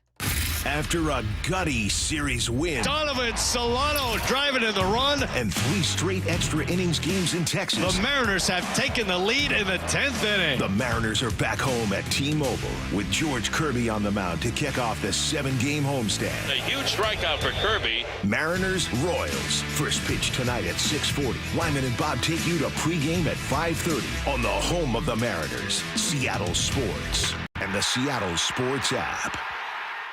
Do you have a car you want to sell, but you just don't want to go through all the hassle? I don't blame you. With all the scams and security risks out there, more and more people just aren't comfortable selling their own car. So what do you do if you want to get the most money for your car without selling it yourself? Stacy here with the answer. It's Wayscar Ford in Auburn. Not only will they purchase your used car and pay you right up front for it, but once they resell your old car, they share half that profit with you. The question I get most is, well, what's the catch? But there isn't one. Here's how it works. This program means Wayscar Ford saves money by not traveling to buy cars at auction, which means not paying purchase fees, shipping fees, and travel expenses.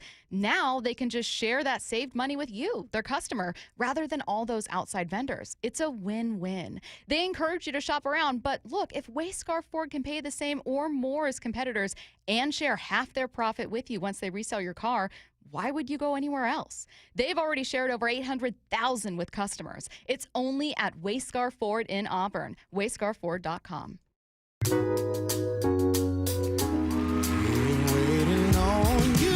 Tyrese live at Muckleshoot Event Center, Sunday, July 13th, 8 p.m. You've seen him on the screen. You've heard him on the radio. Now see him live for an unforgettable night. Get tickets before they sell out at MuckleshootCasino.com. Tyrese, only at Muckleshoot Casino Resort.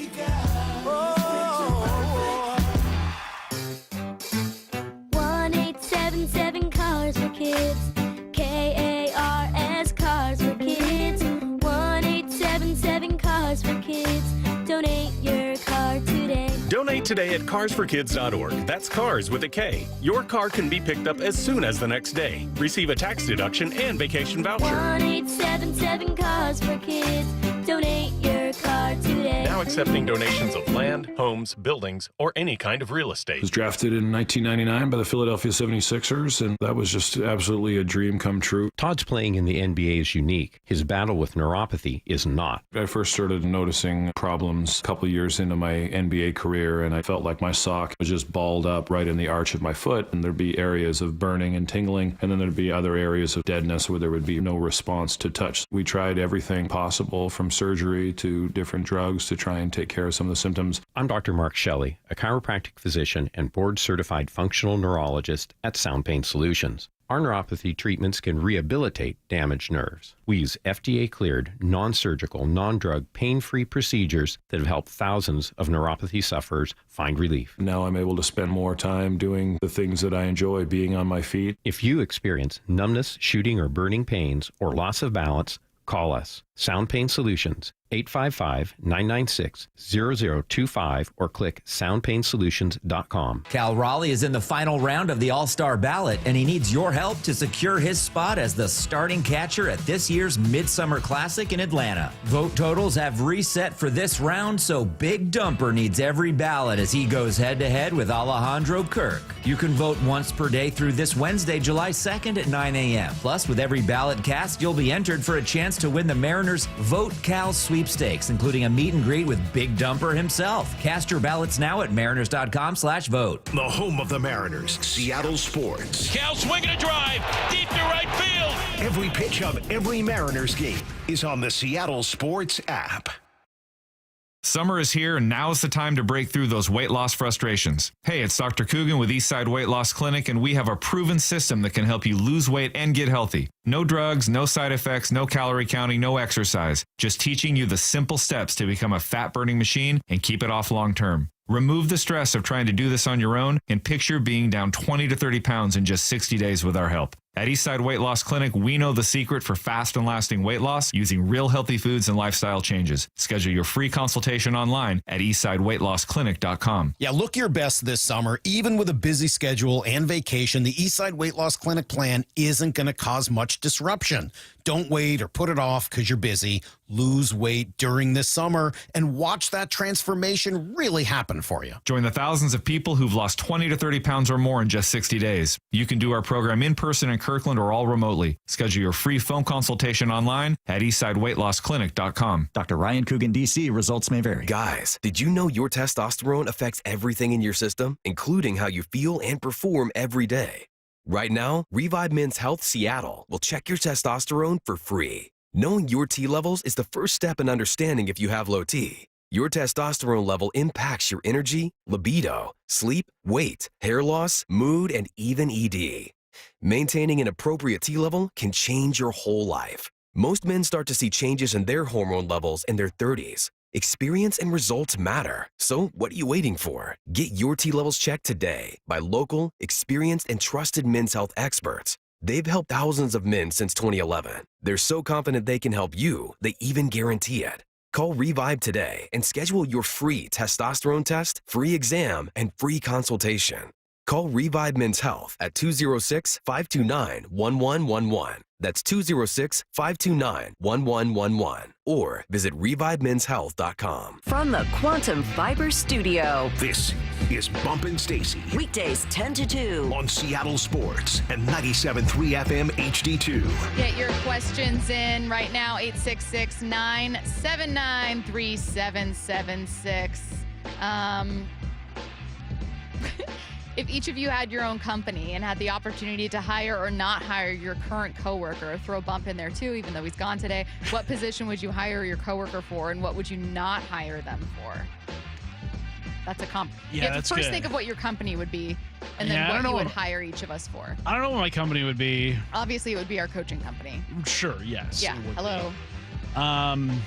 What I would hire everyone for, I mean, you and I've got it down pretty pat with our coaching company.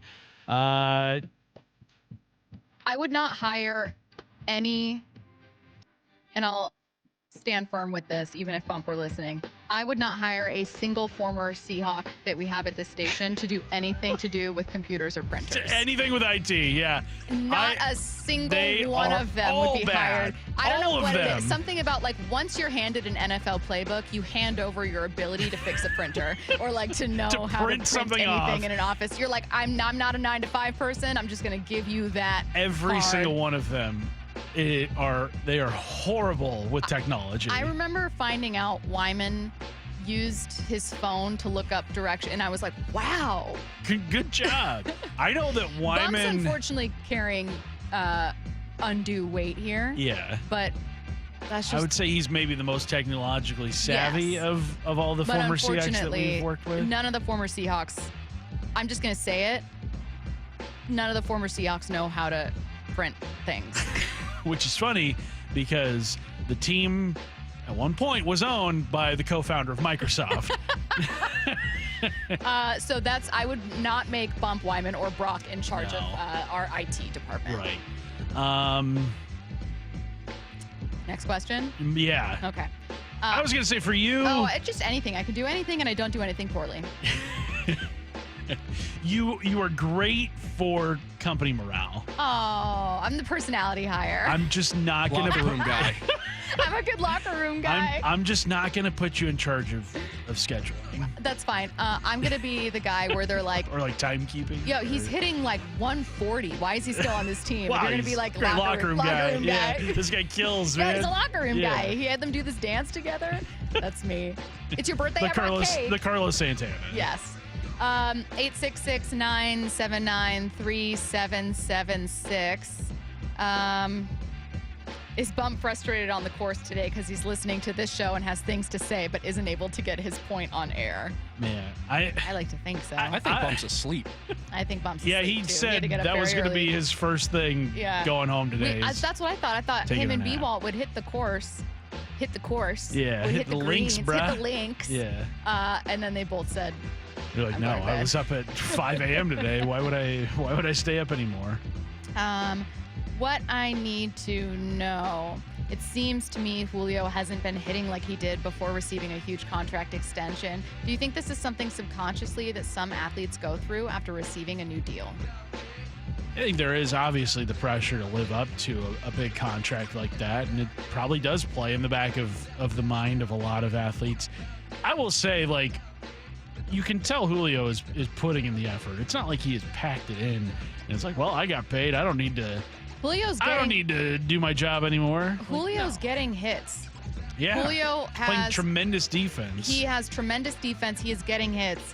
He's just hitting mostly singles. Or he's still having some frustrating strikeouts, but those strikeout numbers overall are down. He's still getting hits.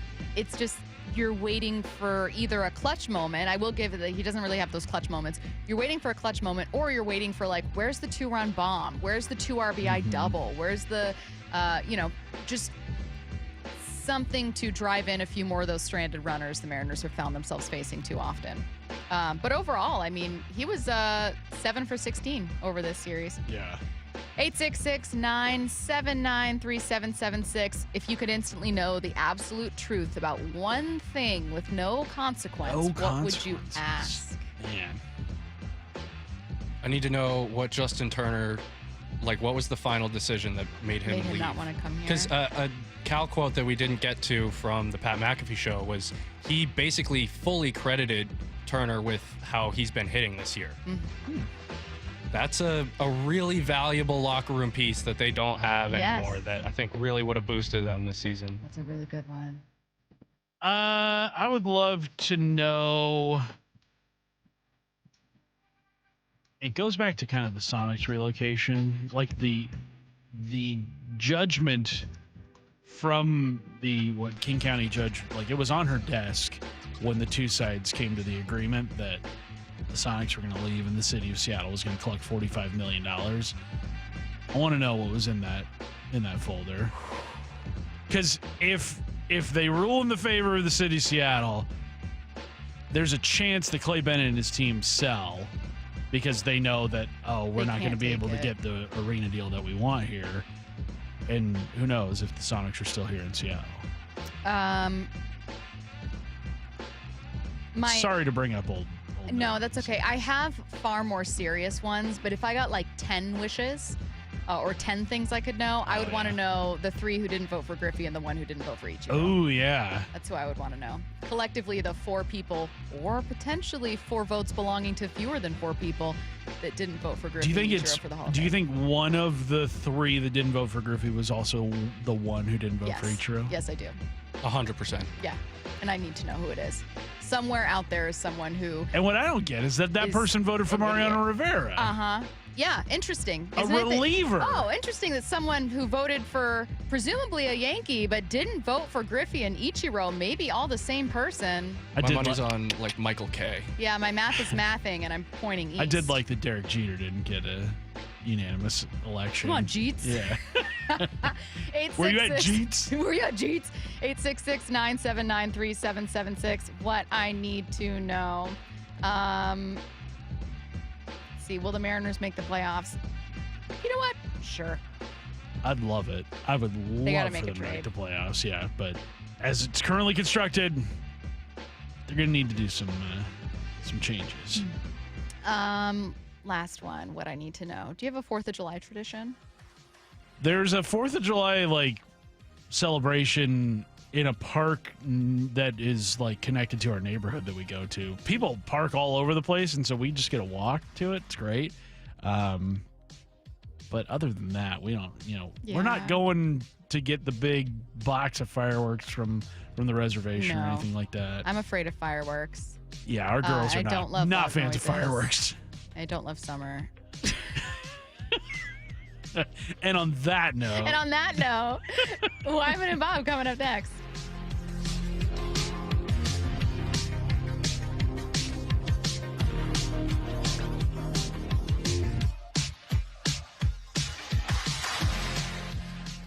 After a gutty series win, Donovan Solano driving in the run, and 3 straight extra innings games in Texas, the Mariners have taken the lead in the 10th inning. The Mariners are back home at T-Mobile with George Kirby on the mound to kick off the 7-game homestand. A huge strikeout for Kirby. Mariners Royals. First pitch tonight at 6:40. Wyman and Bob take you to pregame at 5:30 on the home of the Mariners, Seattle Sports, and the Seattle Sports app.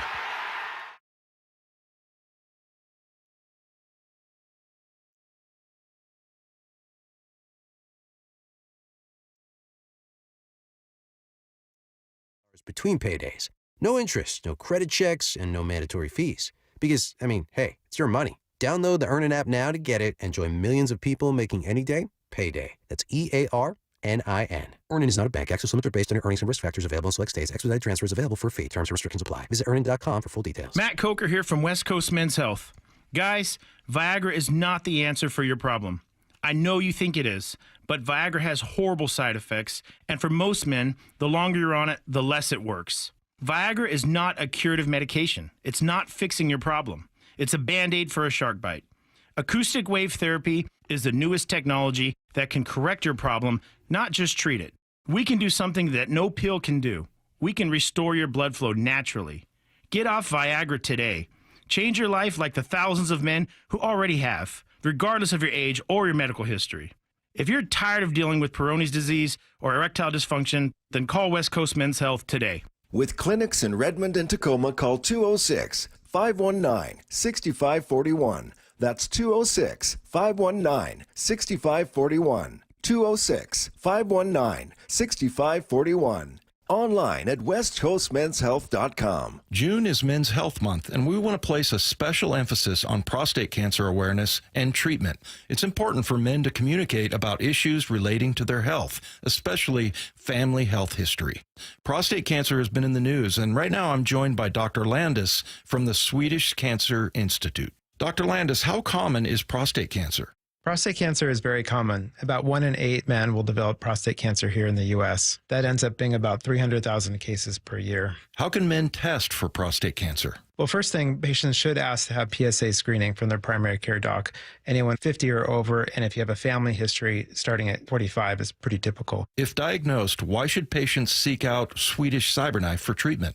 What we hear from patients all the time is that treatment really was amazing. They didn't have to take time off of work. The side effects are really minimal, and there was minimal interruption in their lives. Treat prostate cancer with Swedish CyberKnife. Go to swedish.org/cyberknifeprostate. If you've ever wondered if there's something after death, Tyler Henry proves the answer is yes. Be part of his live audience readings and his jaw-dropping ability to connect with the departed at Muckleshoot Event Center, Thursday, July 10th and Friday, July 11th at 8 p.m. Experience this evening of hope and healing, bringing peace and closure to loved ones. Tyler Henry proves our loved ones never leave us. Get tickets at muckleshootcasino.com. Muckleshoot. Staples presents That Was Easy. So, I was taking my side hustle full-time. Bold move, my friend. And I needed to find everything in one stop. Like finding Bigfoot riding a unicorn. Yes, so I hit the Staples Easy button. Staples had everything for a new office and print services for signs and brochures. Plus, Cindy, the Staples associate, helped me find the best tech for me. Wait, no drama? No, Staples made it easy. For the products, services, and experts your business needs. Staples. That was easy. In-store, online, and on the app. Lowe's knows how to set off your July 4th with savings. Right now, buy one, get one free on select one-coat coverage interior paint via Visa gift card rebate. Plus, get 2 select 2 or 2.5 quart red, white, and blue annuals for just $10. Hurry, these July 4th deals won't last long. Lowe's, we help, you save. Valid through 7/9. Selection varies by location. While supplies last, excludes Alaska and Hawaii. More terms and restrictions apply. See Lowe's.com/rebates for more details. Staples presents That Was Easy. So, I was taking my side hustle full-time. Bold move, my friend. And I needed to find everything in one stop. Like finding Bigfoot riding a unicorn. Yes, so I hit the Staples Easy button. Staples had everything for a new office and print services for signs and brochures. Plus, Cindy, the Staples associate, helped me find the best tech for me. Wait, no drama? No, Staples made it easy. For the products, services, and experts your business needs. Staples. That was easy. In-store, online, and on the app. Get in the zone, AutoZone. Welcome to AutoZone. What are you working on today? Hey, that's the spirit. Right now, we're celebrating free with a free STP oil filter when you buy 5 quarts of oil and free Duralast brake pads when you buy 2 rotors. Like always, free battery testing, charging, and recycling at every store. Celebrate free at AutoZone. Now through July